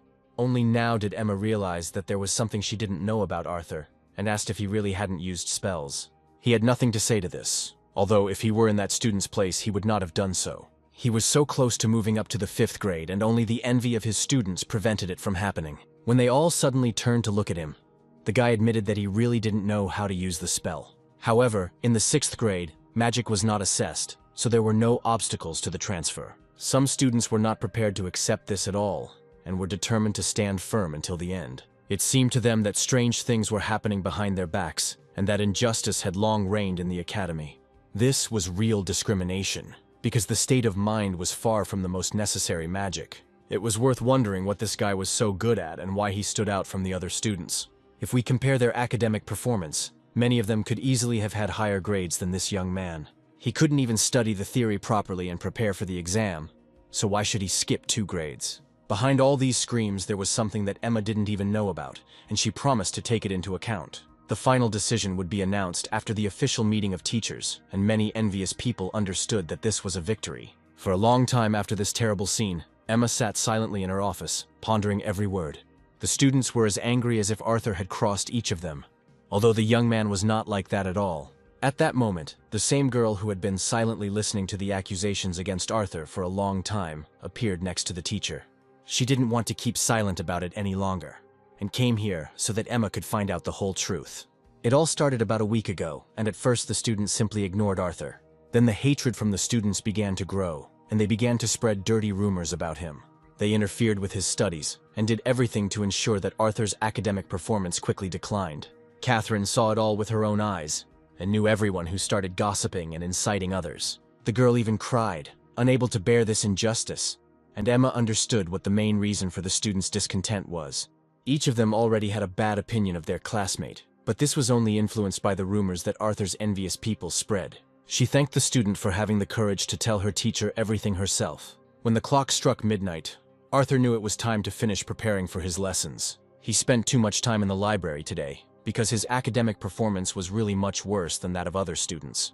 There were only 2 people left in the entire hall, and besides Arthur, there was only 1 employee of this very library here. Arthur understood that recently, instead of general attention, he received complete indifference from students. He was pleased that at least someone could give him a smile, because he had long missed normal communication. All that remained was to find out why someone needed to declare a real war on Arthur and incite the students. The butler warned that many would look down on him at this academy, but he should keep moving forward. This was the only way he could achieve his goal. And for this, the guy was obliged to endure everything. The people who believed in him would never forgive Arthur for his weakness. Vincent had thought all his life only about the well-being of his only son, and Arthur had no right to let him down. As he walked past the graduating class building, he knew the road to the top would be long. But looking at the top of this hill, he already knew that one day he would become a real wizard, no matter who stood in his way. Doing in practice what you had planned in theory was always much more difficult, but this was the only way to achieve success. Arthur had done a lot of work today, and immediately after his shower, he wanted to close his eyes and lie down for at least a little while. Suddenly he heard a knock on the door and turned around sharply, trying to understand who had come to see him. Usually at such a time everyone was already asleep, and during his entire training no one had ever visited him at such a late hour. Arthur thought the worst, imagining how a crowd of his envious people, led by the most important of them, was already standing outside the door. When he was already approaching the door and reaching for the door handle, the guy suddenly heard a quiet female voice. It turned out that the teacher Emma was standing behind the door, who apologized for her night visit to his room. She wanted to talk a little earlier, but Arthur didn't show up at the hostel for a long time, so she had to come to him in the middle of the night. Passing by the desk, she immediately noticed that this young man had been preparing for classes from early morning until late evening. The boy had not received a proper education when he was younger, and was now struggling to keep up with the other students. During class, Arthur always looked intently at Emma, although in reality he was very shy. Gradually they started talking, and Arthur said that he enjoyed studying at this wonderful academy. However, Emma recently found out that his classmates were bullying him, and that made things much worse. He could be honest with his teacher, although she insisted that Emma had nothing to worry about. He was really fine, although it was a bit of a shame that he never managed to make friends at the academy. But Arthur could do nothing about their bad attitude towards him, although he tried many times to change it. He was a little offended by this attitude towards him, but he did not at all want to force them to maintain a fictitious friendship with him. As before, Arthur remained true to himself and decided not to get hung up on other people's opinions, which are always changing. Somewhere in this world there was someone who could help him, and Arthur believed in it, as many believe in fate. For a long time the girl listened to him attentively, and understood that this young man's thoughts had long since become mature. She replied with a smile that she understood what the student was talking about, and would take his words into account at the faculty meeting. And soon, standing in front of the teachers, she loudly announced that she had decided to transfer Arthur to senior classes early. Many teachers reacted much like the envious students in the classroom, but the decision had already been made. There were loud voices in the conference room, but everyone understood that this was a normal thing for the younger classes. They should have agreed to transfer this talented magician, especially if the other students were interfering with his studies. Besides, it was in the interests of the academy itself, because that way they would have more young graduates. However, Jacob had objections, and this came as a bit of a surprise to Emma.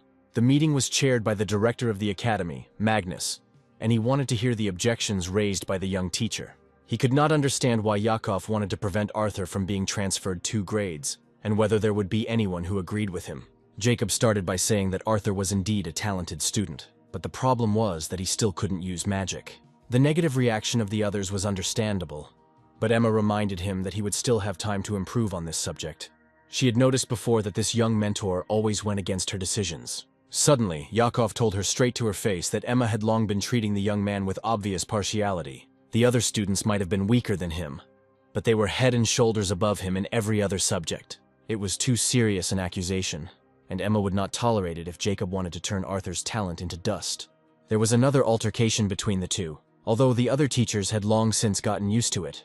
The characters of these young teachers left much to be desired, and every meeting always ended the same way. It is better not to repeat what words these two called each other, but it is clear that there was not a single compliment in them.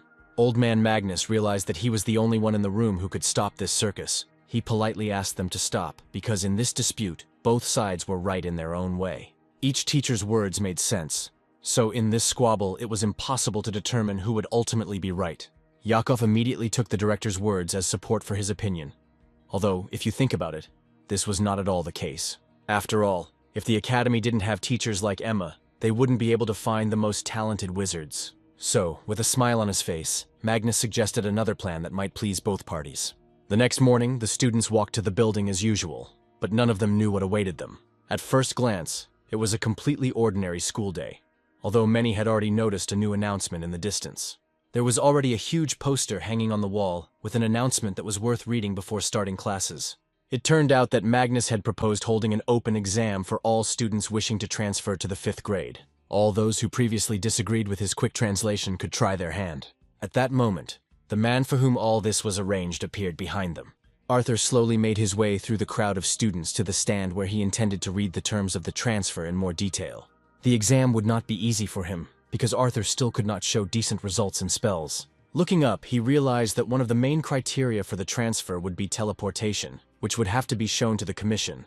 It seemed that Arthur would remain a 7th grader, and many knew that his problems with using spells would hinder the transfer. Listening to all this talk in the crowd, Charlotte understood that many of them were only benefiting from this. It was not for nothing that they said that 7th grade students were immature students. So what was happening did not surprise Louise.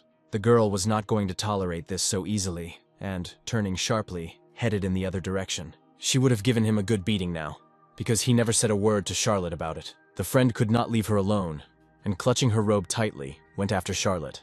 Although if she interfered in this matter, she would only risk hurting Arthur's pride even more, which he certainly wouldn't want. However, it was impossible to simply watch this from the outside, because she owed him a lot. Teleportation was a great chance for Arthur to prove himself as a course leader. If the problem had only been the complexity of the spell, Charlotte herself would have been able to help him somehow.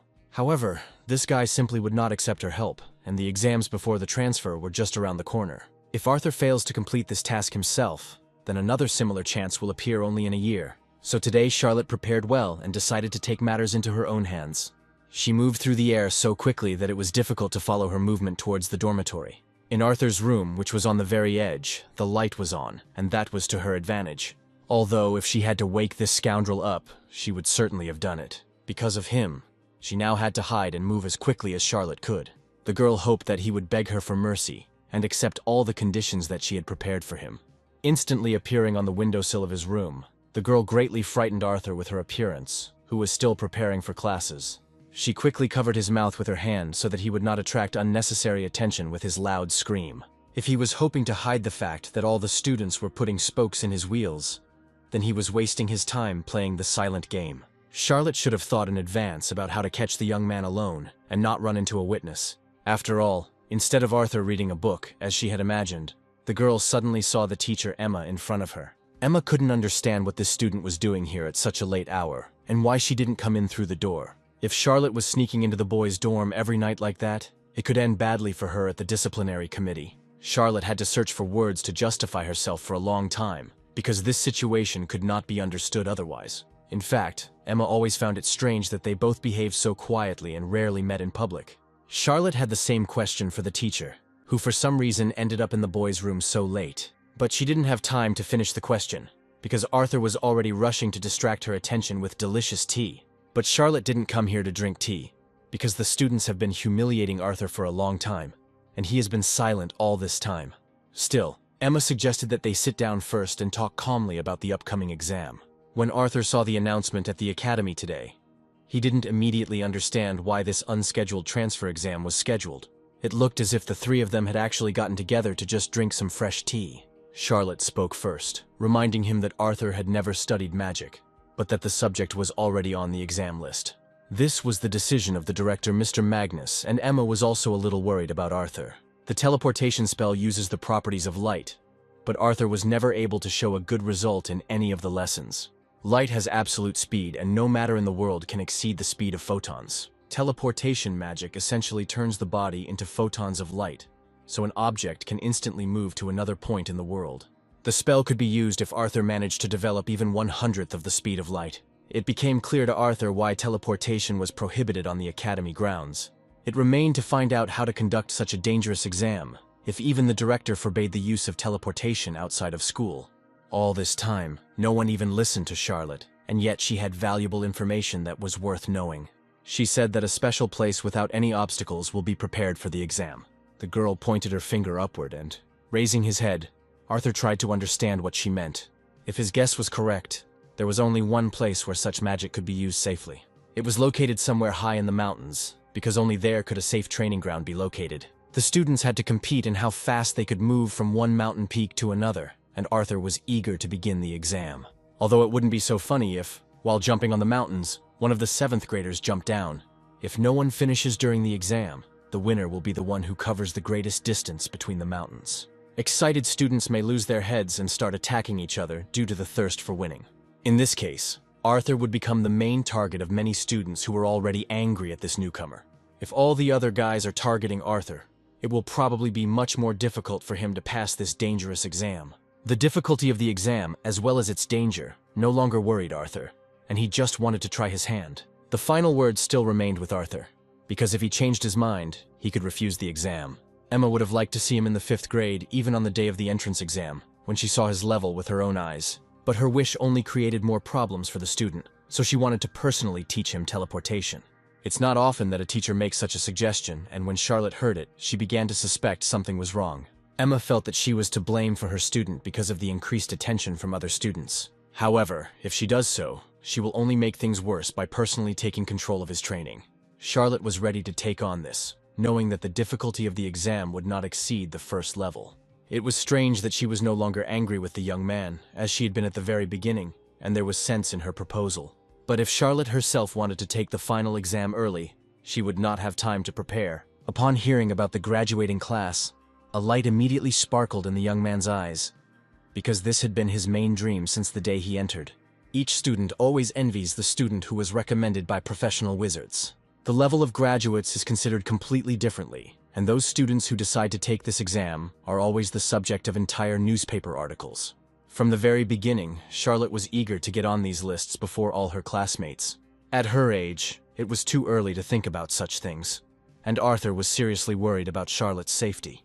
Moreover, if she spends time on his training, the complexity of the final exams may be beyond her strength. Looking at her, he realized that this girl's desire was even stronger than his own. At such an important moment for herself, she came to Arthur to help him.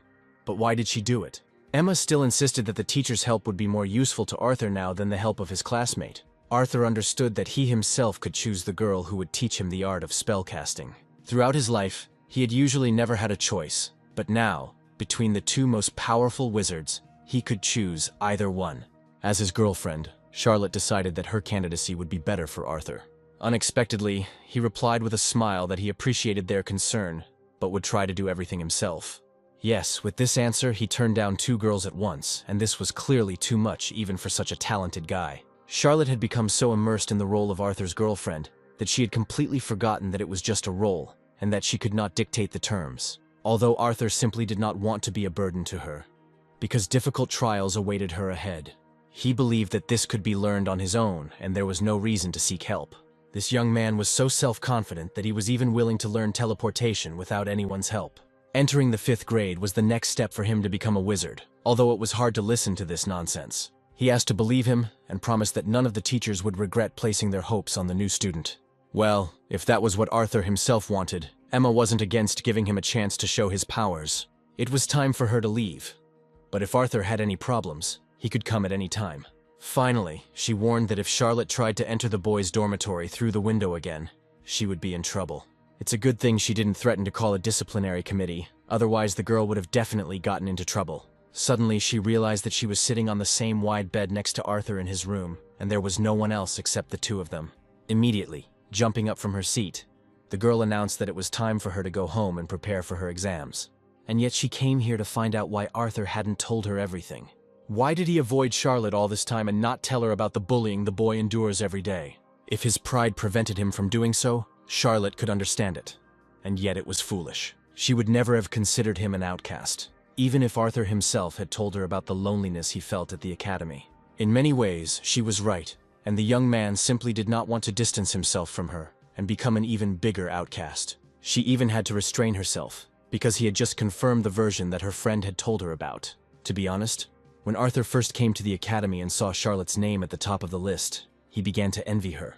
He wanted to catch up with her right away and write his name on this big table. On the first day, Arthur vowed to himself to try his best to someday top this list. He could not even imagine that everything would turn out this way and that the relationship between them would become friendly. As Charlotte listened to all this, she knew deep down that he had almost achieved his goal. That first day when she met him on the street, she wanted to get to know this talented child better. The coincidence was strange. Could such coincidences happen that led 2 people to the same point? However, this was not the answer she wanted to hear, and she again attacked Arthur with reproaches. He acted as if he was trying to get behind her, and instead of telling the truth, he cowardly hid behind the mask of a simpleton. If he was serious about surpassing her in magic, and that was his goal, he would have to try hard. Besides, he should stop calling her high school girl, since he had known Charlotte's name for a long time. Only by fighting on equal terms could he prove to himself that he was the best. But if he doesn't catch up with her, Arthur will have to call her a high school girl for the rest of his days. It was hard to understand what the girl was hinting at, but her feelings for the guy became completely different. Finally, he asked to stay for one more minute and hear a few words. Looking into her eyes, he promised that very soon he would definitely catch up with her and teach her a valuable lesson.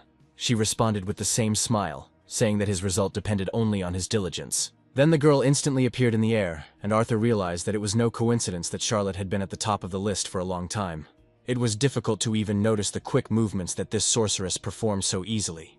It was a pity that he had to refuse her help, but Arthur was sure that many were watching his every step. He really didn't want to put the girl in danger and was ready to take the full brunt of it. There was only 1 month left until the day of the exam for early transfer, and this month was supposed to lead him to his main goal. Now it was necessary to prepare well for the exams, because for this you will have to study a lot, read a lot of books. Many of the students turned to tutors for help, because this was the only way to learn all the material. The most difficult thing was teleportation, because Arthur wasn't the only one who was afraid to take this dangerous exam. And yet he did not forget about theory, having collected a whole mountain of books from the library and was determined to read it all. He had already said that he would learn everything on his own, and decided to start with the theory of the transformation of matter into a photon. These scientific works were actually written by wizards, although there was much in common between scientists and magicians. The environment that the wizard encounters is constantly changing, taking on a new form. As the position changes, you always need to adjust the amount of light and know the exact calculations. They were so complex that I had to relearn all these formulas and understand what was most important in them. Even the teacher Emma said that teleportation is quite easy to learn, and you just have to put in the effort. Many children knew this subject well, although their parents hired the most expensive tutors. Arthur had to fill this gap and gain the knowledge that he lacked in childhood.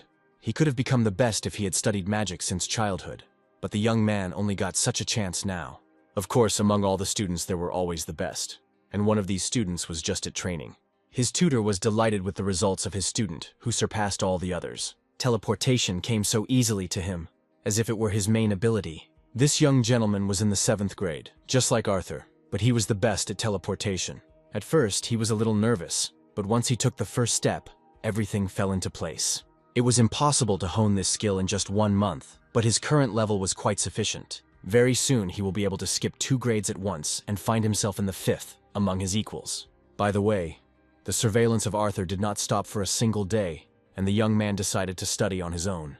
Yes, it slightly hurt the pride of the young man who was currently teaching a lesson with a tutor. While Arthur couldn't afford it, he had to put in 10 times more effort. By evening, he had done everything he could to try to master the basics of teleportation. It couldn't be said that he was completely confident in himself, but there was no time for doubt. While the 7th grade training ground was empty, practice could begin in peace.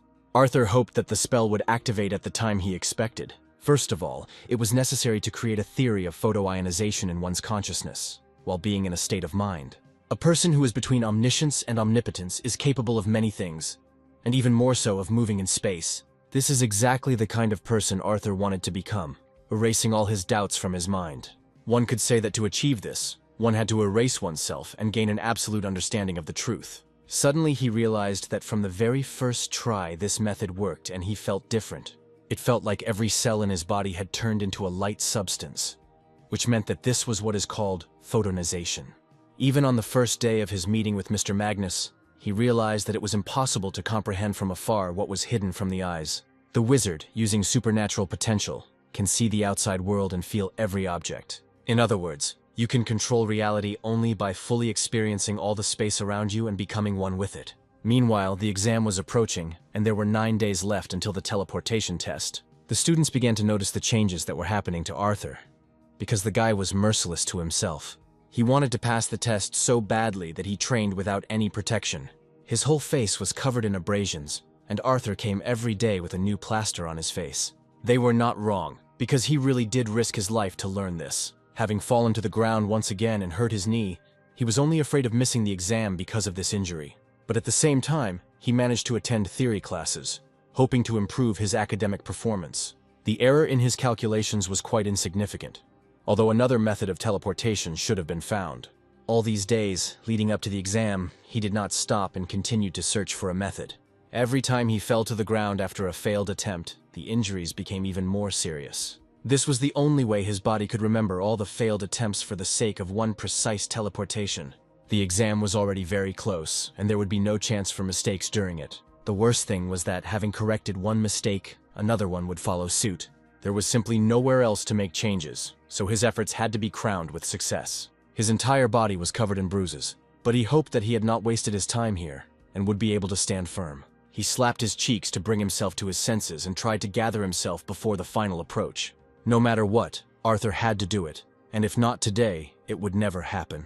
He pushed off the ground with his foot, hoping that this time the teleportation would be successful. As usual, he saw a bright flash of energy in front of him, around which a vortex of his magical field began to spin. At that moment something changed and Arthur no longer felt the ground so firmly under his feet. Could it really have happened? For a short time he was able to hang in the air and wave his arms randomly in different directions. After that, the guy fell to the ground again, but those few seconds were enough. With a smile on his face, he realized that he had succeeded in performing real teleportation. There was no time to lie around and rejoice at my small success. It was time to tie all the work together. Yes, he had to endure the pain a little longer, in order to one day show the commission everything he was capable of. His main competitor got this skill much faster, because he had the best teleportation tutor working with him. Today his young master felt great, and it was clear that he was fully prepared for the exam. 700 meters seemed like nothing to him, and he was ready to cover this distance in an instant. However, first he had some more things to do at the Magic Academy, and Stephen wasn't going to enter the game without an ace up his sleeve. For many students, it was a normal day, and students came to class early to prepare. So did Catherine, who slowly approached the classroom doors. The day was about to start off completely differently for her, because someone unexpectedly called her name. It was Stephen who greeted the young sorceress with a smile. It was strange that he was still not on the training ground, although the guy believed that the losers were unworthy of training next to him. But the main thing is what this girl was doing here, because her grades were as bad as she was. The last words deeply hurt Catherine, although she didn't show it, turning sharply to the side. Her hands were shaking, because this offspring of an influential father did nothing for no reason, and he probably had business with her. The guy decided to humiliate Catherine right before the exam, although the girl knew that this bastard was just a teacher's rat. It seems she blurted out too much, and with these words revealed Stephen's secret, which she had accidentally learned recently. That was exactly why he was waiting for her here, because the guy had long suspected that Catherine had reported him to the academy teachers. He used to be kind to her because they were classmates, but when Stephen gets to high school, his kindness to her can be forgotten. It's scary to imagine what will happen when the guy puts his threat into practice and starts treating Catherine differently. Even though this girl was 4 years older than Stephen, she seemed to him to be an ordinary timid child. Now he was looking forward to her appearance at the teleportation exam, hoping to see her fail in person. In many ways he was right, and the girl was afraid of too many things. But was it worth saying such offensive words to her face? Meanwhile, he went to class, and the first thing he did was ask loudly if the boys had prepared their plan. It was too late to retreat, and according to the plan, 2 of them were supposed to stop Arthur at the start, and the others were supposed to guard Stephen. At the first stage, the distance of one jump was about 10 meters, and it was necessary to hold the brat after his first step. As soon as he transferred to high school, the guy promised to find them a good tutor. Stephen's father was a technical consultant for the Magicians Association, and could easily arrange for them to advance to high school. Their well-thought-out plan did not tolerate any changes, and only needed to be executed precisely. The impudent man believed that a genius should not let his guard down. But which of the 2 was the real genius? This was yet to be found out on the very day when the exam for 7th graders took place. Many of these kids were unable to take this difficult test and quickly move on to 5th grade.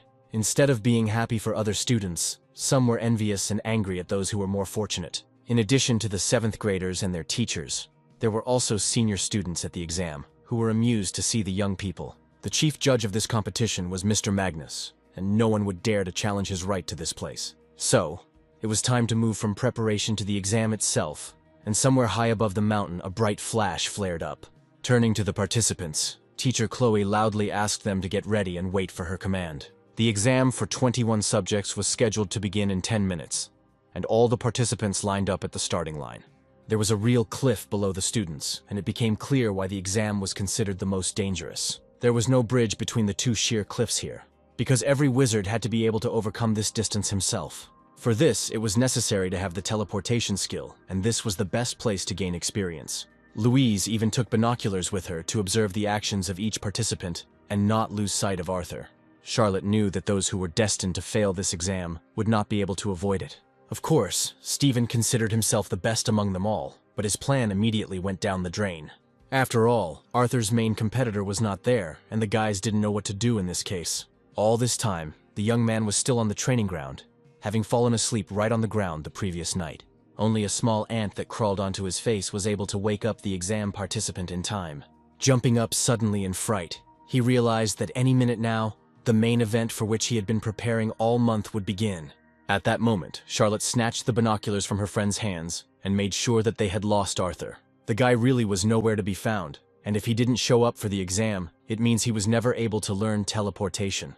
It would have been worse if, during independent training, he had fallen from a height and broken himself. According to the exam rules, Chloe could not delay the start due to the absence of one participant. At the signal, they all had to run towards the abyss, and the student who would overcome this distance using teleportation would become the winner. The test was mortally dangerous for each of them, because the one who does not activate teleportation will fall into the abyss. If any of them were afraid of the exam, they should have said so now, because there were no protections installed downstairs. Each of them knew that in the process of studying magic, one could die, and this exam was that very case. Yakov reminded that they were taking an exam for early transfer, so only the strongest would be able to get into the 5th grade. Right now, anyone who is unsure of their abilities and afraid of heights should step aside. To avoid accidents, it was better to scare the students immediately than to watch the death of one student later. And only those who are completely confident in their abilities will not give in to fear and will remain at the starting line. Stephen was the first of these students who would not have given up taking an exam for anything in the world. I wonder how true were the rumors that 7th grader took it upon himself to study teleportation. But more on that later. And now they had to line up in one row because there were only a few seconds left before the start of the exam. Raising her hand up and getting ready to give the signal to start, Chloe still hoped to see the head student there. At this time, Arthur was trying his best to make it to the start of the competition, and his figure appeared at the end of the forest path. It would be a shame to miss the event for which he sacrificed so much, and which would determine his future. Luckily, he arrived at the starting line just as the teacher was about to lower her hand. Trying to catch his breath, he loudly apologized for keeping everyone waiting. He hoped that he would still be able to take part in this exam despite his lateness. Through the binoculars, Charlotte saw the man who was the most important participant for her among all the students. She was glad to see Arthur, although she didn't understand where the hell he had been all this time. The young man's entire body was wounded, and it became clear that he had been practicing without protection since the very first day of training.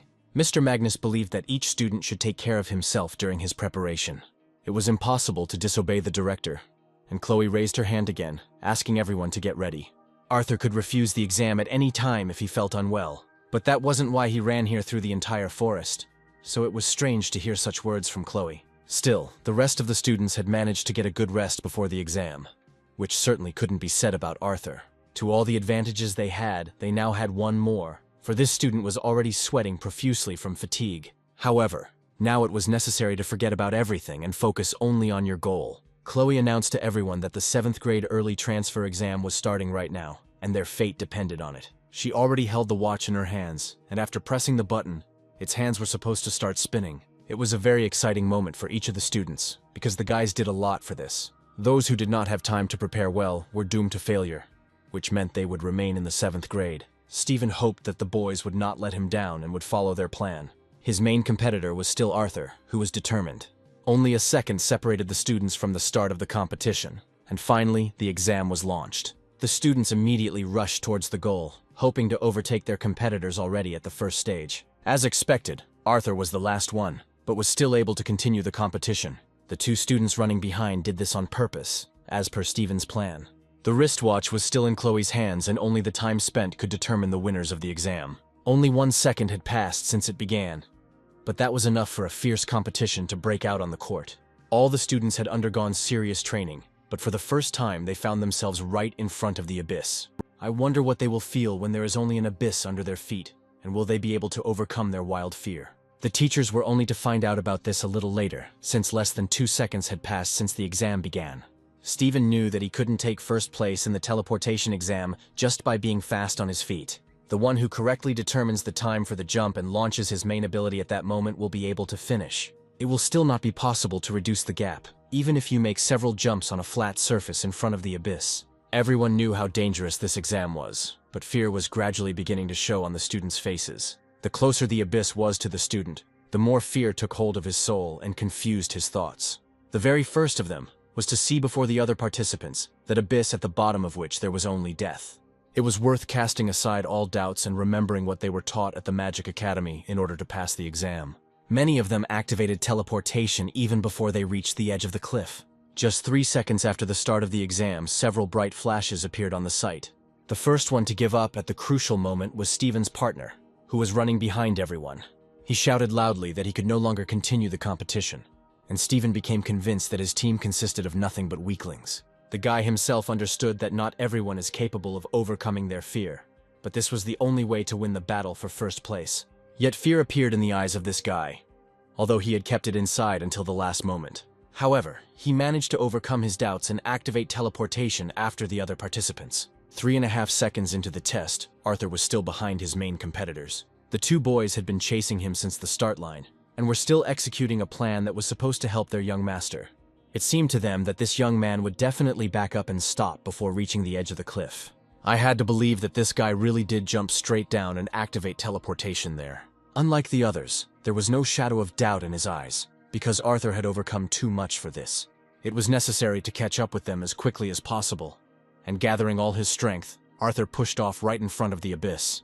1/100th of a second after that, Chloe realized that he had managed to perform the jump within the rules of the exam. Instead of flying up with the other wizards, Arthur flew straight down to his death.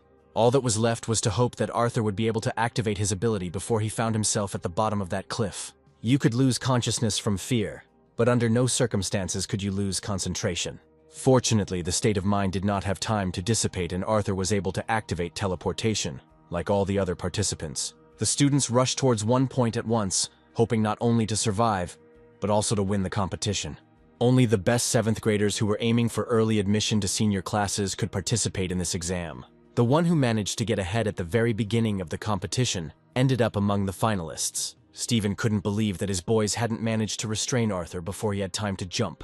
He was able to overtake everyone at once, which means he chose the most opportune moment to jump off the cliff. Finally, the spectators waited for the most interesting stage of the competition, and everyone was rooting for their own participant. It was hard to believe that the newcomer would be among the first and would not give in even to such an experienced magician as Steven. Charlotte had indeed told her friend that it seemed like Arthur was using magic for the first time, but this time the guy had outdone himself. He was a little late, but he had a chance to show everyone that early start of magic lessons and experienced tutors did not mean anything. If he continues to act in the same spirit, he will definitely become the first, and Steven will only be left to watch him go. Steven had been trying his best, and now, without the help of his team, he was heading straight for his main competitor. Arthur's speed was truly astounding, and if it weren't for this newcomer, Steven would have been the best among all the participants. Ahead of them was still that strange fellow, who had fallen asleep right on the training ground that night. At the same time, Catherine was slowly moving deeper into the forest along a familiar path. Since childhood, this girl had a talent for magic, but recently her grades have sharply deteriorated. Her class teacher wanted to ask her about this, to whom she confessed that other students were distracting her from her studies. As a result, the girl was delayed in the 7th grade for 6 whole years, and every year of her life was repeated the same way. It was hard to imagine what was going through her head, but right now she wanted more than anything in the world to stop Steven. Right now, he was still competing for the lead in the race, and was tied for first place with his former rival. All those who were behind them had already lost hope of winning, and only wanted to take at least 3rd place. Arthur would have given a lot to be in the lead in this competition as soon as possible, but it was worth waiting a little longer. Some participants lost strength right in flight, realizing that the exam turned out to be even more difficult than they thought. With tears in their eyes, those students who flew down without magic begged to be saved. All the members of the commission looked in their direction with smiles, as if they knew that they were not in any danger. As expected, those students who could not overcome their fear were the first to fail the exam. If only they knew that all this time they were spinning in one place not far from the ground, they certainly would not have behaved like cowards.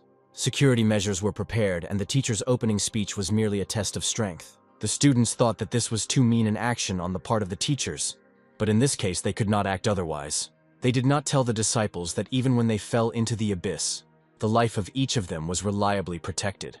As a result, almost all of them failed the exam, and only the strongest could claim the right to a quick transfer.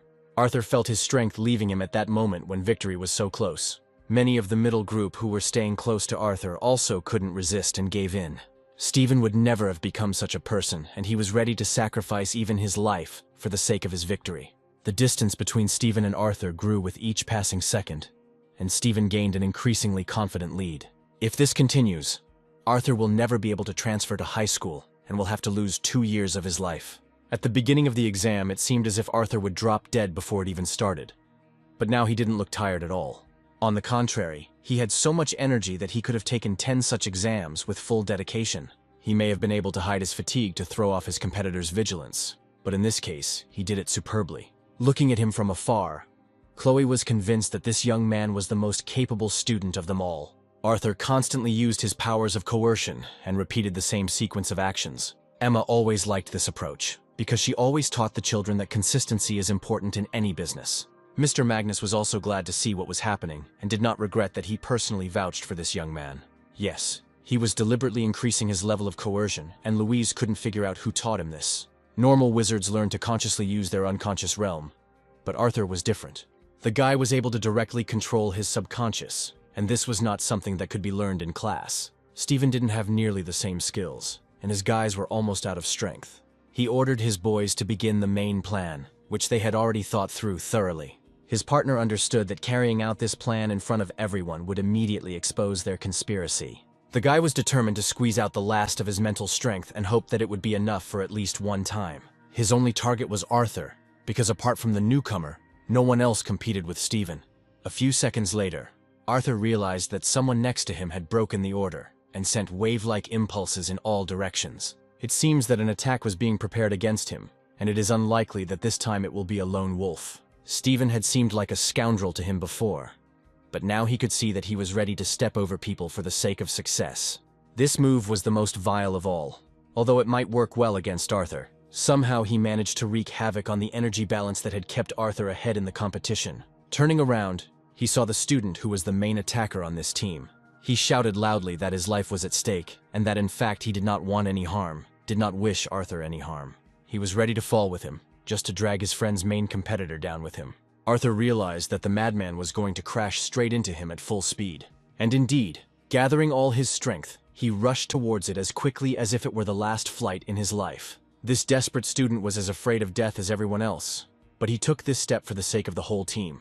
He hoped that he could activate the flight skill at the last moment, although the risk of not being able to do so was huge. He managed to break the pattern that Arthur had worked so hard to create in the sky, sending Arthur into the very abyss. Arthur realized that this was a huge problem for him, and that the disruption of the order of actions had left him overcome with fatigue. If he doesn't concentrate right now, all his efforts will be in vain, and instead of victory, he will face a cliff. However, he would not be himself if he could not find solutions, even in such situations. It became clear that Stephen's plan had failed, and they had not taken into account the enormous talent of their competitor. All the students in the 5th grade found the movements of the guy who was trying to confuse Arthur very strange. Only one of them realized that the guy did it on purpose and was trying to crash into his opponent. Classmates did not believe it at first, because only a madman could decide to do such a thing. And yet Eugene insisted on his own, having foreseen such a mean move on the part of the guys. He was able to easily explain to them on his fingers that when one person blocks the way, another one attacks at that moment. It was this tactic that Stephen's team used, which simultaneously blocked both advantages of teleportation. As usual, the smartest guy in their class outdid everyone else, although his classmates were not happy about it. But it was worth listening to his words, because Eugene always knew how to notice the most important things. It's strange that the teachers didn't notice this, as if they weren't in control of the situation from the beginning. Stephen was confident that this would enable him to take first place and take his trophy. Soon, everyone will start to envy him when they find out that he was the best, not only in the class, but also among all his peers. He always considered himself a real genius, and now he was able to prove this strange hypothesis to himself. However, just behind him flew the wizard who really wanted to prove the opposite. Arthur needed to get ahead of him quickly, but if he broke the order of actions, he risked losing control of his magic. Instead, he should have increased his speed and overtaken his opponent by at least half a second. The students noticed how quickly Arthur was able to catch up with his rival, and was soon to become the first. His body was not in perfect condition. One girl understood that he would be able to surpass himself today. The next second, something happened that not only Charlotte, but also all the other spectators did not expect. When the goal was already very close to Stephen, a new obstacle appeared on his path. At first he couldn't understand why his movements had suddenly slowed down, as if magic had stopped obeying him. It became clear that his magic was in perfect order, and another object appeared in the sky. If this object had touched him even by a millimeter, the guy would have lost control and flown down to the ground. the teachers realized with horror that a mechanism had been activated in the sky that prevented the students from crossing the border. The difficulty level of this exam immediately increased to 10th, although the students were only 7th graders. It turns out that they now have to pass the level 10 exam if they still want to win. Jacob could no longer watch this from the sidelines and quickly went to the control room. He already understood that strangers had managed to get into the control room, and they had thought out this plan in advance. The exam needed to be stopped urgently, and Emma asked the director to reschedule it for the next day. Old Magnus remained unperturbed, but he knew that many families would be unhappy with the cancellation of the exam. However, the life of each student was much more important, so he ordered the exam to be stopped immediately. At that moment, the objects that were rushing at the speed of light began to slow down. Was the exam stopped by someone? It seems that all of Arthur's efforts were in vain, and he will never be able to win first place. Teacher Yakov, who had almost reached the control room, also noticed the yellow signal to stop the exam. This was bad news for Jacob, because now a whole pile of protest letters from parents would fall on his desk. Most likely, one of his colleagues got drunk that night and locked himself in this bunker, accidentally pressing the lever. This time he wanted to have a serious talk with that idiot who even forced Mr. Magnus to stop the exam. However, he realized that the door was locked, and this seriously resembled a conspiracy. It didn't seem like it was a simple coincidence, so Jacob prepared to quickly open that door. With the help of the attacking magic ball, he was determined to end this madness, even if he had to break down the door. Then he suddenly realized that there were people inside that he didn't know, and through the material, he noticed two silhouettes. Yakov was ready to blow up these bastards along with the door if they didn't open it right now. Surprisingly, a female voice responded, and the girl herself would only be glad to stay inside and die. The student, who remained in the 7th grade for many years in a row, believed that no one would notice her absence anyway. There was no doubt that Catherine was hiding behind that door and had increased the difficulty level of this exam. And indeed, Catherine was shaking with fear, pressing her back against the door on the other side. The guy immediately tried to bring her to her senses, banging on the door with all his might and demanding that she open it. For her, it was all over, and after this incident, Catherine would be expelled from the academy. She only did it because she didn't want Stephen to be transferred, because then her life would turn into hell. Yes, Stephen could have actually won the competition if he had overcome an obstacle that was within his power. However, by making the exam 3 more steps more difficult, she deprived him of the opportunity to win and transfer to the 5th grade. Now it became clear to Yakov why the girl had been so withdrawn all this time, and he told her to do as she wished. If she didn't want to open that door, she could stay locked in as long as she wanted. The exam was stopped by Mr. Magnus anyway, meaning she had accomplished her goal. The last 2 participants in the exam were already at the final stage before she pulled the lever. Stephen knew he was just 1 step away from the victory that had been snatched from his grasp. He wouldn't have another chance to get rid of Arthur, so it was worth winning right now. Although Arthur could have taken the prize place if Stephen's friend had not stopped him, the 2 were still in the air and their personal competition was not over yet. Suddenly, both participants activated magic again, as if they wanted to continue the fight outside the exam. It's weird that these guys thought the teachers would count this victory even after the test was over. Looking closer, Emma realized that the students were heading straight into the labyrinth, as if they had agreed to do so in advance. It would be better if they didn't do this, because violating the will of the director of the academy threatens each of them with expulsion. Looking at these stupid brats, Mr. Magnus couldn't wait to see them in the headmaster's office. Before, it seemed to him that this smart guy was different from everyone else. But now he could see for himself that he was different. Arthur acted as thoughtlessly as the other students, blinded by their greed and thirst for victory. As he watched them go, Mr. Magnus realized that he would not be able to find the right path in this dragon's labyrinth. Charlotte understood the same thing, because the 10th difficulty level was intended only for professionals. Unless you were a professional wizard, an encounter with a dragon could only end in one way. However, there was no way to convince the young man who was rushing at full speed straight into the labyrinth. He had never encountered anything like this in his life. But still, Arthur did not want to miss his chance. When he was already nearby, the young man immediately noticed that many objects around him simply did not lend themselves to inner vision. The speed of this trap was too high and he didn't have time to calculate the changes. At this rate, he risked wasting all his mental strength, although his opponent should have thought about the same thing. After all, Stephen was already approaching the labyrinth after Arthur and wanted to snatch this victory from his opponent's hands. He understood that with his victory, he would be able to impress not only the students, but also all the teachers, and they would recognize him. If they thought he was at the top of the charts only because of his father's influence, they were very much mistaken. Today he has the opportunity to prove it in practice, forever eclipsing the rest of his competitors. Without any regret, he sent a stream of his last destructive forces at Arthur, hoping that he would remain in second place today. At this time, Catherine was still in the closed room and was determined to go to the end. While everyone else was reaching their peaks, she had to stay in the same place for many years. Stephen was one of those bastards who always put a spoke in her wheel and humiliated her in front of everyone. After listening to all this, Yakov tried to calm the student, realizing that she had driven herself into a corner. The girl was already in tears, because in recent years all she had done was endure ridicule. If you remember, the young teacher graduated from the academy the same year that Catherine entered. It's strange. Why did he start this conversation? And what was he hinting at with these words? She remembered the way she looked at this graduate and how she wanted to quickly become just as grown up. However, Catherine had never heard of a genius named Jacob, just like everyone else. It is not surprising because such a genius simply does not exist, and teacher Yakov was never one. He was always last in his class, and was stuck in the middle of his studies for 5 whole years. It was hard to believe, but Yakov actually went through the same path as this unfortunate student. It was hard for him to accept this. But one day he met the director of the academy late in the evening. Seeing the boy torturing himself, Mr. Magnus suddenly asked him what a wizard should never do. Without waiting, he immediately answered this question himself, saying that a magician should never compare himself with others. The wizard was the man who erased himself every time in order to perform complex elements at a high level. The guy just needs to focus on himself, because if he runs forward, looking around, he will definitely lose his way. The same could be advised to Stephen, who has long forgotten about the main thing. He was only interested in his own victory, although the path before him was already blocked. And indeed, right in front of him he saw a multitude of dark bars, which were the main obstacle. He seemed to have missed the point that level 10 wasn't that easy and wasn't worth flying there. Worse still, he found himself at a point in the labyrinth from which no one had ever managed to escape. With horror, Stephen realized that this was how his life would end and began to loudly call for help.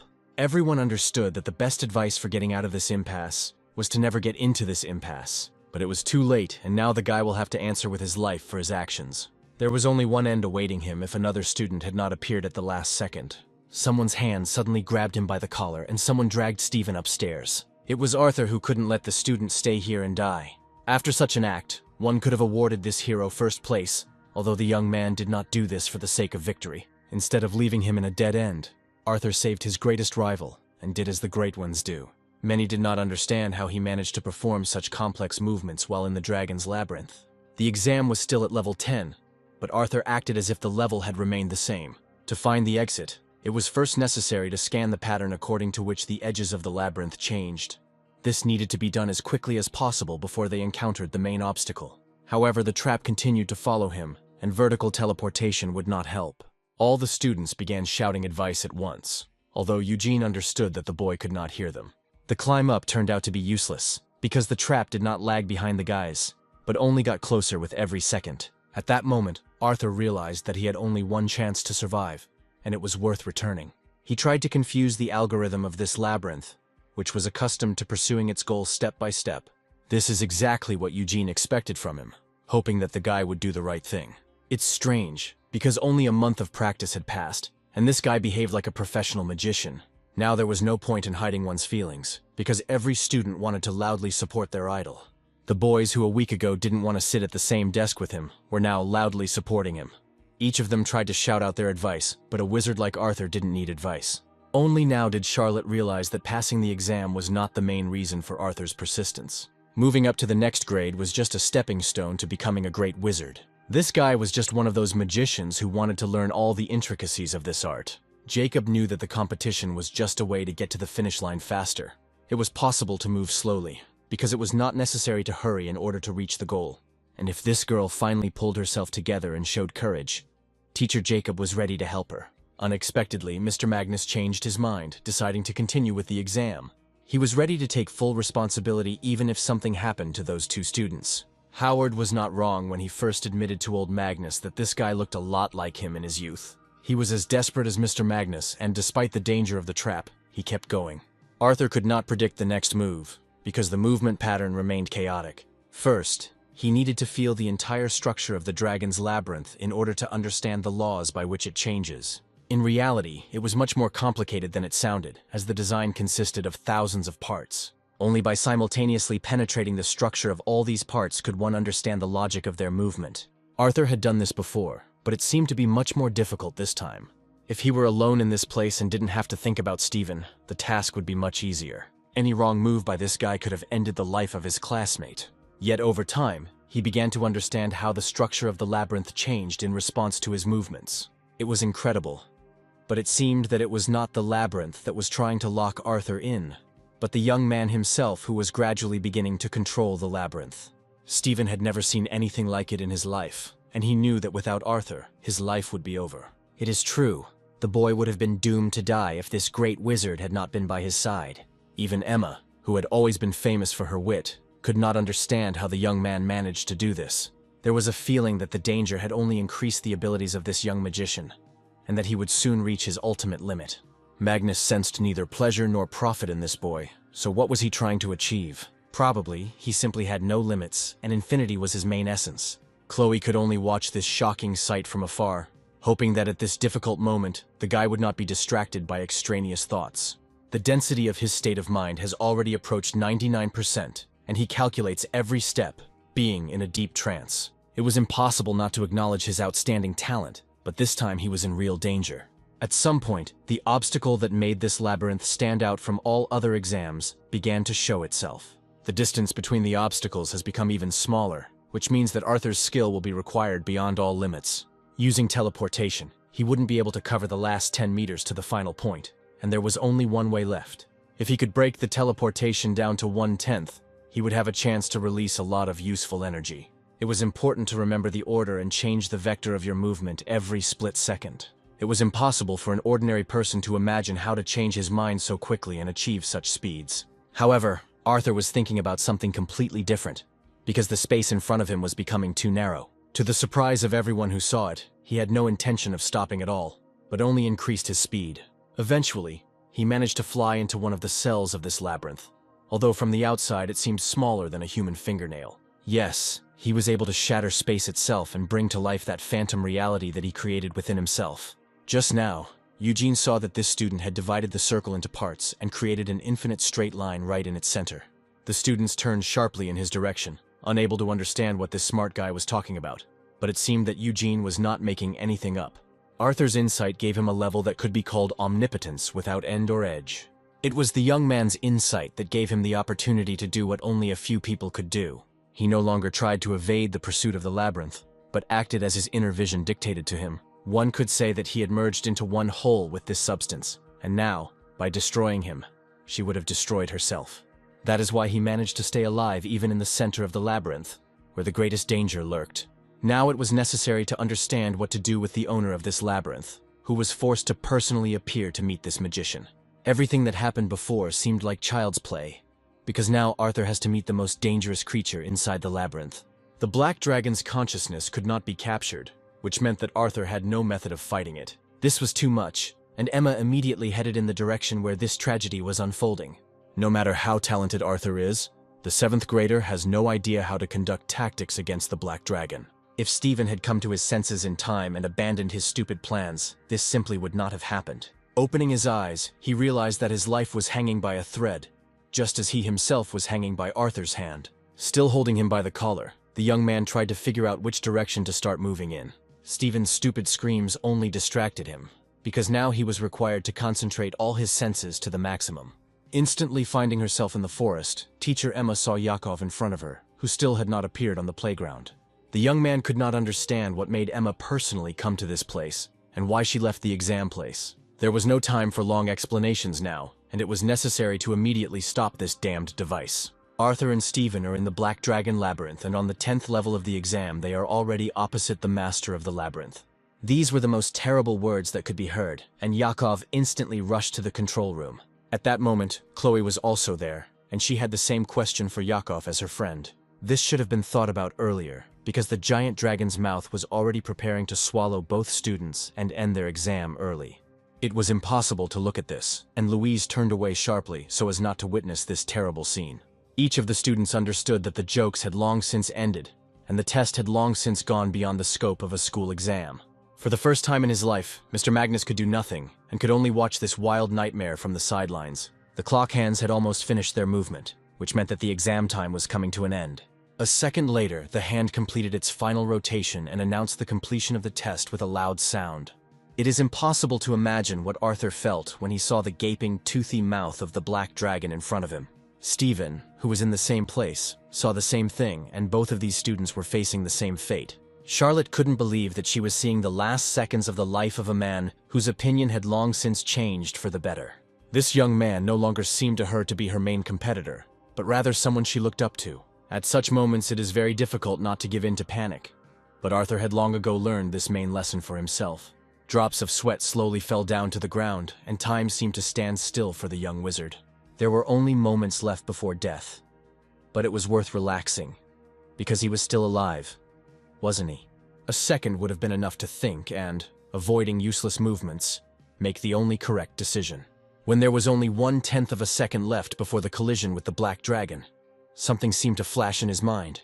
This was the idea that could get him out of here, and that idiot Stephen at the same time. In 1/1000th of a second, Arthur realized that 9 teleportations would be enough, and, with the correct calculation of the trajectory, he would find himself at the exit of the Black Labyrinth.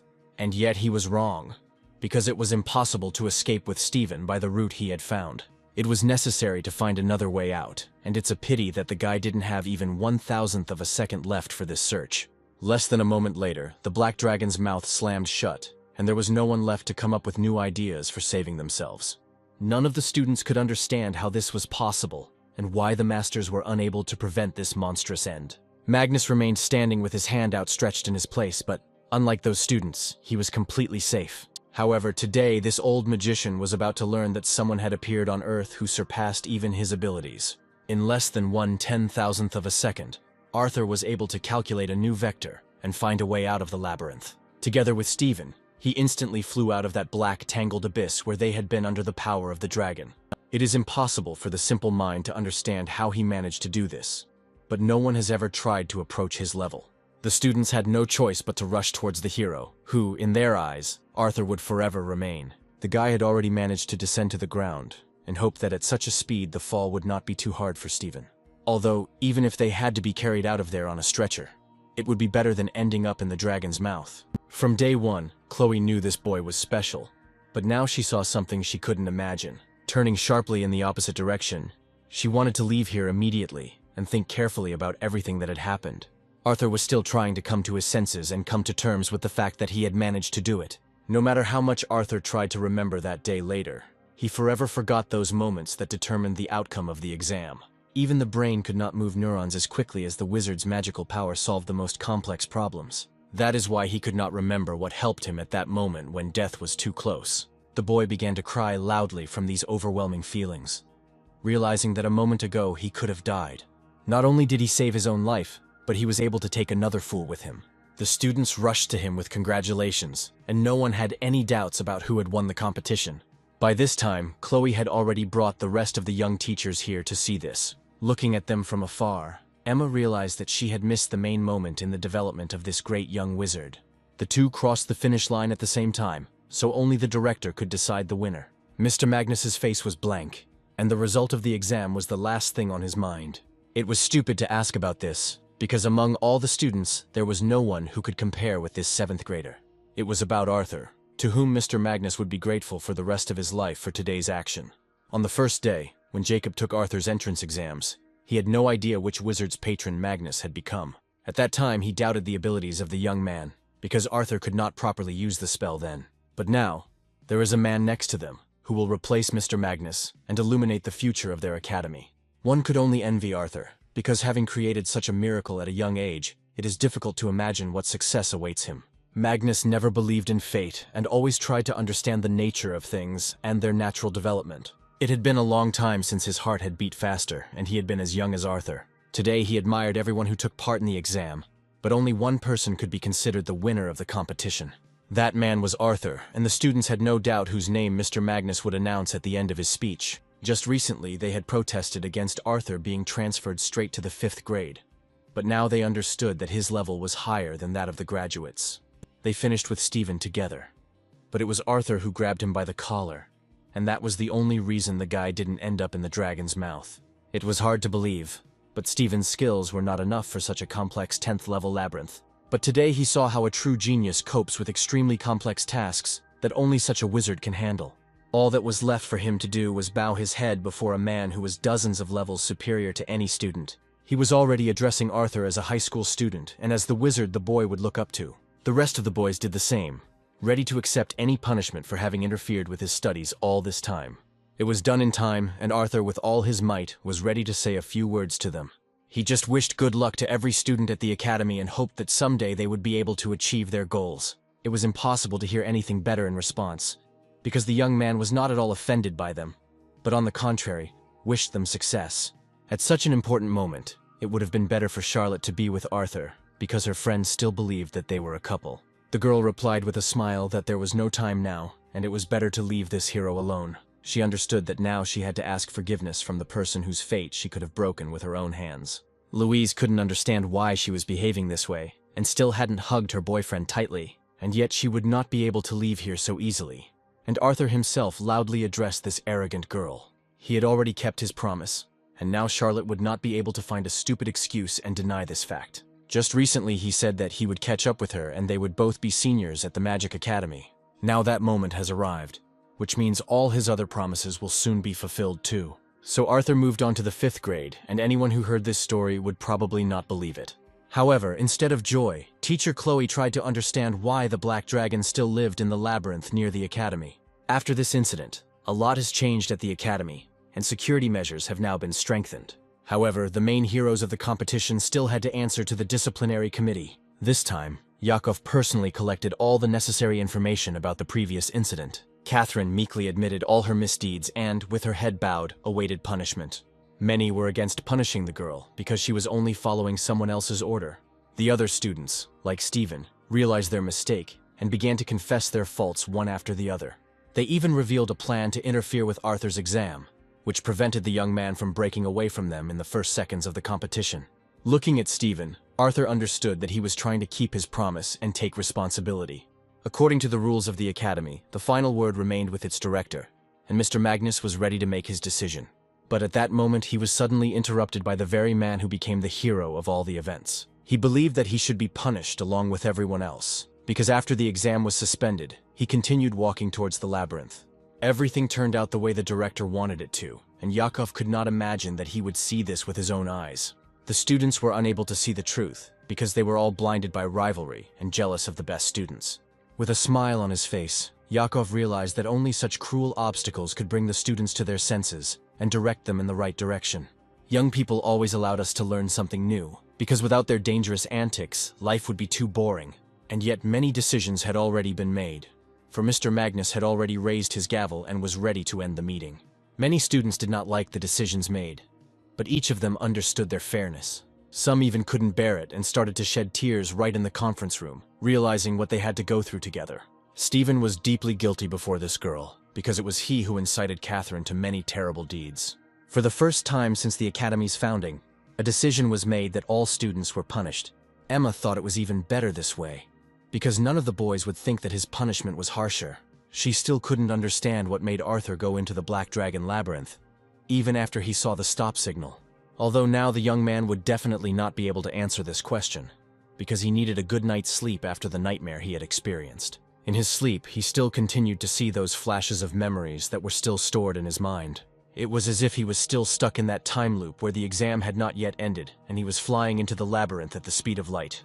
At that moment, he was able to focus and split his physical body into millions of photons. Yes, it was as if he had completely merged with the light itself, and thanks to this he was able to instantly overcome the distance. It would be more correct to say that he erased himself and did what other students were unable to do. In those seconds, it was as if he was torn into pieces, scattered all over the world, and he could see what was happening through the eyes of all creatures on Earth. To say that at that moment he became this world itself would also be close to the truth. He felt the same as on that first day when he was able to learn about his abilities in the Academy Garden. This was the kind of lightness that Arthur felt at that moment when he was rushing at full speed straight into the center of the Black Labyrinth. Now he had control over space itself, so his speed was not limited by anything. Infinity was the main secret of any genius wizard who performed miracles within the framework of already known magic. Simple teleportation of objects was now as easy for this young man as creating a state of mind for any first grader. The exam was not just a way to skip 2 grades and get into senior classes, but also a turning point in his life. Suddenly Arthur opened his eyes, and the first sound that reached him was the sound of a melody on the piano. He quickly put on his uniform and, straightening his tie, prepared to go to the academy. Taking the notebook, Arthur remembered that Charlotte had lent it to him so that he could quickly memorize some magic formulas. Today he had to remember to return it to its owner, and besides, he wanted to repay her for her past help. Suddenly he saw in the notebook those notes that made Arthur stop for a moment. Could it be that his eyes were deceiving him? Meanwhile, life at the academy continued as usual. But now each of the students understood that their possibilities were limitless. By his example, Arthur was able to breathe new life into every student who now wanted to be like him. It is interesting that today he did not come empty-handed and wanted to thank the girls for their help. The very next second, a basket of apples appeared in Charlotte's hands, which the girl had not expected at all. Surprisingly, instead of gratitude, she suddenly turned around and ran to the other end of the hall. Yes, it was a strange reaction to Arthur's little surprise, and Louise could not explain her friend's actions. She immediately ran after her and along the way asked her to wait a little and calm down.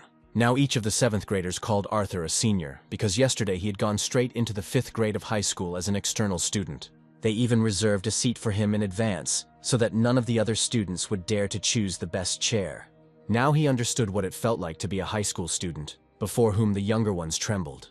He saw again in front of him the familiar face of Louise, who was glad to see him, like everyone else. Suddenly she admitted that she did not want to waste her entire youth on magic, and would return to ordinary life immediately after graduation.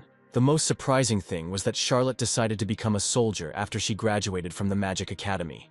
If the war really happened, all the mages would have to take part in it, because it was their duty. This girl's specialty was using magic against single targets, and she would become important for reconnaissance missions. Finally, she advised him to think about his future work in advance, because he would make an excellent teacher. Turning around, Arthur realized that he would not have a single free minute left until the end of his studies. Another friendly guy offered him his help for some reason, promising to stand up for him in any situation. It's strange, why offer help to a student who was able to defeat even a professional magician? Even though he was the same age as all the boys, Arthur felt more grown up. They were too casual and spent more time talking than necessary. Each of them wanted to discuss the last competition with Arthur, not realizing that the guy now needed rest. I wonder if these students will stay away from him if he pretends not to understand them. The worst thing is that they started talking about another stupid thing, finding out which of the young teachers is the most beautiful. This discussion was not at all part of Arthur's plans, and there were much more interesting topics than this. Suddenly, there was one student among them who asked not to discuss these stupid topics at the academy. The news was great, because if there was at least one smart wizard among them, then there was still hope for a bright future for the academy. Instead of the high school students he had hoped to meet, Arthur saw only teenagers who had one thing on their minds. He couldn't avoid the same question anyway, and one of the guys asked his opinion. In order to avoid problems in his school life, he now had to get along with all the seniors. He said passionately that he respected both teachers, and could not choose which was better. But the guys clearly didn't like this answer, because Arthur was simply dodging the truth. Next time he'll try to think of something else, otherwise all the guys will start avoiding him. However, this 5th grader Eugene was the very student who was interested in completely different topics of conversation. Many knew what this young man was capable of, and what knowledge was hidden in his head. He was considered a local smart guy, and conducted many experiments trying to get to the bottom of it. It was clear why Eugene was the first to extend his hand to Arthur. Since this new high school student had managed to outdo the seniors, it was Eugene who was most worried about Arthur, mentally wishing for him to get rid of his doubts and get straight to the point. This young man always seemed special to him, and he saw in him the potential that was hidden to everyone else. Moreover, it was he who was once able to support Arthur when the others attacked him. Suddenly, looking at his new friend, he declared that Archie was too boring. Yes, for some reason the guy suddenly changed his mind, although he had recently extended his hand to him. There was no need to worry about this, because Eugene was used to talking like this to everyone. In any case, the 5th grade was full of dangerous mages, so he advised Arthur to be on guard. It was clear from his appearance that he was tired of boring magic lessons, and had long since switched to independent study. I should have gotten to know Eugene a little better, so as not to be offended by his arrogance. The point is that he was a true genius in an area that was inaccessible to others. Right now, he was already heading towards the visible zone to confirm these words in practice. Arthur was interested in how his ascent to the area, near which a crowd of students had already gathered, would end. It turned out that he wanted to entertain himself a little, and show a couple of tricks to these onlookers. Within a second, there was so much pure energy around him, as if he had been saving it up for a show all this time. From the strength of his aura, it was clear that these were not empty words at all, and he really was the strongest wizard. The energy was so easy for Eugene to control, as if he had already mastered all the techniques long ago. Few could have created an evasion form as quickly as the young man did. He was perhaps the only one in the entire academy who could create multiple forms at once with a snap of his fingers. After this, he created several moving targets that were located directly under the ceiling. Turning around, Chloe realized that the student hadn't even warned her and had started the class she had planned for the evening. The magic balls were already spreading across the entire court, and Eugene decided to start with his trump cards right away. Then the guy activated the next ability. But what did he plan to surprise us with this time? The students realized that this senior had decided to give them a good scare, because the vortices of energy had already reached the auditorium. He pierced the target so quickly as if he knew the location of each one in advance. Arthur should have remembered the moment he first saw this guy's abilities, because they still had a long way to go together. And now he was just fooling around and creating funny faces from his energy, frightening the crowd of spectators even more. Only Arthur was not at all afraid of this performance, and watched what was happening with bated breath. He understood that this mysterious young mage would not allow the energy of destruction to deviate from its course. However, it was worth proving this to the teacher, because Chloe was already seriously angry with him. It was clear that Eugene's strong point was his evasion technique, as well as the flame magic he controlled. He was the strangest student in the 5th grade who hardly communicated with the others. The reason for his nickname was that he was the best only in the field of computational physics. For example, he could easily determine any date 40,000 years from now, spending a couple of seconds on it. He had access to those complex calculations that even the best mathematician could only perform after a whole day. In other areas, he was much worse and was reprimanded more than once by his literature teacher. He didn't like the humanities at all, and Eugene always strove for exact knowledge. He had heard the other teachers scold him so many times that he had long since gotten used to their discontent. The guy believed that if the world could not be explained logically, then there was simply no point in science. Even the angry expression on the teacher's face, which was directed straight at him, was quite explainable from a scientific point of view. It is unlikely that anyone would like such an attitude towards themselves. So usually the guy was simply sent to hell. Eugene himself would not have minded walking along the corridors of the academy, instead of listening to all this nonsense from the humanities. Previously, the teachers tried to take responsibility for this guy, but in the end they all gave in. It is curious that this loner became interested in Arthur, and it was interesting to find out how their new union would end. He was one of the few who was interested in science, rather than in discussing the merits of young female teachers. At that moment, both of them turned around sharply, realizing that another guest had snuck up on them. The student explained that they were forming a research group, and hoped that the boys would join them. Arthur immediately said that his knowledge of the course material was not high, so he would prefer to improve it first. Although anyone else in his place would have considered the offer of these lovely students a blessing, he still had a lot of things to do. The female research group would have attracted the attention of any senior student, and it was a bit of a shame to watch them go. By the way, his friend could agree to this and go with them right now, but he stated that he already had one group, and he had recently become its head. Most likely, he meant that small group that could hardly be called scientific. He got the position of group leader only because all the senior students had already graduated. However, Arthur realized that the group must be quite solid if it consisted only of graduates.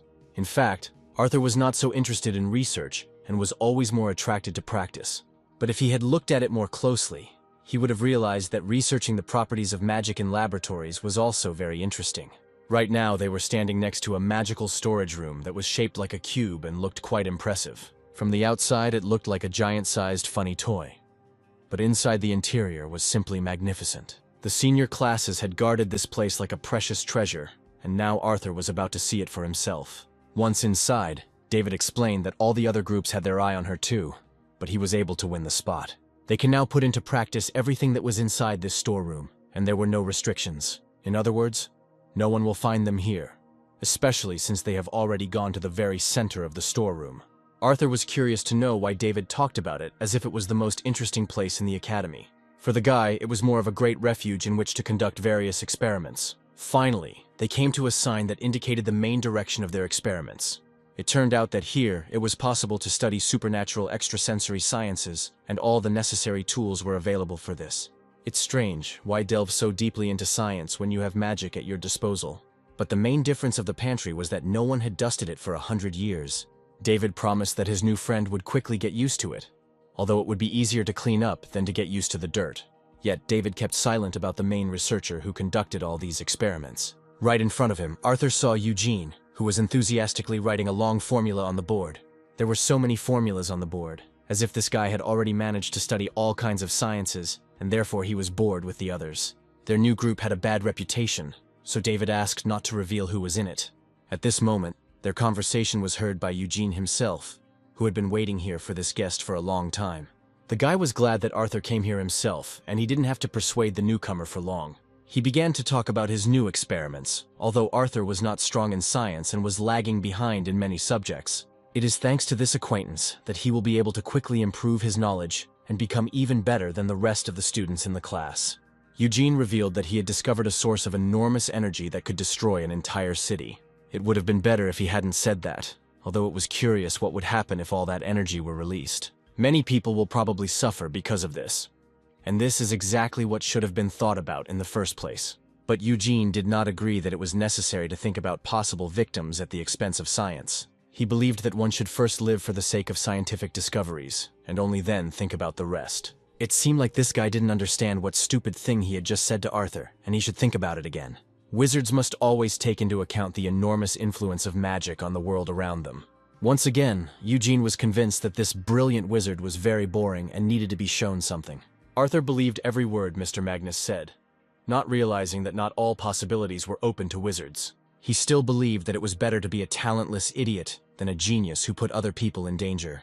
But a handful of geniuses always lead a crowd of idiots, and history confirms this every time. His logic reeked too much of childish complexes, and he forgot that it was entirely possible to achieve the ideal in life. This discussion immediately pleased David, who was used to Eugene always working in silence. But Arthur had nothing more to add, and he silently headed towards the exit. David couldn't understand why Eugene did this, and brought the guy to such a state. Falling into his chair, he was forced to admit that he had been a little hasty with it. But during the conversation, he seemed to sense that Arthur was his main rival. Of course, he saw this young man's exam for promotion to the 5th grade, and was impressed by his abilities. For someone who had just learned teleportation, it was akin to a trick. But Eugene understood what the main secret of this genius was. It would have been impossible to cover the enormous distance as quickly as Arthur did without splitting time. It took him 1/10,000th of a second to leave the confines of the Black Labyrinth. This was the main mystery of the insight that this eccentric carefully hid from everyone else. It was worth being more careful with him, because in the future, Eugene himself could have the same ability.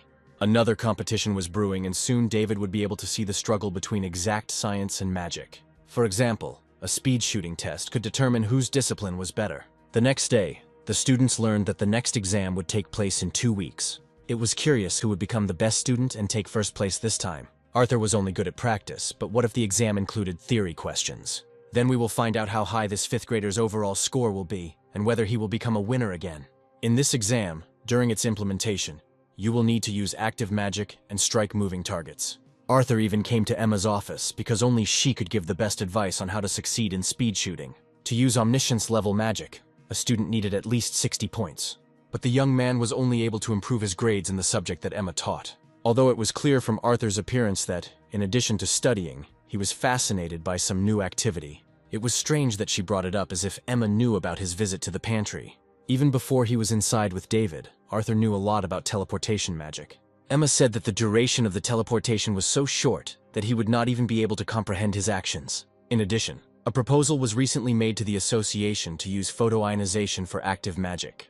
This was the magic that used photons to quickly split one's physical body into millions of particles. Now he had access to the knowledge that Emma had prepared in advance, and if he had time, he would be able to take part in the exam. The teacher explained that light had the highest speed in the universe, and by studying the subject, he would be able to control it.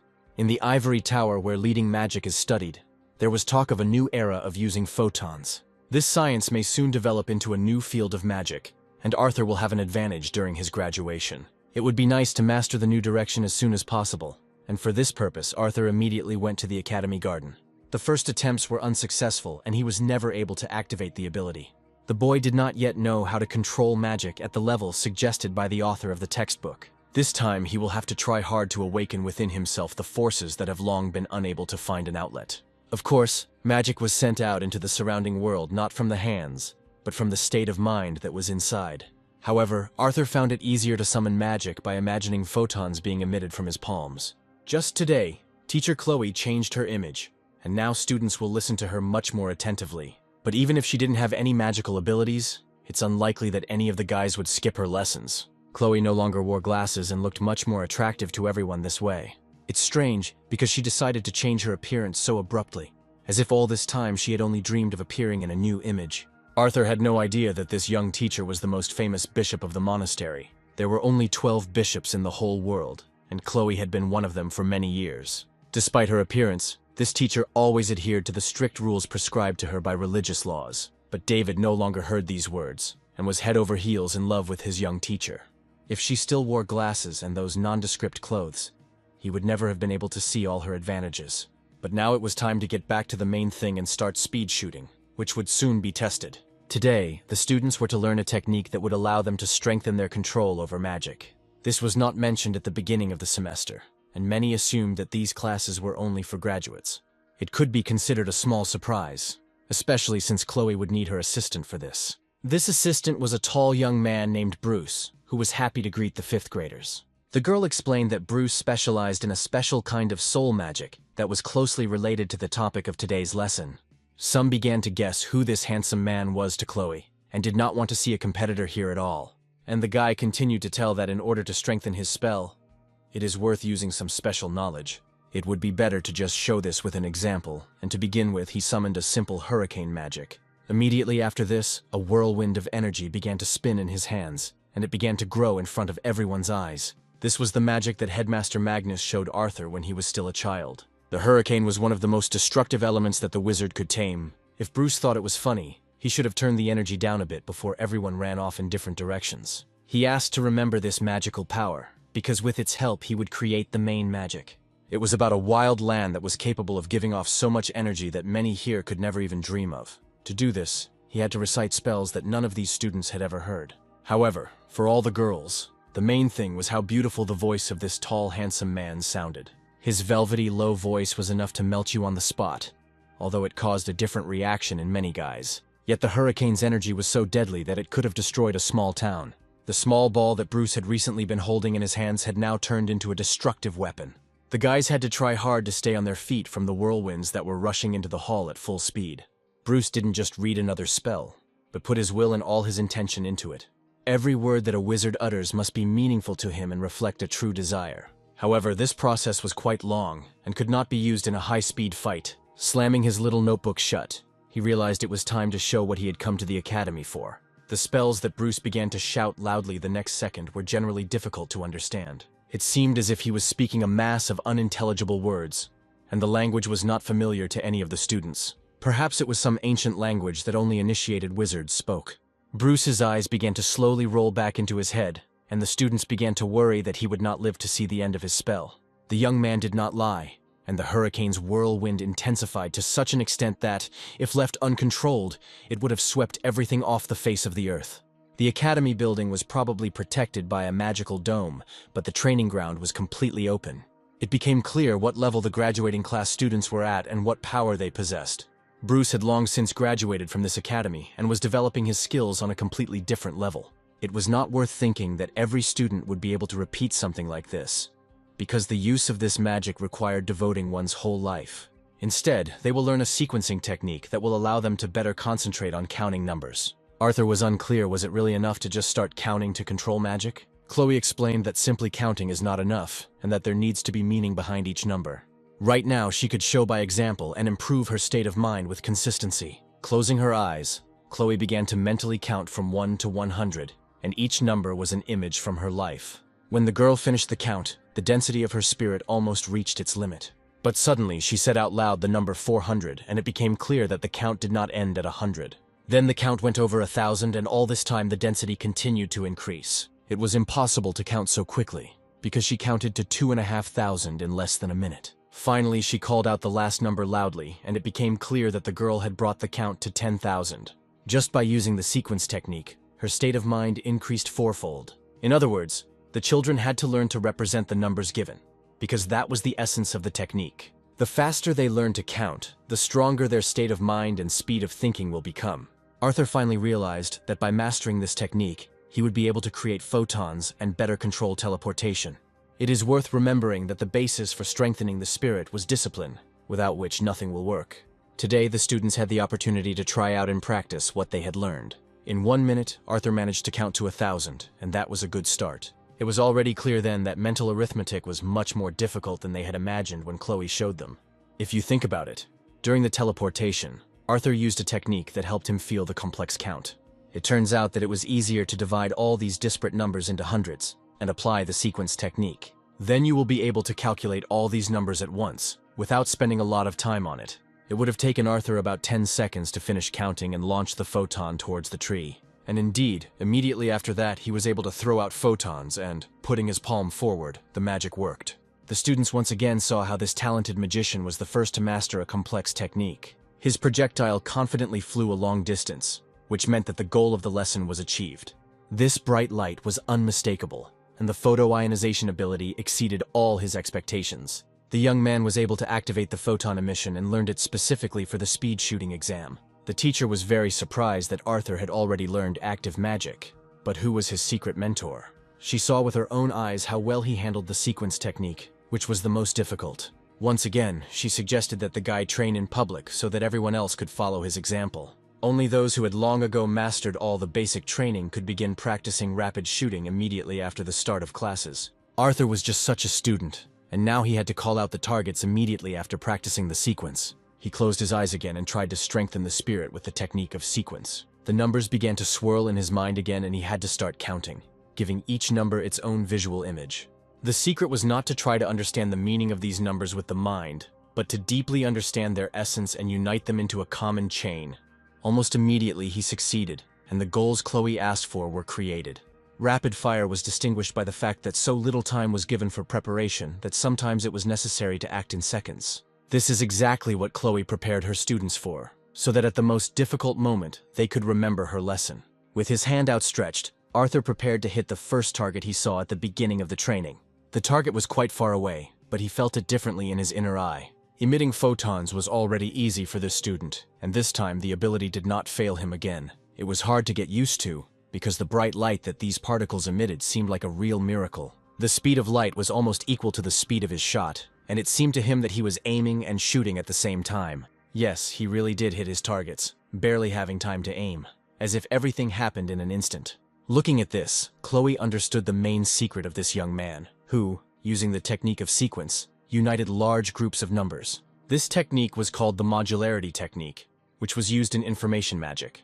Arthur may have gained this knowledge when he pulled himself and Stephen out of the Black Dragon's mouth, and then quickly developed this ability. He acted so easily, as if this magic was a natural thing for him and rapid shooting was his innate talent. The result that Arthur showed at the end of the training was unattainable for many other students, because he was able to hit 342 targets. It cannot be said that it was too easy, but Arthur was pleased with his result and coped with the task. David remembered how difficult this magic had been for him before, but once he understood its essence, he was able to immediately score 342 points. Well, it wasn't bad for a first try, but Eugene certainly wouldn't be impressed by such a result. Suddenly, he shouted loudly to the teacher that he also wanted to try his hand and show a much better result. She smiled and allowed him to do this, but asked him to avoid stupidity and dangerous forbidden abilities. Wiping away the sweat, Arthur was left to observe his opponent's true abilities from afar. He didn't like this approach, because Eugene could turn a simple test into a hostile rivalry. Although I wondered if this guy was really that good, or if he could only shout from afar.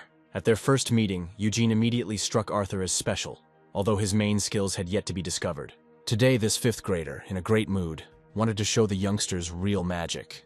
He effortlessly created an evasive form, and the magic beam instantly shot high into the sky. Rapid fire as a form of evasion was a rare talent that only professional mages could possess. The young man standing in the center of the field had long possessed this skill, and had already created many targets around himself.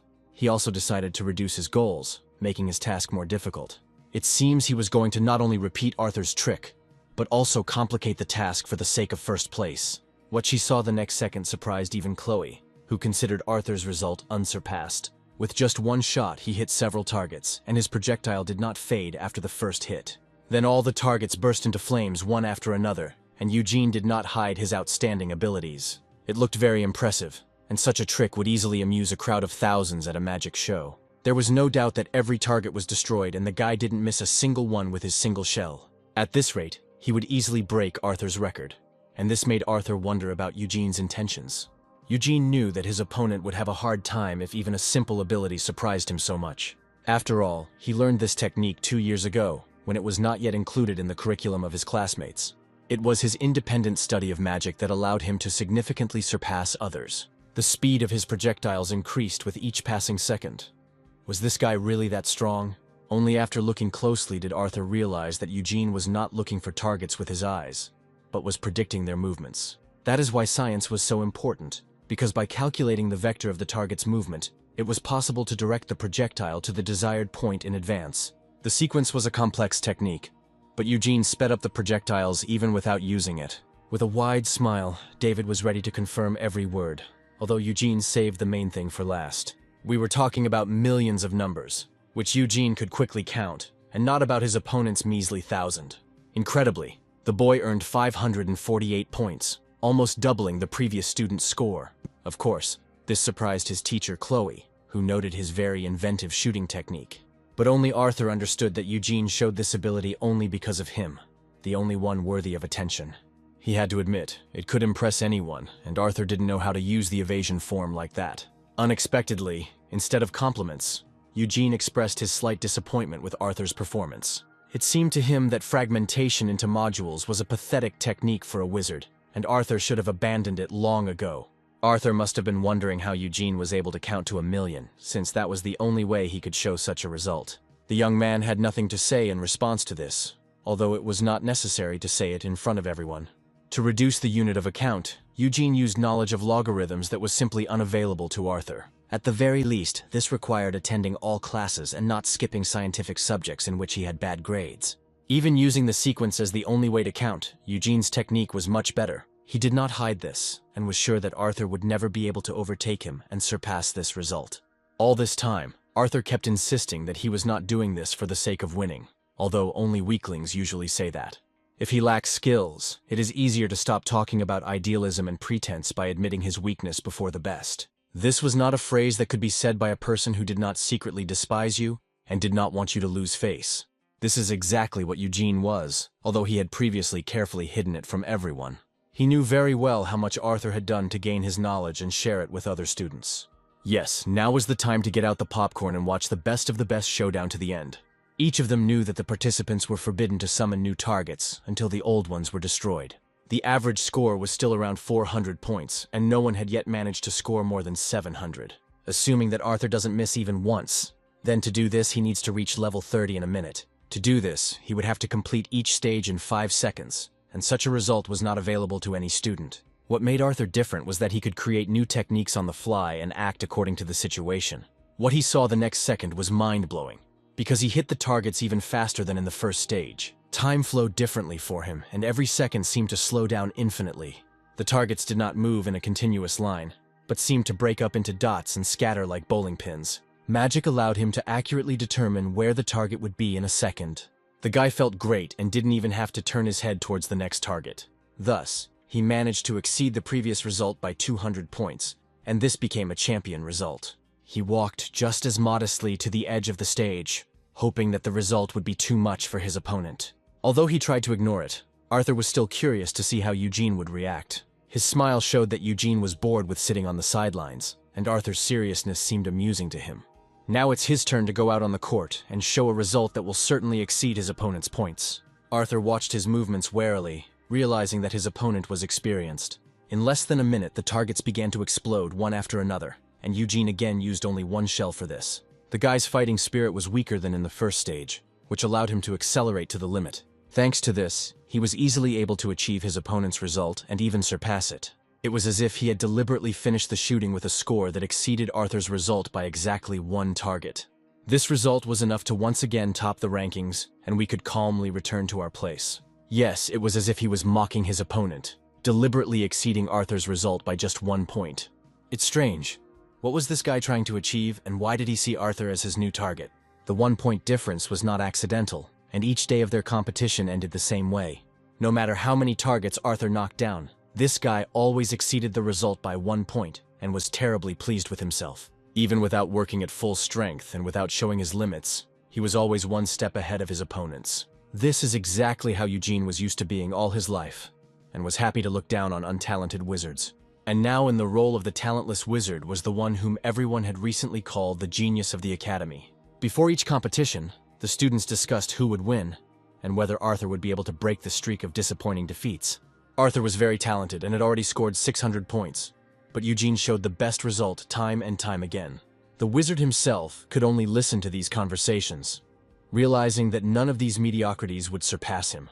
I wonder what the best result this guy could have shown if it weren't for Arthur. With a smile, David said that he believed in his friend's abilities, although it was Eugene who was most often around this young man.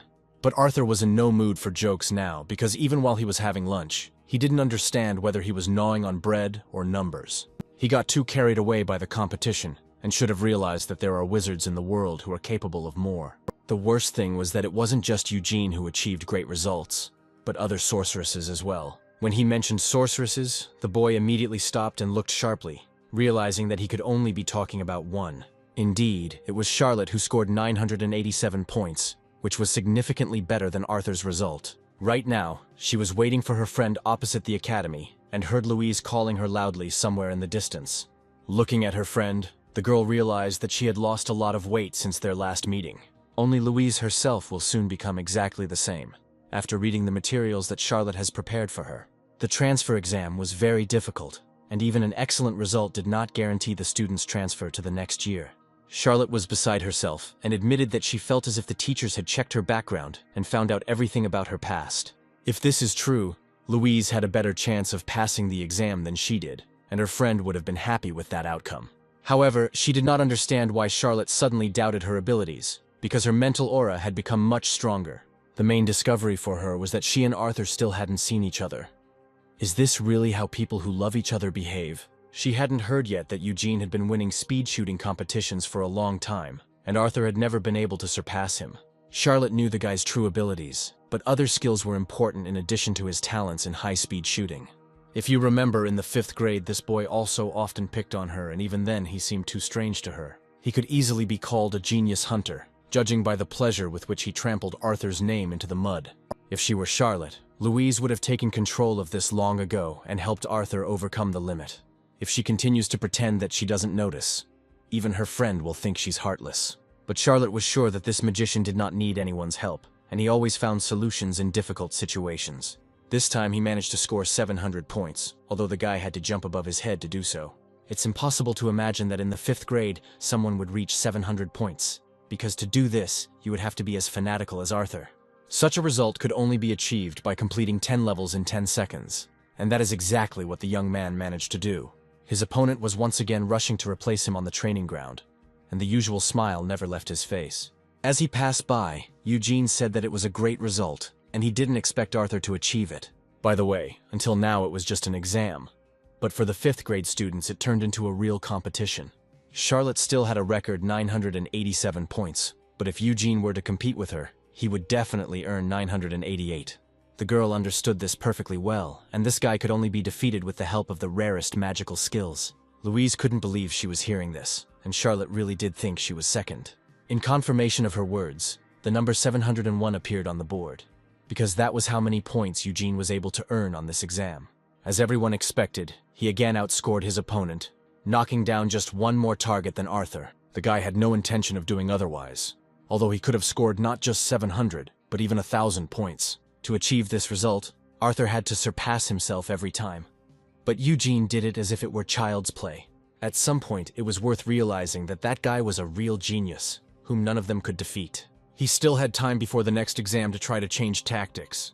Now Arthur was alone in his room, and once again experienced the bitterness of defeat from this magician. There were only 3 days left in which to try out other abilities. Arthur had the best approach to rapid fire, and it could have taken years to find another.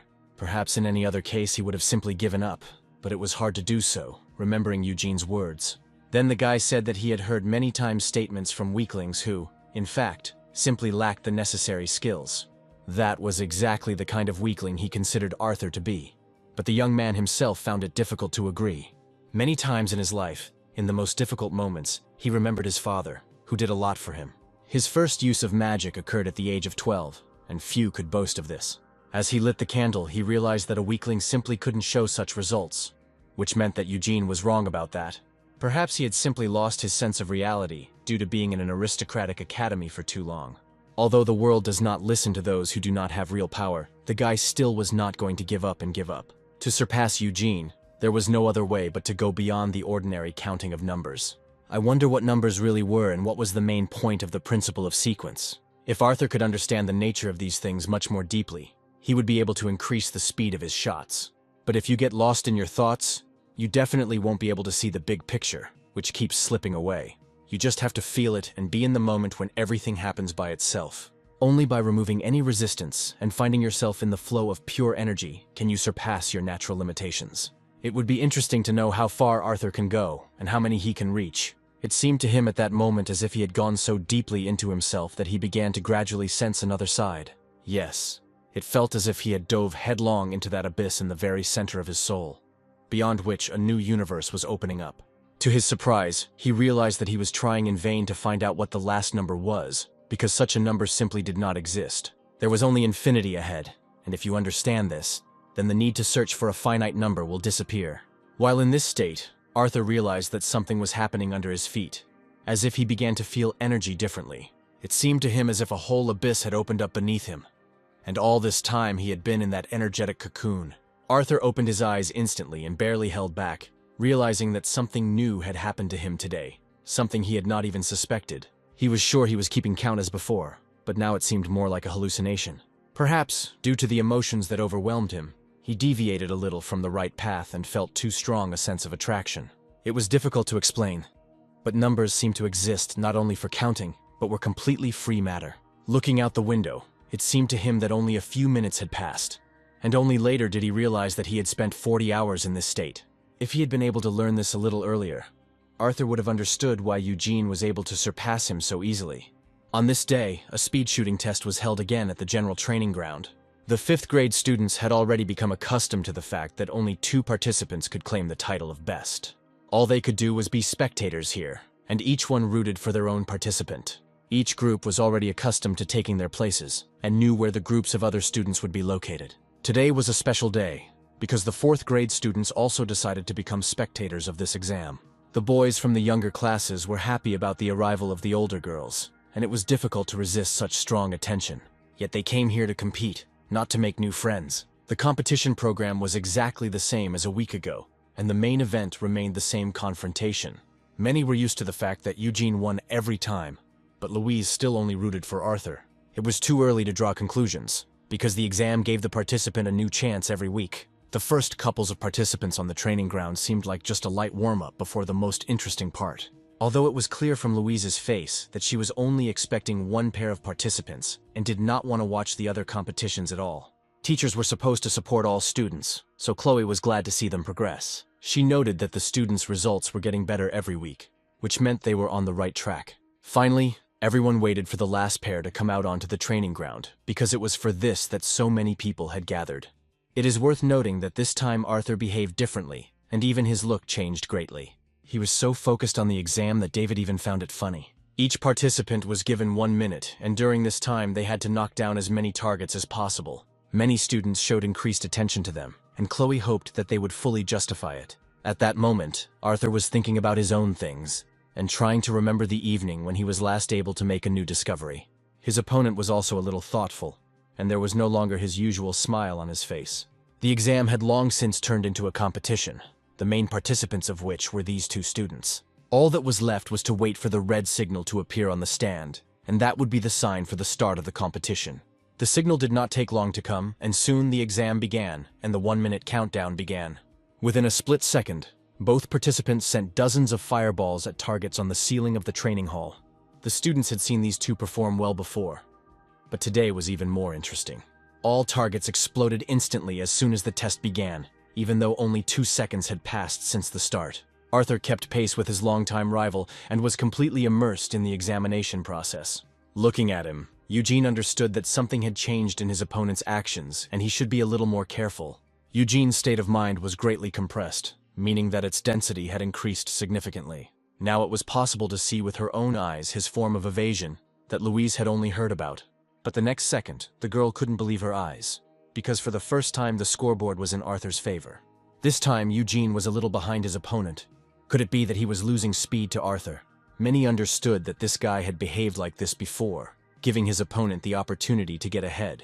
He was still confident in himself, but deep down the guy knew that today's exam would be the most difficult. Only on the surface he was smiling, as he had been during all the previous exams. But now his look was completely different. It was difficult to understand what had changed in Arthur over the last 3 days and why he had changed his technique. Chloe kept her eyes on the competition and also noticed the dramatic changes in Arthur. She taught all the students that only the first time the path seems long, but once you get used to it, you cover the path faster. Eugene continued to smile, as he had in all the previous rounds of their competition. But now his smile meant something completely different. Arthur himself understood that he had already gone too far, but stretching out his hand forward, he was ready to continue the exam. He sent so many shells towards the targets that it was difficult to see them, much less count them. It was hard to say what Arthur himself felt at that moment, but in his eyes, reality looked different. Chloe realized that Arthur was grouping numbers together and counting them instantly, meaning he could reach the limit of his conscious counting speed. To do this, he had to enter a state of hyperfocus before the exam began, but this technique had its consequences. If he misses even one matrix, then his entire sequence will collapse, and the exam can be considered over. That is why it was necessary to concentrate and direct your entire being towards one single goal. If he continues the exam in the same spirit, he will be able to surpass his rival's result for the first time. And indeed, after the last shot, his scoreboard showed 469 points, which was significantly more than Eugene's. Moreover, the difference in the score increased with every second, and Louise even jumped up from her seat, shouting words of support.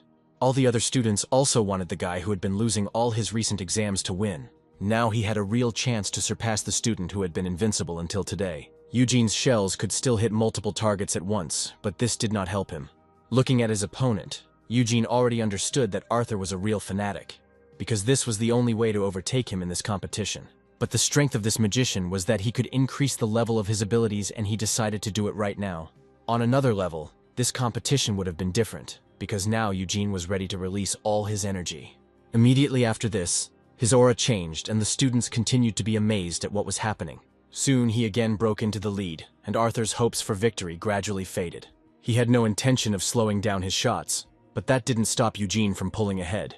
Only now did Louise realize that this guy had not one but two states of mind. It is unknown what other trump cards this wizard had up his sleeve, and whether he could increase the state of mind to infinity. Until today, many believed that this was simply impossible and that Chloe herself had only experienced a dual state of mind once. Only those who possessed the ability to divide consciousness could afford to use this complex technique. This was a very rare ability and was usually found in an experienced wizard, and not in a 5th grader at a magic school. Something happened within the walls of the academy that will forever remain in its history, and these students were witnesses to it. A real drama unfolded before their eyes, as two of the most powerful magicians fought against each other. This guy was truly a fucking psychopath who was even willing to split his consciousness to win. Very quickly he pulled far ahead of his opponent, and it became clear that this was the end. The result was already obvious to everyone, and Arthur would not be able to catch up with Eugene in 15 seconds. Looking at this, David understood that Arthur was simply lucky, and that was the only reason he was able to take the lead for a short time. He had already given it his all and reached the very limits of his capabilities. Still in a state of mind, he had a full 15 seconds to make his next decision. Clenching his fist, he remembered that in 1,000th of a second, he managed to escape death and escape from the Black Dragon's mouth. So why should he lose today when instead of 1 moment, he has a whole 15 seconds? He did not know whether he could go down this path, but raising his fist, he was ready for the last method. With all his might, he punched the energy wall that separated him from the rest of the universe. Removing his hand from the place of impact, he immediately noticed how a black hole appeared in the wall. He didn't want to suffer defeat anymore, especially since he always knew that there was no limit to his capabilities. And if you have to break this whole damn wall, 15 seconds will be enough. Instead of another hole, he suddenly saw a bright white flash that immediately illuminated his face. And instead of a black abyss, the guy was hanging in the middle of a bright white light, and there was nothing around. It was impossible to imagine that after the surprises that Eugene had presented, it was possible to do something more spectacular. But this is exactly what happened before Chloe's eyes, and she had to see the impossible. Targets that had not yet been hit by Arthur were simultaneously pierced by dozens of energy beams. The students immediately noticed that the training ground was becoming brighter, as if he had activated a new ability. At some point, there was so much light that even this guy's face was hard to see from afar. He was no longer himself, and his entire being was completely permeated with white light, and the targets looked like charred objects that were still under the influence of his magic. A second later, they instantly shattered into small pieces, and the guy didn't even turn around to look at them. Eugene could count all the numbers in the world and take it to infinity, but even he couldn't resist this ability. Time seemed to slow down in that place, and it became clear that Arthur had managed to do something incredible. As Eugene fell onto the practice field and looked at the scoreboard, he realized for the first time that he had lost. His result was still impressive, but you only had to look at his opponent's result to understand that. Arthur was also next to him, but he couldn't say a word after the exam was over. I even had to shake him well to bring him to his senses and make him talk. It was scary to imagine what he went through during this exam and what feelings were inside him. But in order to see the victory with my own eyes, it was worth finally waking up and looking at the scoreboard. After all, the number of targets hit by Arthur exceeded the result of his longtime rival for the first time. This means that we can congratulate the guy on his victory, because today he took the first line on the list. Eugene immediately stated that wide-range magic was prohibited in the rapid-fire exam. The entire test area was bathed in light, meaning it couldn't be called rapid-fire. Then he extended his hand to him and asked him to calm down, because it was just a joke. In fact, he did win this competition, and the victory was fully deserved. Without taking his eyes off him, Arthur wanted to know if Eugene would admit that he was right this time. Suddenly, the guy answered seriously that this time everything had changed and Arthur was really right. He could have come up with another stupid joke, but he said exactly what Arthur wanted to hear. True, even now Arthur did not quite understand how to use his energy and wasted no less than 10 seconds. It was the only type of energy he had learned to control, so a little delay was normal. There was no point in dwelling on this now, because Eugene had only asked him for one thing. From that moment on, he fully recognized Arthur's power and would have considered it an honor to walk through life with him. It was Eugene who, before anyone else, realized the nature of the explosions, which turned out to be simply a huge amount of uncontrolled energy. But if the magician still managed to do this, the energy became an instrument in his hands. He believed that someday a new era would begin, and they would stop fighting the limitations of nature. All this time, the guy was trying to find out what category of people his opponent belonged to, and how he wanted to use his powers. If he was one of the wizards who had once experienced fear, then his category was clear. At that moment, Arthur realized that the boy had once been scared as a child and wanted to become stronger than everyone else. However, the main thing was that he was afraid of the indomitable power that was hidden inside him. But after this fight, everything changed. Arthur was the only one who could defeat Eugene and stop the flow of his indomitable energy. Many did not take his words seriously, and did not understand how one could be afraid of one's own power. Looking at him, it was difficult to understand whether this guy was an idealist or a realist. The fear in his eyes was real, and this feeling could not be confused with anything else. Suddenly, the guy came closer to him, took Eugene by the hand and wanted to promise him something.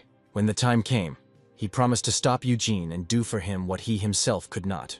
It was perhaps the most touching scene the students had ever seen, and one can imagine David's emotions. He quickly ran up to both friends and was proud that they were all on the same team. Although Chloe was still nearby, asking Arthur to give her a minute. It's strange. Why didn't she want to talk about it in front of the students, as if they weren't allowed to know something? It was stupid to argue, so the student followed his teacher into the corridor. Turning sharply, she suddenly addressed him, as if he was the main culprit of what had happened. The girl believed that he had done something irreparable, and that this exam could have ended much worse. Still not understanding what was being discussed, Arthur only asked to speak directly and say what he was guilty of. Chloe explained that the zone he was trying to enter was too dangerous, and he might stop being himself. This was a great revelation to the young man, who had not at all suspected any danger in this. The space he stepped into was beyond numbers and was called the infinite space. The wizards called it the function of death, and the local bishops had long been accustomed to calling it simply nirvana. People can achieve infinity, but those who succeed will become nothing and will no longer feel like living beings. Beyond the numbers, where Arthur had been, he saw only a huge void in front of him. He thought that this way, he would be able to develop the correct method of controlling magic. But everything turned out to be much more complicated. At some point, this emptiness in front of him began to absorb Arthur and take over his entire being. And the next second, the guy jumped up in bed, realizing that he would continue to have nightmares. For several nights now, he had seen the same picture. And in this terrible dream, the very day of the competition, when he had gone beyond the line, was repeated. Suddenly, while trying to take a glass of water, he realized that his body was not obeying him, and the glass fell out of his hands. Every now and then, he would experience strange feelings that made him afraid and think about Chloe's words. Looking at his reflection in the spilled water, he tried to understand what was happening to him and why his body was separating from him. Lately, he had been visiting David's pantry more often, but now he felt comfortable in Eugene's company. The guy immediately said that he was increasingly visited by thoughts that a ghost was hunting him. The friends could not understand what ghost he was talking about, and whether this young wizard was healthy. It became clear to Eugene what the young genius who had beaten him in the last competition was thinking. He explained that the guy had simply been in a black and empty space, and that this phenomenon was nothing special. Indeed, Arthur told him that there was only emptiness around, and the stars were sucked somewhere into its center. At the end, he saw something special, as if there was another space beyond this emptiness. Somewhere in the distance in front of him was a thread of light that was pulsating and pulling Arthur closer and closer. From his stories about the size and speed of space, he saw a number that is impossible to imagine. If this place really existed, it could be called space, and Arthur managed to leave the planet for a few seconds. The only question that remained was how Arthur managed to see in his dreams a place where he had never been. David had heard of this before, and, as a leading researcher into the supernatural, he could easily explain it. 200 years ago, a criminal sentenced to death took part in an experiment in consciousness transference. As part of the experiment, a person was placed in a metal box where an electric current was supplied, but the experiments went too far. When the subject came to, he already knew about countries beyond the continent where he had never been in his life. The information provided by the convicted person was carefully checked and turned out to be true. Electricity split consciousness, which began to ionize and eventually caused electromagnetism. He also spoke about the strange tingling sensation throughout his body, which Arthur was also very familiar with. After this, Eugene suddenly jumped up from his seat, declaring that their new friend had managed to go beyond space and time. Along with these words, the guy needed to explain what he meant so that Arthur would understand him well. Things happen in the microscopic world that are beyond human understanding. For example, if the weight of the soul was less than the weight of an electron, then its relationship with space and time would be disrupted. Only by reaching such a state can one feel the cosmic space itself. And this was precisely Arthur's case. Arthur himself still couldn't believe it, and would be glad if his friends tried to find evidence of this. Eugene immediately replied that these words could be considered a simple hypothesis, and if they wanted to prove it, they would have to work hard. To do this, Arthur himself will have to confess something, because now their rivalry has come to an end. He stated that there was clearly something wrong with Arthur during the photon burst shooting test. Soon he started having nightmares every night, so maybe he should tell his friends about it. There was no point in hiding it, so he honestly admitted that teacher Chloe had told him a secret. Oddly enough, this only brought a smile to Eugene's face, even though there was nothing funny in the young wizard's words. He guessed that if he put all the pieces of this puzzle together, it meant that the guy had managed to discover the function of immortality. He once heard about this from his father, and the main thing was that this function could become the key to all closed secrets. It has now become clear that it was only thanks to the immortality function that Arthur was able to win the speed shooting test. From that moment on, Arthur decided to join their society for the study of supernatural extrasensory sciences. He no longer wanted to be afraid of the truth, so he would be happy to explore this world with his new team of students. Yes, this was great news. And finally, David managed to somehow attract this wizard to himself. After hugging his friends, David suggested that they all go to the dining room and have a welcome party there. David himself promised to pay for everything, since he could be considered the founder of this young scientific group of 3 members. But right now they had to start with a general cleaning of the room where they would still have to conduct their research for a long time. It was good that the evening ended the way it did, because it would have been better for each of them to stick together. The next day, Yakov entered the teacher's room, carrying a huge stack of applications to join the new group. Before the holidays, students often want to apply for membership in a research group right away, and it is not worth losing such applications. Emma didn't let go of the piece of paper that Yakov accidentally dropped for a long time. But what did she notice in it? It turned out that the most famous 5th grader, Arthur, was already a member of a scientific research group. The young man was once again one step ahead, and had already managed to make new acquaintances. This was the pure truth. Although talented students are usually immediately attracted to other classmates. For this reason, Emma even traveled a long way to personally talk to teacher Chloe in her beautiful forest home. Having treated the guests to delicious tea, the girl understood that Emma would not have gone so far for such a trifle. That's true. But in the first minutes of their meeting, Emma couldn't find the words to start. In truth, the main reason for her visit was Arthur's joining the research group. Chloe almost choked on her tea when she heard this news, realizing what this could lead to. As you know, before these girls became teachers, David's group often caused her trouble. Chloe did remind them that the group's composition had changed and was now led by the same fifth grader. Its current president was David, who always had good relationships with his peers and teachers. David was just meeting a new member of his group at the time and was glad that he showed up on time. He immediately realized that the experiments in the pantry did not stop for a single day and that there was an unbearable stench everywhere. He reminded them that they were still students at the Magic Academy and they should at least attend classes sometimes. Looking at Eugene, Arthur couldn't understand who this strange guy was playing a game of chess with. The last time Arthur was here, he cleaned up nicely, but now it was all gone to waste. It seems that now he will have to waste a lot of time in vain, and constant cleaning of the pantry will become a habit. Instead of amusing himself on the sofa as David had done, Arthur suddenly reached for his school books again. True, Eugene had something more interesting, if of course his friend had finished his new invention. The talk was about an invisible mantle, which anyone could put on and become completely transparent. Previously, these experiments could not be considered successful, because the effect of this mantle ended after about an hour. Turning to them, Arthur realized that what these guys were doing was 100 times more interesting than reading books. Although David was indeed a good student, his friend Eugene was always considered a scoundrel. Until Arthur beat him in competition, Eugene was the best shooter, and even the graduates could not beat him. Emma would never forgive herself if Arthur began to associate too closely with this student. With his abilities, Arthur could become the most dangerous bomb in the Magic Academy, and with Eugene, this explosion would be twice as strong. By the way, it was not for nothing that she mentioned bombs, because just now David was showing off his new fragmentation magic grenades. Arthur realized that this invention could be very dangerous if all the grenades suddenly exploded in the box during research. The main invention was an invisible cloak. After trying it on, Arthur stopped seeing his own body. Then he saw a book nearby that probably contained a detailed explanation of this curious magic. It turned out that it contained detailed descriptions of the research that the previous group had conducted on the human body. Opening the book, on the very first page he saw an image of two girls in different poses, with a detailed description. I wonder if this girl was a student at a magic academy. Did she really agree to participate in the research? Eugene considered it a simple entertainment for people who had nothing better to do, since it was better to spend time on something useful. Imagine Arthur's surprise when he saw a familiar face on one of the pages. It was Charlotte, pictured on the page of the book, with a detailed description of her next to it.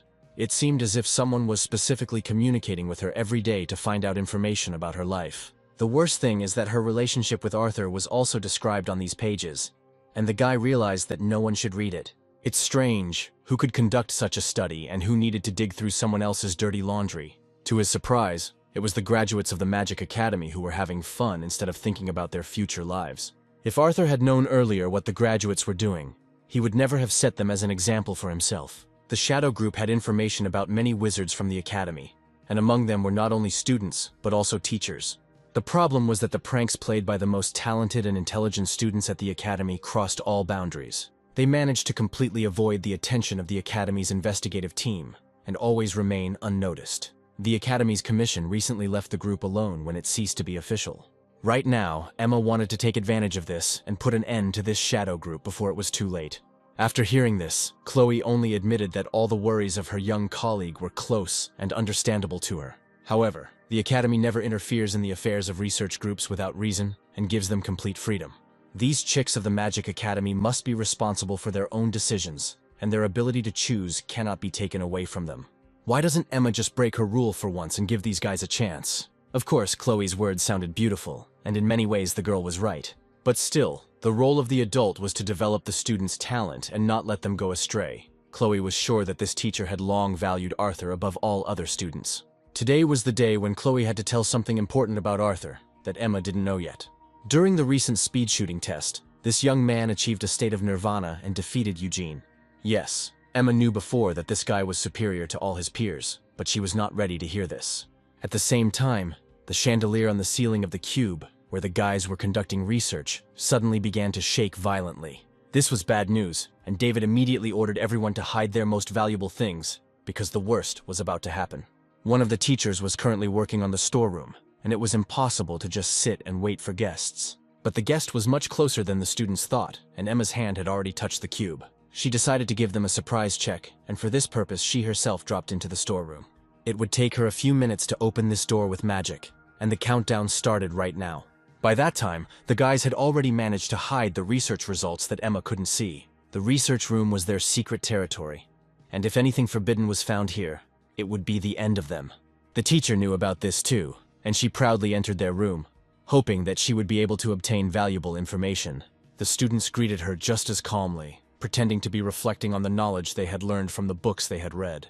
Arthur played his role well and looked more like a young aristocrat than a wizard. Emma knew from experience that these three were hiding something and would not sit here in such unnatural positions. It's strange that they didn't even greet their teacher, frightened by her sudden appearance here. But because of the strict hierarchy, even teachers had to follow a strict order of actions.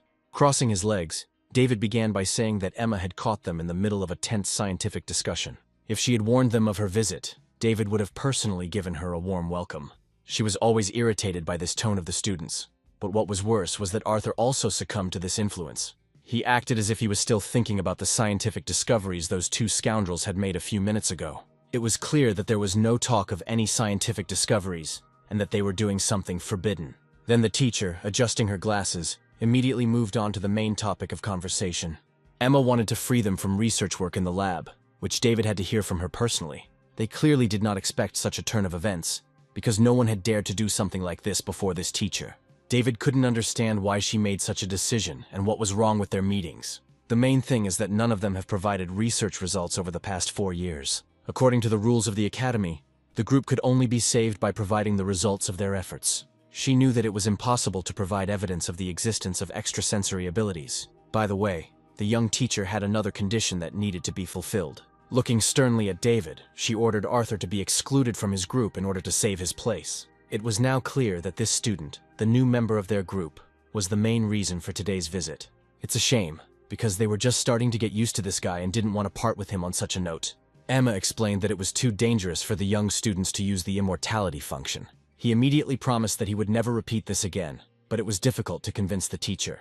Although the same excess energy appeared in Eugene at the age of 8, and the boy did not notice any side effects. The problem was that few people understood this direction, and Eugene did not yet understand all the consequences. Redundancy was a phenomenon in which consciousness could not cope with its own abilities. In society, it was customary to call it the disease of geniuses, and many children suffered from it all their lives. A nervous breakdown was only a small part of the problems that could await inexperienced wizards. After constant nightmares, Arthur himself felt like he might go crazy at some point. Even Arthur's academic workload will be reduced, and he will have to undergo intensive psychotherapy. But now there was a man next to Emma who was not ready to give in to her in an argument so easily. As the president of the research group, David could not bear the thought of Arthur leaving them. The girl reminded him that now was not the time to argue with her, and it was better not to make an enemy out of her. Eugene understood her anxiety perfectly well, but Emma herself was crossing the line with her behavior. Then David suddenly shouted loudly to her that Emma just liked Arthur, and that was the main reason. Instead of making excuses, the girl suddenly cheerfully declared that he was completely right and expressed hope that this was the end of their issue. It was a real explosion of consciousness for the student, whose teacher did not deny her sympathy for the student. But if this is so, then David himself could have pleased Emma by doing something special for this. Although here everything was much simpler, and Emma warned that he didn't have a single chance. This answer was too cruel, although it was worth stopping the hysteria and coming to terms with reality. Eugene knew that Arthur might not be able to cope with the excess, and might reach his limit forever. He only hoped that this young man was not in any danger and would not die, because something similar had happened before in the history of the Academy. The function of immortality was still a little studied area, and it was worth listening to Arthur's own opinion on this matter. Emma's concerns about the student went beyond all bounds, and Eugene believed that it was already an obsession with him. It is strange that he spoke of obsession when he himself was a real fanatic of his research. In her early childhood, Emma actually encountered a phenomenon that made her take the path of a sorceress. True, no one except her knew about the teacher's past, and now Arthur had to make a different decision. He admitted that he was just as scared as she was, and that after his nightmares he really was gradually going crazy. But in reality, it wasn't as serious as the teacher was saying now. If he finishes his research right now, he simply won't have a chance to discover the secrets hidden within himself. Arthur had long ago decided that he would no longer run away from problems, and would overcome any obstacles in his path. Listening to this speech, she understood that the young man seriously wanted to go to the very end in his research. Of course, she respected the student's decision and could not go against his wishes. And then Emma suddenly withdrew her condition about Arthur being excluded from the group. But instead, the girl cheerfully declared that she was now returning to the original conditions and would expect results from them in a month. Yes, This option was even worse than the first and meant disbandment for the group exactly 1 month later. That same day, the students were already in the square next to the academy, although David's expression remained the same. He did not understand how they could obtain the results of research into a science that could not be seen at all. They had no records of the experiments they conducted, although the Society of Supernatural Sciences never kept such records. It seems that their research has come to an end, which means that the group of young scientists will also come to an end. But Arthur was the last one who would give up so easily, and so he asked the boys to concentrate. Besides, David just happened to see the girl they were waiting for here opposite. It was no wonder that they had come to this place just to track down Emma, although she looked a little different now. Looking at her from afar, David realized that she looked more like an academy graduate than a boring teacher with glasses. Arthur also noticed that her appearance had changed greatly, and the girl seemed to be heading on a date. There was no doubt that it was Emma, although the drastic change in her appearance surprised everyone. On her day off, she dressed up so beautifully, as if a man was already waiting for her in this building. They had a chance, and David even jumped up from his seat, not wanting to lose it. He suggested that everyone follow her and find her weakness, which could be used to blackmail Emma. This student was willing to do anything to keep his research group together, even though it would have been easier with the invisibility cloak. The boys quickly rushed back to the lab, hoping to find the robe and return as soon as possible. True, Arthur will have to stay here for some time and carefully watch Emma's every step. It was just a pity that instead of research work, they used their brains to spy on young teachers. In many ways, David was right, because without aces up his sleeve, it will be impossible to save his group. This young woman was always on guard, and their plan was almost revealed. Unlike these children of aristocrats, Arthur knew something that they could not know. Nobles never go on dates in the commoners' district, so why did Emma break this strict rule? Before entering the secret meeting place, she looked around carefully once again. Emma then quickly dove into the thick of the market stalls, where it was easy to get lost. The boys immediately noticed how cautiously she was acting, and realized that such security measures could easily arouse suspicion. Reaching the front door, Emma once again made sure that she was not being followed. Soon the door opened, and the girl greeted with a smile the man she had known all her life. They immediately hugged on the threshold, unaware that the entire time the academy students had not left her side for a single step. David was glad that now his teacher's secret about her love for a commoner would become a real sensation. He quickly ran to the house where he planned to collect the necessary evidence and use it to save his scientific group. Yes, he did it only for the sake of continuing their research, although it was clear that there was something else here. With the help of magic, his friend could easily open the lock that separated them from the truth. The magic instantly merged with the door lock, and soon the boys heard a loud click. It was a real stroke of luck, because the lock opened so quickly that there was no need to even worry. As he went downstairs, Eugene still realized that the lock on the storage room was too flimsy, as if it had not been locked on purpose. It was a little funny that with such serious magic these two could do something that would make any other student ashamed. There was no way back, so the guys, covered with an invisible cloak, proceeded forward. In front of them, they saw the door of a room from which female voices were heard. It became clear that Teacher Emma was inside and they had no choice but to break in. Suddenly, David realized that Emma wanted to change clothes and asked the man if it was possible to do so. A male voice replied that she would be wearing clothes today, but if she wanted, she could take them off. It cannot be said that the young people were not interested in listening to this, but Arthur still asked them to stop spying. From the conversation, it became clear that the wife of the man Emma was with was due to return soon. This was an even bigger sensation, because it became clear that the teacher was dating a married commoner. They had already discovered her main weakness, and Eugene suggested ending it there, although David was against it. The guy couldn't leave it like that, and instead of leaving, he grabbed the door handle tightly. By turning the handle, all three of them could have seen an interesting picture in front of them, if they had not walked around with their eyes closed like idiots. Upon opening their eyes, the students would immediately realize that the painting actually existed and that the artist had almost finished his work. Emma sat on the bed in the same pose in which that mysterious master had painted her portrait at their last meeting. Finally, they opened their eyes and realized that they had been very wrong about the teacher's adventures. But now they had to answer the question of what the hell these three students were doing here, who had broken into someone else's house without asking. There was no other way out, and everyone raised their hands up at once, realizing that they had screwed up big time. Falling to their knees, they didn't know what to say in response, although David was still trying to find an excuse for their actions. He frankly admitted that they suspected Emma of adultery and mistook her for someone other than what she was. Eugene understood that punishment could no longer be avoided, and their next visit to the academy would begin with a reprimand. However, he stated that it was all David's idea, and the invisible cloak also belonged to this cunning student. At that moment, Adam realized that there was no point in scolding these boys, especially since they were probably worried about their teacher. The blind artist believed that these children had wandered into his house without permission, only because their teacher was there too. Instead, Adam hurried to bring fresh tea, and at that time they could calmly chat with their teacher. There was no doubt that this artist was blind and wore a blindfold so as not to frighten others. They made a big mistake, and Arthur was the man who participated in this abomination. His head suddenly felt so heavy, as if he had a sudden fever after seeing the portrait. Emma also grabbed her head, but the reason for that was completely different, and she simply didn't know what to tell them. David noticed how wary Emma was as she approached the artist's house. She had to tell him that Adam was actually a high school student with whom she had previously studied at the same academy. Yes, this man was a wizard just like them, and until one terrible incident he was a sighted person. The worst part is that he lost his sight because of Emma, and now it's time to tell a story from her past. When she was younger, the girl had to experience an excess of mana, and everything would have ended badly if Adam had not been there. In those terrible days, she could do only one thing and simply ran away from home, remaining in the forest. Little Adam ran after her, noticing that the water was rising too quickly. The downpour could have led to the worst, although Emma loudly demanded that he not come closer. It was too late, and turning back, the girl did not notice the cliff in front of her at all. A second later, she collapsed, and Adam could only watch this unfortunate girl go down. He always grew up as a brave boy, and was not afraid to jump after her from a high cliff to save her life. Luckily, a large tree felling was close to them and, having climbed onto it, the children were able to survive. They needed to hold out a little longer and swim downstream, because at the other end of the river the locals would definitely notice them.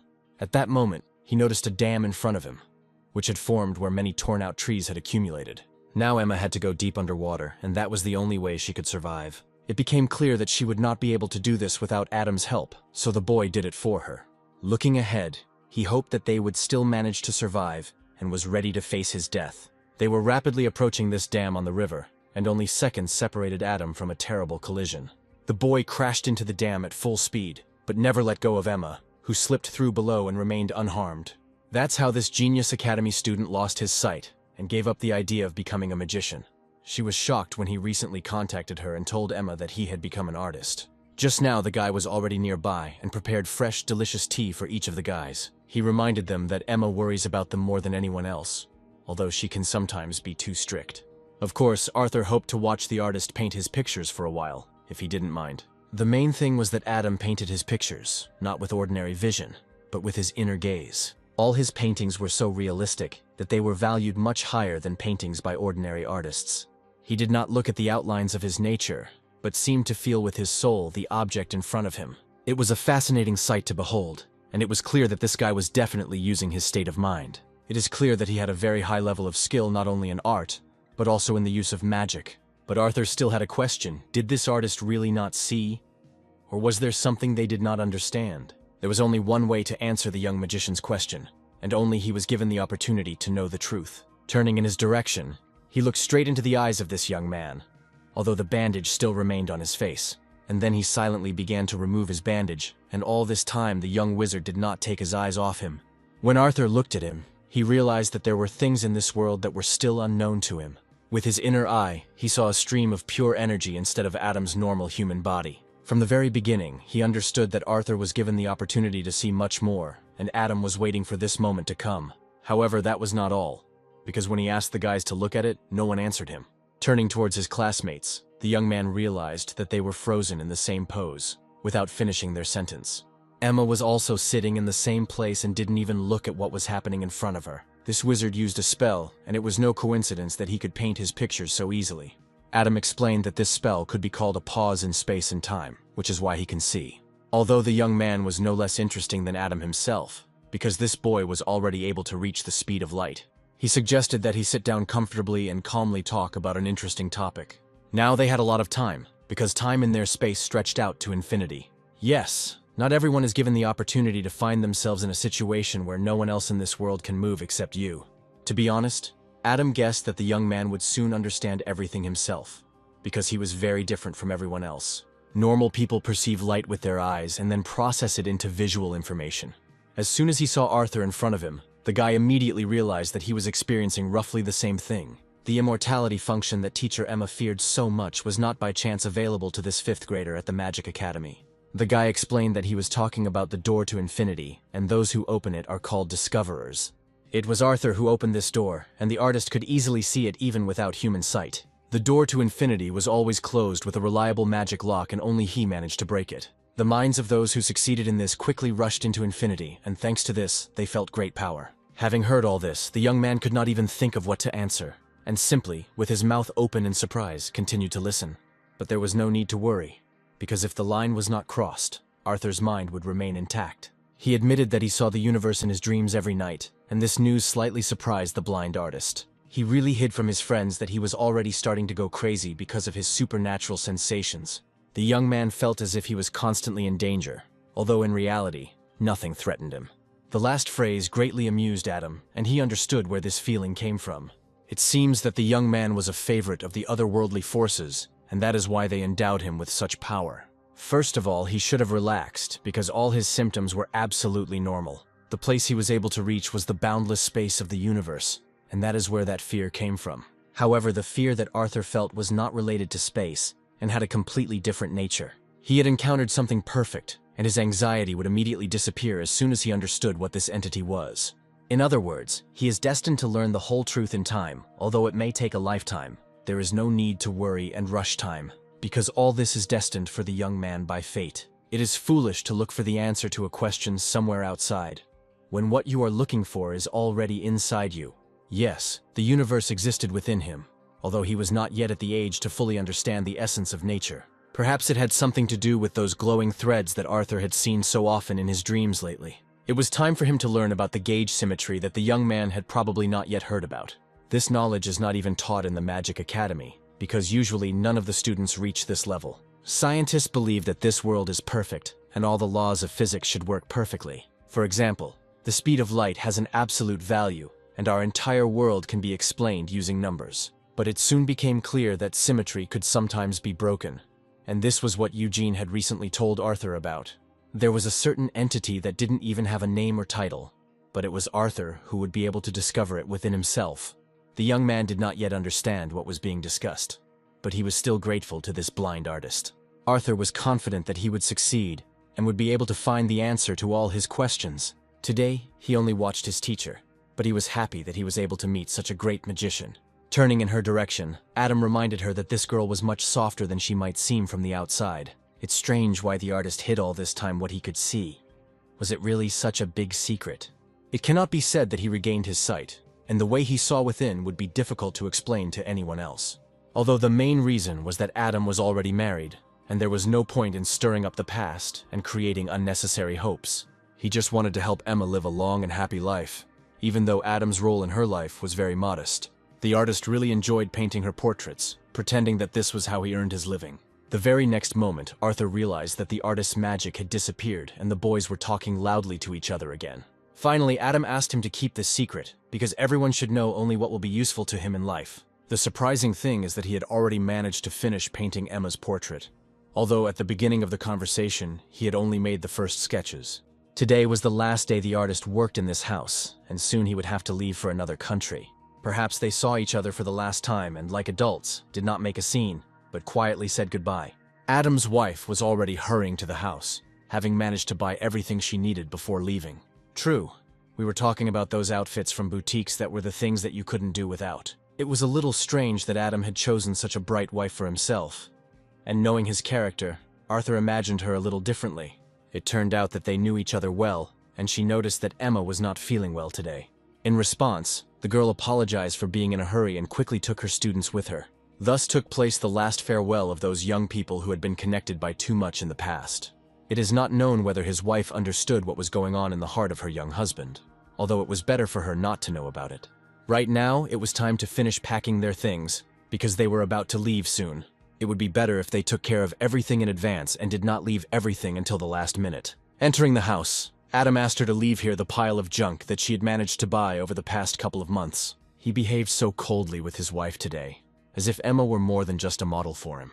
Adam only replied that there was nothing to worry about, especially since today was the last time he saw Emma. At this point, the girl had already lined up those little rascals who had sneaked into someone else's house without asking. Her look indicated that the conversation was not finished, and those smiles in the artist's house meant nothing.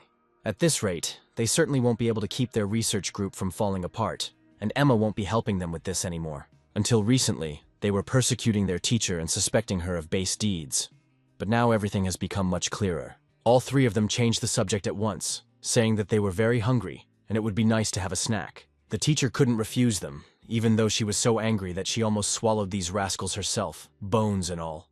2 hours later, they were all together in the dormitory, where Emma had managed to sneak in unnoticed. To the boys' surprise, the girl had no intention of limiting herself to food, and loudly asked for another bottle of wine to be brought here. Plus, there was plenty of great food on the table, and nothing was stopping Emma from relaxing a little. Although the speed with which she emptied the glasses of wine made it clear that Emma was much more serious. And if these three were allowed to break into other people's houses, couldn't she bend the rules a little too? The students didn't even try to dissuade her, and David even wanted to keep her company. But the guy could only serve her the dish from the far end of the table, which Emma could not reach. Everything else could be safely forgotten, because it was still too early for such a young wizard to reach for the bottle. However, the devilish look with which David looked at his teacher spoke for itself. Instead, Emma patted him as if she were dealing with a small, funny child. His cheeks seemed so funny to her that she didn't even want to break away and cuddle this boy all evening. But these two, who showed excellent results in speed shooting, still have something to answer for. Emma believed that talented wizards like them shouldn't slack off and forget about their studies. She couldn't even hold back her tears, realizing that too many talented students were wasting their talent. If they think she was a bad teacher, they are very much mistaken, not knowing her real attitude towards them. Something had to be done urgently, otherwise instead of having fun, Emma would be in tears all evening. But the next second it became clear that the wine she had drunk was enough, and the teacher could not pour any more. She collapsed on the festive table, and in that state decided to get some sleep, without reaching the bed. Looking at her, Eugene realized that they had already eaten everything that had been prepared, and there was no point in staying here any longer. Although Emma still hadn't woken up and was still fast asleep right on the table, they couldn't leave her like this, and they had to come up with something to ensure Emma got home safely. At that moment, a young man appeared behind him, who was ready to easily help this lady. He noticed that the girl had drunk too much and was ready to provide her with his carriage. This offer was only for the young lady, and the guys will be able to easily walk and breathe fresh air. The children were not to interfere with this, and the young man asked them to go to their rooms. Of course, he understood that now this girl was defenseless, and those 3 fifth graders would not be able to do anything. But this time, he didn't run into some brats who could just leave their teacher with him. Arthur already had a firm grip on his wrist, and it was clear from his look that he was serious. If they lay another finger on his teacher, these guys would have to deal with him personally. The boy loudly replied that children should crawl into their mother's arms and fall fast asleep, and not argue with big uncles. They can be expelled based on just one word from this graduate if he files a complaint against them to the principal. But the magic projectile that was already spinning around the villain made it clear to him who he was dealing with. David was only polite to Emma, but he could easily have spoken differently to these 2 scoundrels. The 2 high school students had already realized that today they had encountered some cheeky youngsters who were also picking people's pockets. This guy's wallet was already in Eugene's hands, but when did he manage to pull it out? Although there was nothing special inside anyway, he immediately returned it to its owner. True, he missed slightly, and instead of catching it with his hands, the guy got it right in his forehead. Eugene wanted it back so badly that he even broke the guy's nose with the wallet. Finally, they realized that they were dealing not with ordinary students, but with the best students of the Magic Academy. It would be better not to play such games with them, and the guys immediately rushed towards the exit. Those bastards who only believed in their connections were perfect targets for the 3 wizards. However, Emma still could not wake up and was fast asleep next to the empty bottles. Of course, David didn't miss the opportunity and took a photo of her like this as a keepsake. He shouted cheerfully that he had finally got the very sensation he had been hunting for all day. Yes, it was easy for him to speak, because apart from the photographs in his hands, he carried nothing else. But Arthur had to carry the teacher Emma, who still had no intention of waking up. The friends believed that Arthur was the most powerful wizard among them, and therefore he should carry the sleeping teacher on his back. However, if he uses his ability and creates a diagram, he can do it much easier. Eugene had no doubt that this guy had many more abilities in reserve that they didn't know about. To begin with, you had to concentrate on your inner being and close your eyes. Eugene will ask him leading questions, and Arthur must follow his voice. After this, Arthur immediately did what his friend asked him to do and closed his eyes tightly. First, as Eugene said, it was necessary to feel oneself, and then delve deeper into consciousness. He heard his friend's voice telling him to breathe more slowly and deeply, going deeper into himself. Although there was meaning in this meditation, Arthur still could not achieve his goal. On this moonlit night, he had to drag a drunk teacher along with him without any magical abilities. It was quite difficult, but he held on until they were all the way across the bridge. David still held the incriminating photograph of Emma, but Arthur decided to do something different. He knew that this beautiful girl really cared about them, and it was not worth playing such games with her. The photograph would have damaged her reputation too much, so it was impossible to blackmail Emma with such an abomination. He managed to prove to his friend that this was too mean an act, and that another way had to be thought up. David understood that just recently Emma herself had threatened him with the dissolution of the research group. It was unlikely that she would insist on her own now, but he still decided to throw the photograph into the river. They had to do everything in their power and fulfill Emma's instructions to the commission. At that moment, the girl finally opened her eyes and found herself in the middle of the bridge. She felt much better already and apologized for the trouble she had caused. Emma promised to keep quiet about their secret foray out of the academy and all their other misdeeds. She didn't seem to be planning to punish them anymore, although she was a little angry with the most cunning of them. The three had to prove that their research group was actually doing its job and convince the director of this. If they enjoy this activity so much, they should by all means come up with a way to use this opportunity. Emma was so passionate about convincing them of the importance of the presentation, as if she herself wanted their group to continue to exist. After listening to her fiery instructions, David wanted to do it already, because the most beautiful teacher in the academy believed in his work. With the help of the presentation, he will now proudly prove the value of his research group to all teachers. These were exactly the words that Arthur wanted to hear from him, and he was glad that everything ended this way. Now he was calm, because instead of pursuing the teacher, he could do something serious. The worst thing is that she didn't sleep at all this time, because a couple of drops of alcohol can't cloud a wizard's mind. After a short time, all the students at the academy already knew that David and his group were preparing a presentation.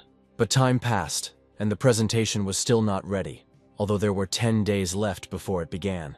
If they fail, the existence of the research group will be at risk, and the laboratory in the forest will most likely be closed. No matter how hard David tried to come up with evidence, he was never able to come up with anything sensible. Instead, the guys spent their days lying on the couch and going through a bunch of unusable versions. They had already discussed so many presentation options that there wasn't a single one left that the guys hadn't tried to take into development. Their topics were not suitable for serious proof, and these useless pieces of paper could be thrown into the trash. It's strange that Emma was confident that their presentation would be successful, and they would be able to prove their right to work. She wanted the three of them to show the Ghost Commission or something like that so that the group would continue to live. Because of all this, David was already going crazy and regretted throwing Emma's photo into the river. Everyone had wanted to sleep for a long time because, having spent another day here, they still hadn't come up with anything. Suddenly, Arthur saw something amazing next to him, which could become the main evidence. Instead of David, a hologram of him sat next to him, which looked very much like a ghost. The guy even collapsed on the floor, believing that there really was a ghost next to him. However, Eugene remained calm, realizing that the wizards would not believe such a trick. If you quickly show this ghost to your students and then disperse it into the air, they may not guess the main secret of the trick. They didn't have to wait for the students' confirmation at all. The main thing was to simply carry out Emma's instructions. All in all, it was a good idea, and for the first time in a long time, Eugene heard a sensible thought. Arthur explained that he was not afraid of the hologram itself, but only because it appeared nearby so unexpectedly. Instead of making them believe, they will simply bring to light those hidden fears that live deep within everyone. They don't even have to make anyone believe in the existence of ghosts. They just have to create chaos in the hall for a couple of seconds, that's all. Yes, it was the most brilliant proposal in all the 10 days they spent in this place. Only if they show such a cheap hologram, no one will even be scared, and we should find something scarier. This task was well within David's capabilities, and he could have created something terrifying.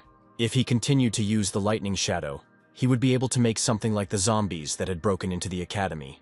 Then the guy started showing how zombies might behave during an invasion.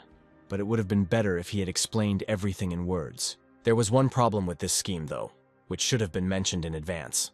Of course, he could add a program to the device and move the hologram, placing it near the forest. But if she doesn't react to a person, then who can she scare at all? The question was a good one, and Arthur once again remembered the moment when he was scared by David's hologram. Suddenly, Eugene stretched out his hand forward, and it remained to be hoped that he would be able to find the answer to this question. Perhaps he would be the one to handle it, although he wasn't entirely sure. If they can predict people's reactions in advance, then perhaps they will succeed. It is worth applying the theory of complex systems and conducting an analysis of human reactions to sudden movements. For example, if you predict that Arthur will look to the left, the ghost on the left will look back at him. After all this, there will be two options, and most likely either one will just run away from there. All students have the same day, so it will be easy to predict their emotions. They will also need a device to store all the data so that they can then make a full analysis of people's reactions. Suddenly, an idea came to David's mind, since Arthur had recently learned to use photon emission. In the ivory tower where leading magic was studied, it was said that photons would be an innovation in the information sphere.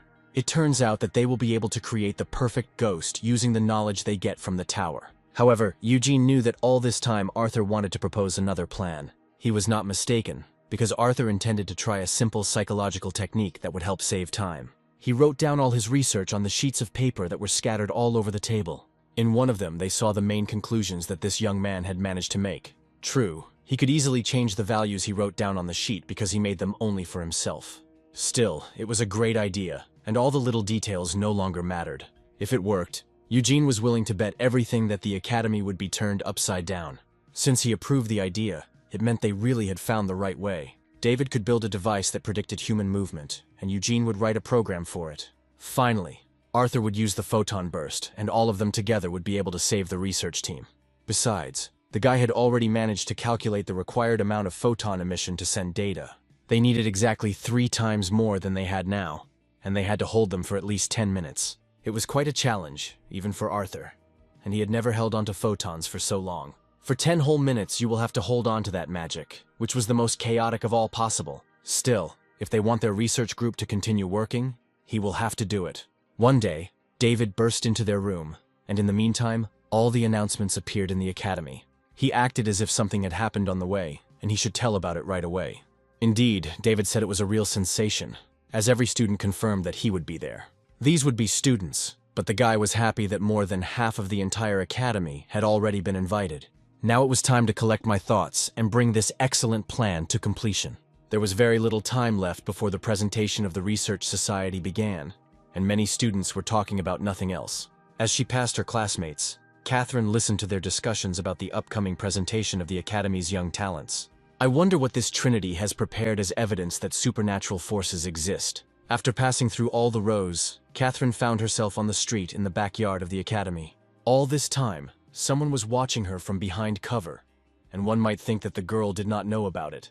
In fact, she managed to reveal to the strangers all the information about the life of the Academy, without even turning towards the dark silhouette.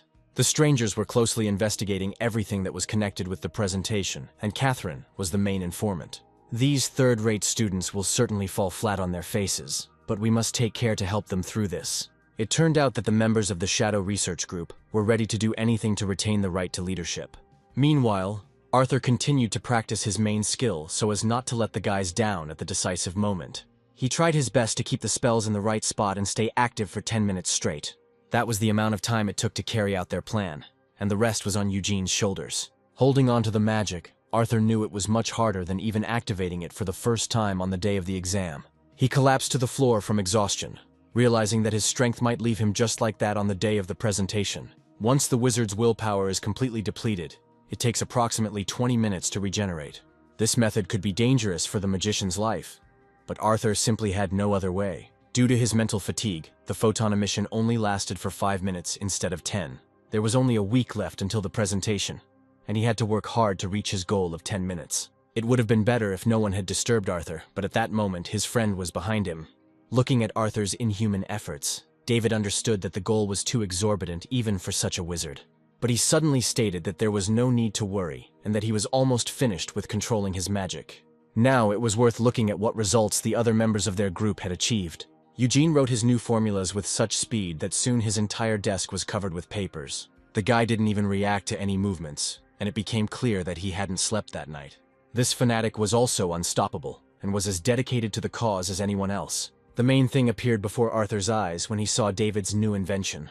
It was difficult to understand how this device worked, although in front of him he saw only a prototype of the future invention. Taking the ball in his hands, which was connected by a hose to the generator, Arthur now had to use his magic. Closing his eyes, he concentrated on the ball he held in his hands, because it was supposed to be the main link in the chain. Soon the ball was illuminated with a bright white light, and pure energy began to gradually penetrate into it. Through the pipes, the flow of energy gradually moved into the device that was supposed to create their main proof. It was interesting to watch how the energy flows moved into the device, as if filling the generator with ordinary water. Soon, the image of the creature that they would pass off as a ghost in front of all the students began to appear before him. Yes, this place was supposed to go down in the history of the academy, because it was here that the guys managed to invent their first masterpiece. As night fell, David slowly entered the laboratory, remaining undetected thanks to his invisibility cloak. The guy tried not to make any unnecessary noise, and quietly called Arthur, who should have been somewhere here. It was time for the presentation, but his friend was nowhere to be found. Had he chickened out? Suddenly he saw a wristwatch under his feet, which for some reason Arthur had left right on the floor. It was strange, because these were the very same watches he used to conduct his training, and now they were just lying around in a dark room. But what he saw the next second made David forget all his doubts. The frozen hands on the clock only indicated that Arthur had managed to do the impossible. It was hard to say how much effort it cost the young man, but now he was absolutely sure that everything would work out. Today these students will see something they have never seen in their lives. The guys were cheerfully discussing the upcoming presentation and hoped that the boys would not lose face. Before the show began, they were given free delicious cherry juice and leaflets with a detailed presentation script. Even the man who was recently Arthur's main rival came to today's event. It was Stephen, who was immediately surprised that half of the academy was gathered in one place. Taking the leaflet in his hands, he realized that the event had been prepared in advance, although the design on the poster could have been done better. However, Stephen immediately recognized the names listed in it, because he would never forget one of them until the end of his days. Arthur was indeed one of the main participants in this presentation, and he will perform today with his group. Catherine had done all her work in advance to be here and see it with her own eyes. Taking Stephen with her, she reminded him that he needed to get in line early, just like everyone else had done. The line was so long that we had to run to the very end of it. Louise never ceased to be proud of her friend's boyfriend, although Charlotte had long since grown tired of hearing the same thing from her. You could have said this just once, instead of repeating it 10 times in a row. In fact, it was a real shame for her, because she still hadn't revealed the truth to her friend. It is surprising that even high school students personally showed up for this presentation, and the 5th graders immediately noticed them in the distance. Each of them had a crown badge on their suit, which meant that all of these students were seniors at the academy. Each of them understood that they would be the focus of all the attention of the students who were still in middle school. Surprisingly, senior students came in droves today, as if this presentation meant something to them. Even the alchemists decided that they could not miss this event, and the best of them were here today. It remained to be seen who invited them to this presentation, and why it was so important for them to see the result. Charlotte knew that Arthur and his team would have to prove the seriousness of their research. These high school boys could have been members of a shadowy research group that was their direct competitor. Gradually, the presentation hall began to fill with students, and soon the main characters were supposed to appear on stage. The seats for colleagues and teachers were filled with familiar faces, including those who were accepting applicants. Of course, Mr. Magnus was here too, because the director could not miss such an important event in the life of the academy. Emma gave him the central place at the table, because she could not seat the director on the edge and take the best place herself. Magnus was looking forward to seeing what Arthur and his new friends had prepared this time. He recently became a 5th grader, but he has already managed to get into a real research group. Only Charlotte remained as thoughtful as if she didn't want Arthur to be in this group.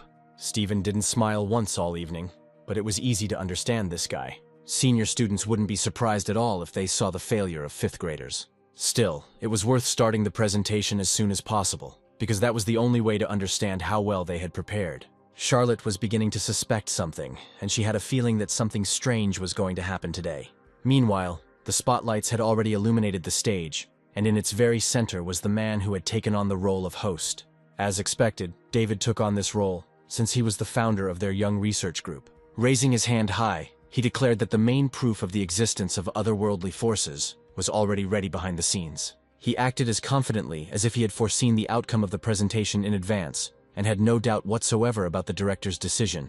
But just 30 minutes later, crumpled scraps of paper were flying onto the stage, and it became clear that the students did not like today's show. Many people immediately disliked this boring presentation, but the most interesting things were still ahead. The students felt they had been fooled, although Charlotte knew Arthur well and was ready to continue. We just had to wait a little while for the main part of the performance to begin, because this was only the beginning. Standing on stage under the spotlight, David gave a heartfelt thank you to everyone who came today. He understood that many people did not like this drawn-out presentation, but it needed a little time to prepare. So, the topics of today's discussion were otherworldly forces and the spirits that surround us. Yes, the start was not very good, and Stephen was once again unhappy with the guys.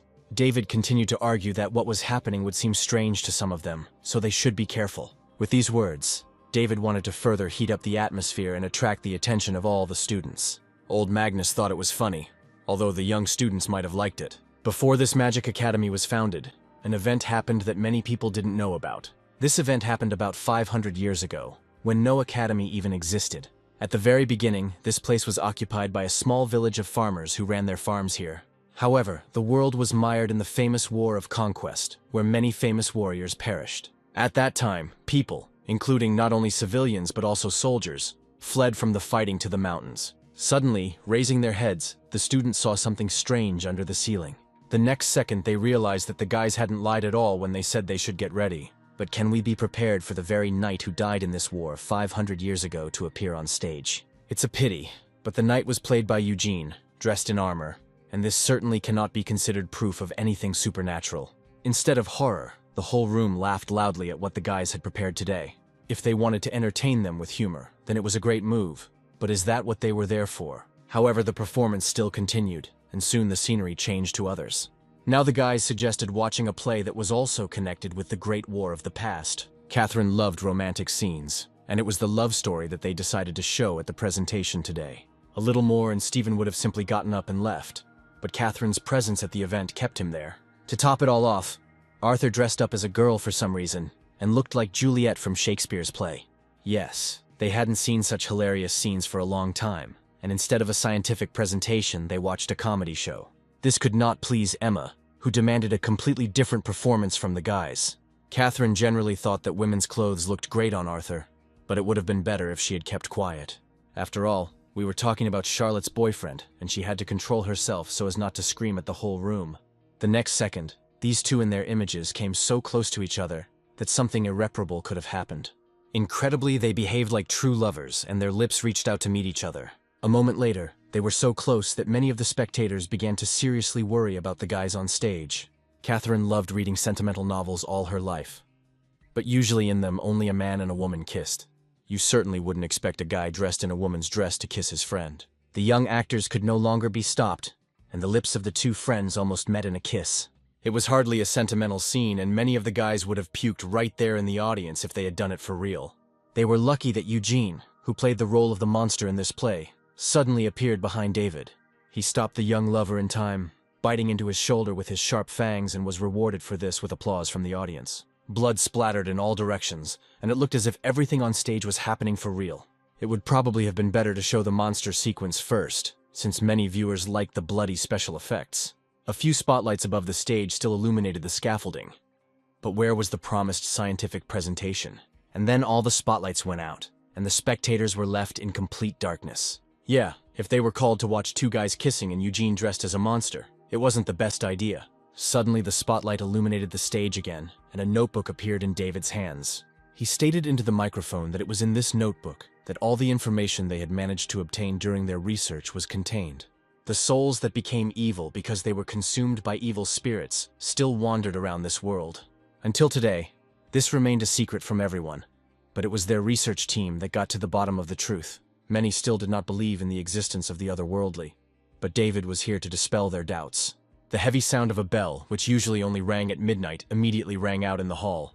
Midnight was the time when the light completely disappeared, and it was at this time that evil spirits came out into the streets. None of them saw the evil spirit at midnight, because they only show themselves to those who are able to look the truth in the eye. Through this presentation, David wanted each of them to see the spirit with their own eyes and see the truth of this world. When the bell struck midnight, he asked everyone to look around and notice any evil spirits wandering around. Only then will they be able to understand what the research team in the laboratory has been doing all this time. And with these words, the presentation could be considered finished. Everyone continued to silently watch how the presentation would end, except for these stupid words. But a few seconds later, the lights in the hall came on, and it became clear that the guy wasn't joking about the ending. Gradually, the voices of the audience grew louder in the hall, as they were very disappointed with this stupid show.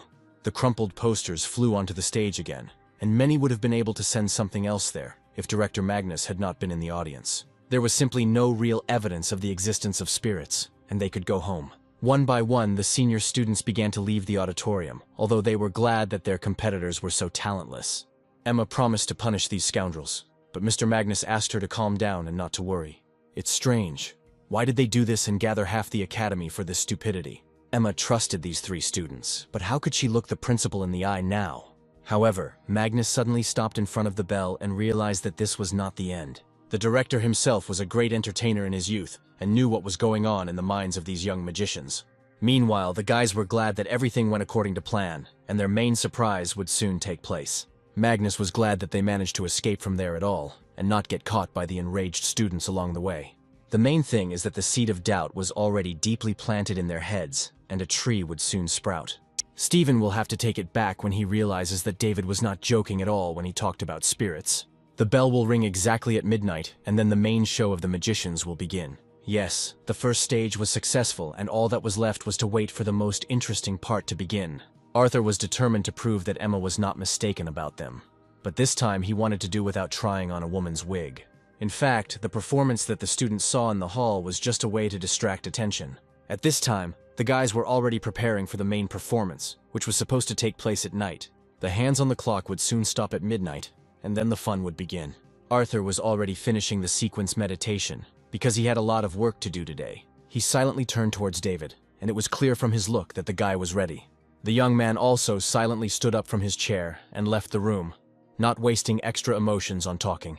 The day before, when David had quietly entered the lab, he had no idea that the presentation would become so large-scale. It was he who was able to install hundreds of hologram projectors throughout the academy. The holograms were amplified by the massive number of generators that powered his invention. The guy quietly threw the wires into the manhole covers, so that none of the students would suspect anything. The main source of all these projectors was the energy that Arthur was supposed to create. Entering the laboratory, Arthur noticed that everything was almost ready, and it was worth watching his feet carefully. There were only 5 minutes and 15 seconds left until midnight, but it was too early to start. The presentation was to begin only when Eugene gave the signal, and then it would be Arthur's turn. The guy was already ready to do his job and was squeezing the ball tighter in his hands. Soon, Eugene asked everyone to get ready, because the clock hands were inexorably approaching 12. Each of them showed everything they were capable of, and used the skills that the guys had. After waving his hand, Arthur released all his accumulated energy from within, and directed it into the ball. The ball quickly collected energy at one point, and transmitted it through a special cable to a device for creating holograms. The most interesting thing for Eugene was that in just a month, the guy was able to increase the amount of energy tenfold. It felt like Arthur was trying not only for this presentation, but also for his future. The young man himself felt as if he was pouring water into a bottomless cup, and today this cup was the generator. But suddenly something went wrong and David began to panic, pressing buttons. With tears in his eyes, he reported that the emission level had suddenly stopped growing and the guy would not have time to fix it. The generator was only 18% full of energy, although the presentation required at least 80. His calculations were perfect, and if this happened, it means someone interfered with them. It was too late to make excuses, and Eugene knew that their presentation was over. Yes, they failed, which means their research group will be disbanded tomorrow. Eugene and Arthur did everything they could, which means that the creator of this group, David, was the main culprit of the failure.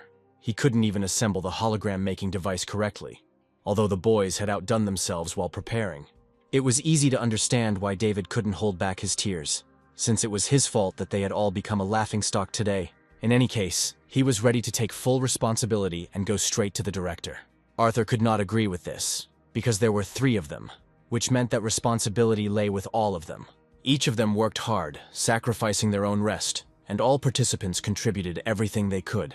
Now they must not give up, even if the device fails at the very last and crucial moment. Eugene understood what his friend was getting at and loudly asked David to stop him. But it was already too late, because he managed to use the immortality function and activate the most powerful magic. Arthur began to slowly dive into the depths of his consciousness, and soon had to overcome all the facets of the physical world. He had already done something similar when, finding himself somewhere on the very edge, he was able to break through the wall and see the universe. History repeated itself like 2 peas in a pod, but Arthur had a choice, because he could still stop. However, this choice was made instead of him, because the guys were already clinging to Arthur, trying to block his ability. The worst thing was that the magic that had already been activated did not stop, and Arthur continued to plunge into infinity. He opened his eyes just for a second and told David that he no longer intended to be afraid and run away from himself. Moreover, the energy was already under his control and instead of fighting, acted in concert with him. If someone could look deep into his mind, they would see that bright flash, as if a star had exploded next to Arthur. Not everyone could withstand such a flow of energy.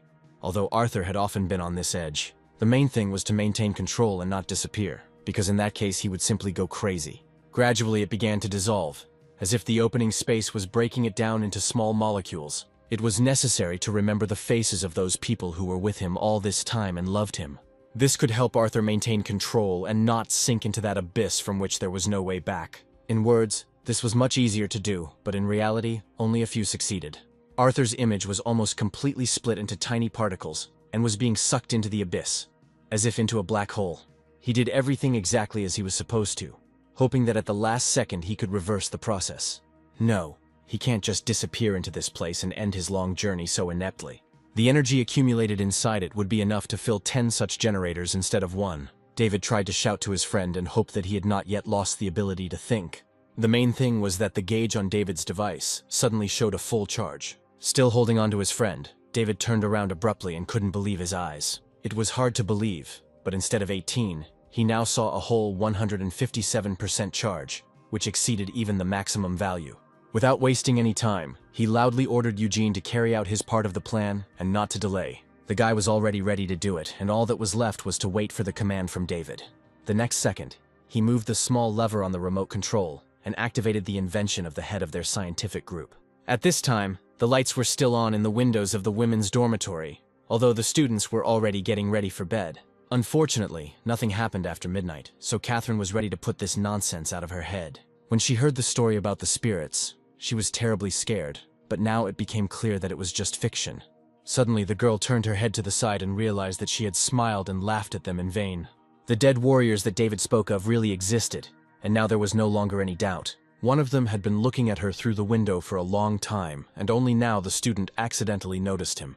For the first few seconds, Catherine froze in place, unable to understand whether this was reality or a hallucination. She didn't remember dropping the vase of flowers, but the sound of the broken vase only increased her fear. The same thing happened in Charlotte's room, and she saw the same dead man in front of her. Curiously, this spirit tried to smile at her, although his smile would hardly have been able to amuse anyone. Charlotte never believed in spirits, but her instinct told her to get out of here as quickly as possible. This is what Arthur was counting on when he said that all he had to do was quickly scare the students. The effect exceeded all their expectations, because the students had already gathered in a crowd in the corridor. Looking around, the friends realized that the ghosts had frightened not only the two of them. All the sorceresses ran together to the exit, and a crowd of living dead followed them. It is impossible to describe in words how loudly the girls screamed as they ran away from there in a crowd. Their squeals could probably wake up a person who was fast asleep in one of the distant settlements. Now they were sure that they had seen ghosts, and everything the guys had said at the presentation had turned out to be true. The ghosts looked so real that few of the students noticed the trick. Spirits were creeping up from everywhere, and especially many of these creatures crawled out from the forest. Even Frankenstein was here, and with his ugly friends scared the students to death. It is easy to imagine the noise that reigned near the dormitories, and what these unfortunate people had to endure. As a result, all the students gathered in the place that was considered the safest, and where the whole crowd could stick together. They were very scared, but now the guys could work together to resist the invasion of monsters. It's a pity that there were no academy masters here who could easily attack the mutants with powerful magic. Although the high school students were also quite high level, and had already prepared shells for the attack. This didn't frighten the ghosts at all, and with each passing minute there were more and more of them here. There was a feeling that all the evil spirits of this world had gathered in one place. But why were these students the first target of the invasion? Although now it was no longer important, and few of the students thought about it, unable to cope with their fear. When the spirits were very close, they suddenly began to disappear right before everyone's eyes. Yes, they really did disappear into thin air when 3 strange silhouettes appeared on the roof. Familiar students looked down on them from above, loudly thanking the guys for all of them being here today. David was pleased that so many academy students had gathered for their modest presentation at such a late hour. Emma demanded that they immediately come down from there and explain what was going on here. Otherwise, she would lower them down from the roof herself without the help of a ladder. While Emma was washing herself, she suddenly heard an alarm and ran out into the street in what she was wearing. David was glad that his favorite teacher Emma was also here. especially since she seemed even prettier to him in this form. Only now did they realize that there were no spirits at all, and that David's hologram projector was the source of life for these creatures. In fact, Mr. Magnus understood from the very beginning that the presentation in the hall was not yet over. According to their scientific team, the spirits really did exist, and now no one should have any doubts that they were not wasting their time. But he himself said a minute ago that he created spirits thanks to his projector. So why is he now stating all this nonsense? The guys were ready to grind them into dust for this prank, but the students were already beginning to suspect something. The holograms in the form of rebellious spirits moved differently, and it was really very strange. Perhaps the boys simply used a special program for this device.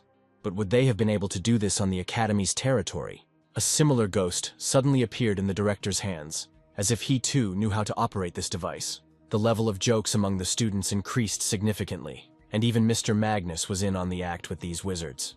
What these three valued most was intelligence, which could sometimes work better than magic. They cannot contain their thirst for knowledge, and that is why they try so hard to keep their research group together. The anger of the senior students was understandable, because some fifth graders had managed to fool them. Emma knew they had resorted to an elaborate ruse, but even so she could not approve of their group's activities. Magnus replied with a smile that the trick was not important at all, and that the main idea of these guys was different. With this act, they wanted to show that since ghosts do not exist, it was simply impossible to prove the fact of their research. This is what the young wizard asked, wanting to know why these three decided to do such a thing. David kept smiling and assured them that extrasensory science exists, and that it is much more real than the living dead. And if any of them doubted it, then they should ask themselves why they were here. Since there were no spirits or ghosts in the world, what were they all running away from, and who were they so afraid of? It was a good question that caught everyone by surprise, and the students didn't know what to answer. Then David asked what emotions they were feeling now, and if they could put into words what they had experienced that night. No one would argue that today they experienced that primordial fear that lurks deep within everyone at the instinctive level. Fear is constantly inside every person, and only today's event could awaken it from sleep. The feeling of fear is like a small sprout that is just waiting for its moment to break through. The guys simply used this natural fear and found a clever way to prove it to others. They didn't know if ghosts really existed, but the main thing was to awaken the students' emotions and give them ground for fresh ideas. This was the main goal of research, and any science always operates in exactly the same way. Because the students themselves showed them their doubts today, they were able to prove the importance of their research group. At the end of the ceremonial speech, the guys simultaneously bowed to the students, like theater actors who had come to the edge of the stage. But instead of the applause of their fans, they saw the faces of the same students who still didn't understand anything. Gradually, smiles began to appear on the faces of these guys, and they were finally able to understand what the point was. And just a minute later, everyone started laughing and applauding these three inventors, who were able to prove something that was impossible to prove. It was a very clever move on the part of the guys, and they had to be given credit for that alone. However, Emma didn't like this idea because instead of a hologram, she wanted to see real ghosts. However, Director Magnus thought it was a very informative presentation, and he had no objections to it. At that moment, Emma loudly announced the decision of the teachers, who accepted the result of the presentation. It was the happiest moment in the lives of those young wizards, who gave a lot to experience these moments. But there was another side to the coin that the teacher had to talk about right now. She angrily declared that the boys would be suspended from classes for the next 3 days, and that this would be a good lesson for them for the future. Now they had no time for classes, because David couldn't even hold back his tears, realizing that this was their common victory. Even teacher Emma, whom they no longer listened to, could not spoil such a success. Catherine understood that she had not believed in these guys in vain, and that they would certainly be able to make many discoveries. Even Stephen admitted that their new member Arthur was the real genius who made it happen. Anyone would like to do something like this at least once in their life, and surprise the whole world for just one night. While Charlotte worked tirelessly to earn her wizarding degree, the three of them were looking much further afield. These emotions were real, and you can't call something that ends up changing the world useless fun. Many students today had the chance to learn something new that each of them will think about for a long time tomorrow. And now we could just be happy for those guys who, thanks to their wit, were able to achieve their goal. On this starry night, some even envied them, although more often there are those who always curse other people's successes. These two guys were exactly those guys, watching what was happening from afar, remaining in the shadows. They could forget about their research group because the fifth graders could easily wipe their noses. All this time, they had been trying to persuade Catherine to indulge them. But now it was no use. although it was worth stopping this noise and not attracting unnecessary attention to oneself, of which there was already enough. The leader of the shadow group knew that he just had to wait for the right moment for the students' loud sensation to turn into an equally loud failure. True, Emma had been a teacher at this academy for several years already, and immediately noticed the sidelong glances. Those scoundrels from the shadow group were up to something again, although they had long since become annoying to everyone. It was worth growing up and understanding that it is much more profitable to be friends with the most powerful magicians than to create enmity. Holding his hand out and looking at the hologram again, Mr. Magnus couldn't help but be amazed at their ingenuity. Even the man who had specialized in light his entire life could not help but be amazed by their talent. He understood that Arthur had been able to cope with a rather difficult task, although at his age few people succeeded in doing so. The old man decided to turn a blind eye to all their antics and see what these children could achieve. He wished them only success, because in his youth he himself was as enthusiastic as these three. Arthur had never been so happy, as if his entire past had been just preparation for his real life. I even had to bring him to his senses before he got bogged down in his dreams, because this was only the beginning of the journey. Now we could rejoice at the overall success, which would not have been possible without Arthur. If he hadn't used the immortality function, everything would have gone downhill due to David's broken equipment. Even Eugene had to admit that it was Arthur who had shown himself to the limit. To do this, he used a form of protection that almost sucked him into infinity. He will achieve a lot in life if he continues to develop his skills, because he has already proven himself to be a real genius. Arthur didn't agree that it was his merit, because Eugene had also done something outstanding. David managed to create a huge number of devices that made the appearance of ghosts possible. It turns out that each of them put their soul into the common victory, and it was impossible to single out only one. Looking at these stars, Arthur understood that all his life he had been reaching higher and wanted to reach the very top limit. He wanted to shine like the brightest star, to understand where the limit of his personal infinity was. But as soon as they came down to Earth, Eugene warned them that they still needed to finish the academy. It's time to stop limiting themselves and think ahead about what they will do.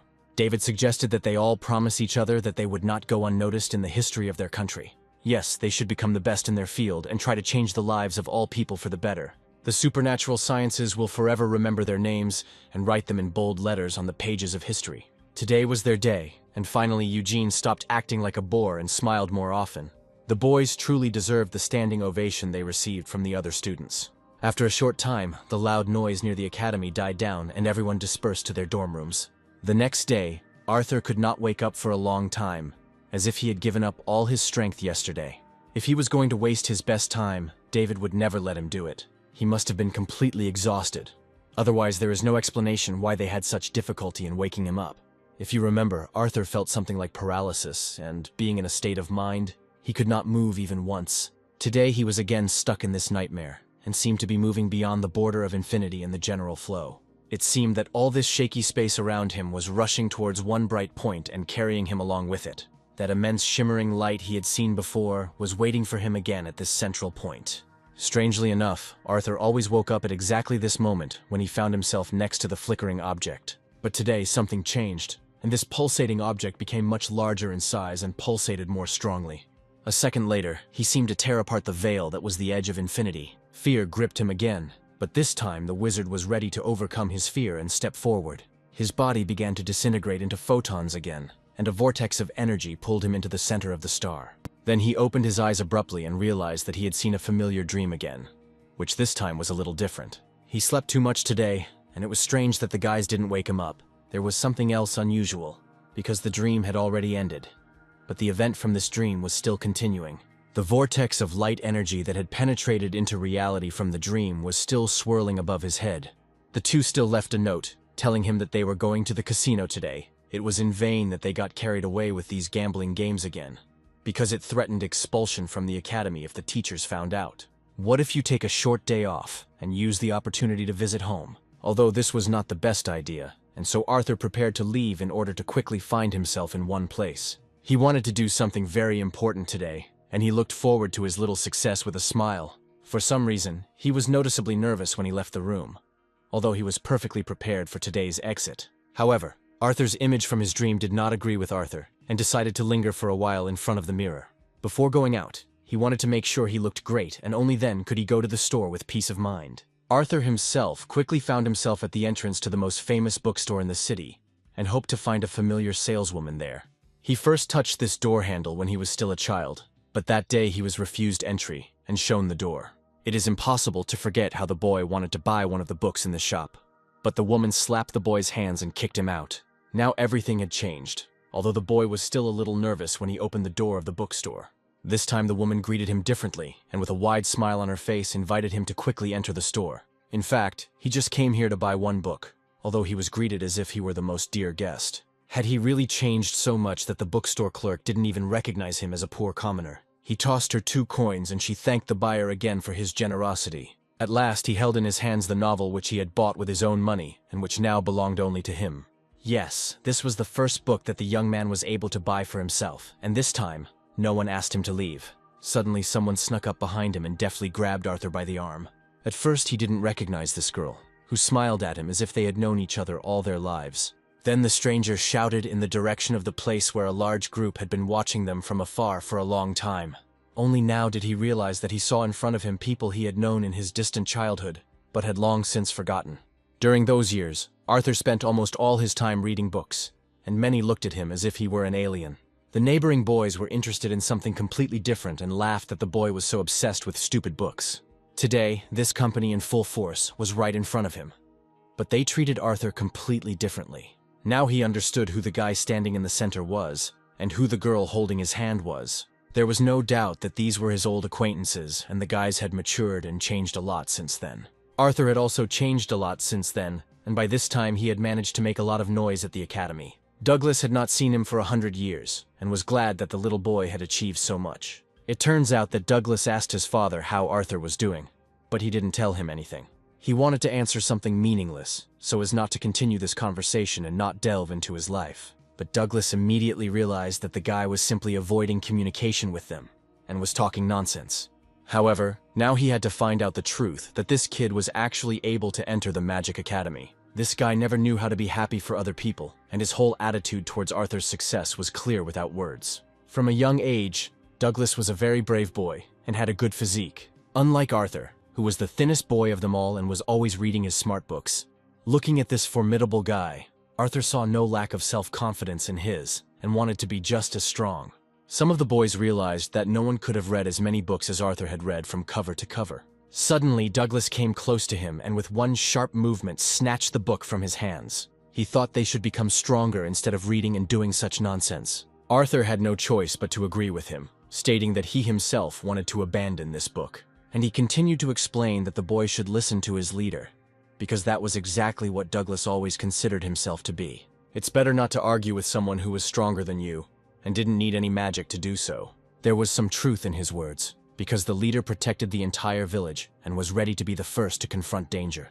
This was the basis for the survival of a small mountain village, and these words had to be taken seriously. Every time someone spoke to Arthur, he had to repeat the same thing to him several times. It's good that at that moment the same girl who was the first to notice the grown-up Arthur on the street appeared nearby. She was still just a child then and attacked her boyfriend, standing up for Arthur. And now the 3 of them learned that he was able to fulfill his dream and become a wizard. It seems that it was not in vain that he read all those smart books, while the rest were busy strengthening their physical strength.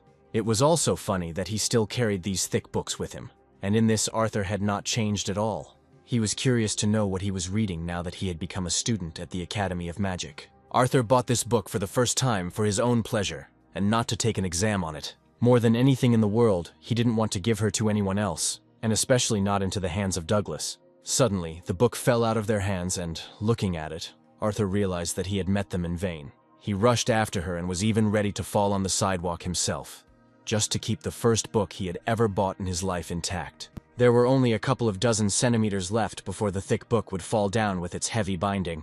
In Arthur's eyes, there was nothing but the only object in the entire world that was descending in slow motion. It could be compared to the first time Arthur used magic in the alley where he met Charlotte. Then he did it unconsciously, and the magic itself burst out, saving his life. This happened to him more than once, and at the most difficult moment of his life, it burst out of his soul without the owner's knowledge. Every time it was just in time, because when there is less than a second left, only the subconscious can generate the right decision.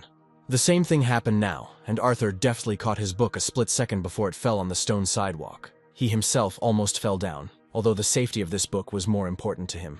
The girl immediately rushed at Douglas screaming, just as she had done back then in their distant past. Arthur asked her not to worry, because he would still be able to catch her at the very last moment. Now everyone will feel sorry for this young man with a book, as they did in childhood, so Douglas would be better off joining everyone else. I had to apologize for my stupid behavior, and for the fact that he began to snatch the book from my hands without asking. By the way, in honor of the sale of all the goods in this young owner's shop, the guys decided to throw a party and invite Arthur to it. He didn't have to attend classes for the next 3 days anyway, so there was no reason to refuse. Soon they almost arrived at the place where the noisy party was to take place. This time Douglas behaved differently, and even helped the one who was the main star of the party down. While they had not seen each other, this guy had matured a lot and even learned how to run a real business. He had something to be proud of, and in the future, this guy would certainly become the head of their native village. Perhaps Arthur could also help them with something, although knowing Douglas's character, he would be against it. And yet now they were together, and they could relax and just remember their distant childhood. It was easier, much easier to do it when you had a full mug of beer in your hand and only familiar guys in the company. There was enough snack on the table to continue this fun until the morning, until all the prepared beer was drunk. The girl advised him to eat more, because he had remained thin since their childhood. Douglas kept glancing at the guy who was getting more attention than the others all evening.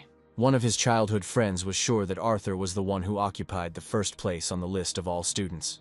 It is no coincidence that he read all these smart books and should have learned the spell from there long ago. Arthur asked them not to exaggerate because he didn't want Douglas to feel out of place here. Only on the surface he seemed so unperturbed, although in reality, he also wanted a little attention. Finally, Douglas couldn't take it anymore and loudly slammed his thick beer mug on the table. At first, it seemed to Arthur that he was back to his old ways and that now the most interesting part was about to begin. But he suddenly started talking about the future of his own family. About family. Because Arthur's father still makes his living by cutting down trees. He believed that Arthur himself would soon have to do the same thing, since the end of his studies was very close. You should think about real things, because you couldn't make money with magic alone. The guys looked at each other and realized that Douglas didn't even understand what he was talking about, although they were in no hurry to interrupt him. Although, in truth, Arthur never thought about what exactly he would do to earn his living. Suddenly, Douglas abruptly changed the subject and suggested testing their real strength with arm wrestling. It's strange why Douglas chose this method, although this big guy simply didn't want to lose to Arthur. He believed that he had no equal in arm wrestling, and that a strong man like him would quickly deal with his skinny friend. As children, they often enjoyed this sport, and Douglas never lost in any such battle. To uphold Douglas's reputation, Arthur immediately agreed to this and extended his hand for their competition. The loser was forced to pay for the treats, and Arthur didn't even try to argue. He pretended to intend to win this fight, although in reality he was thinking about something completely different.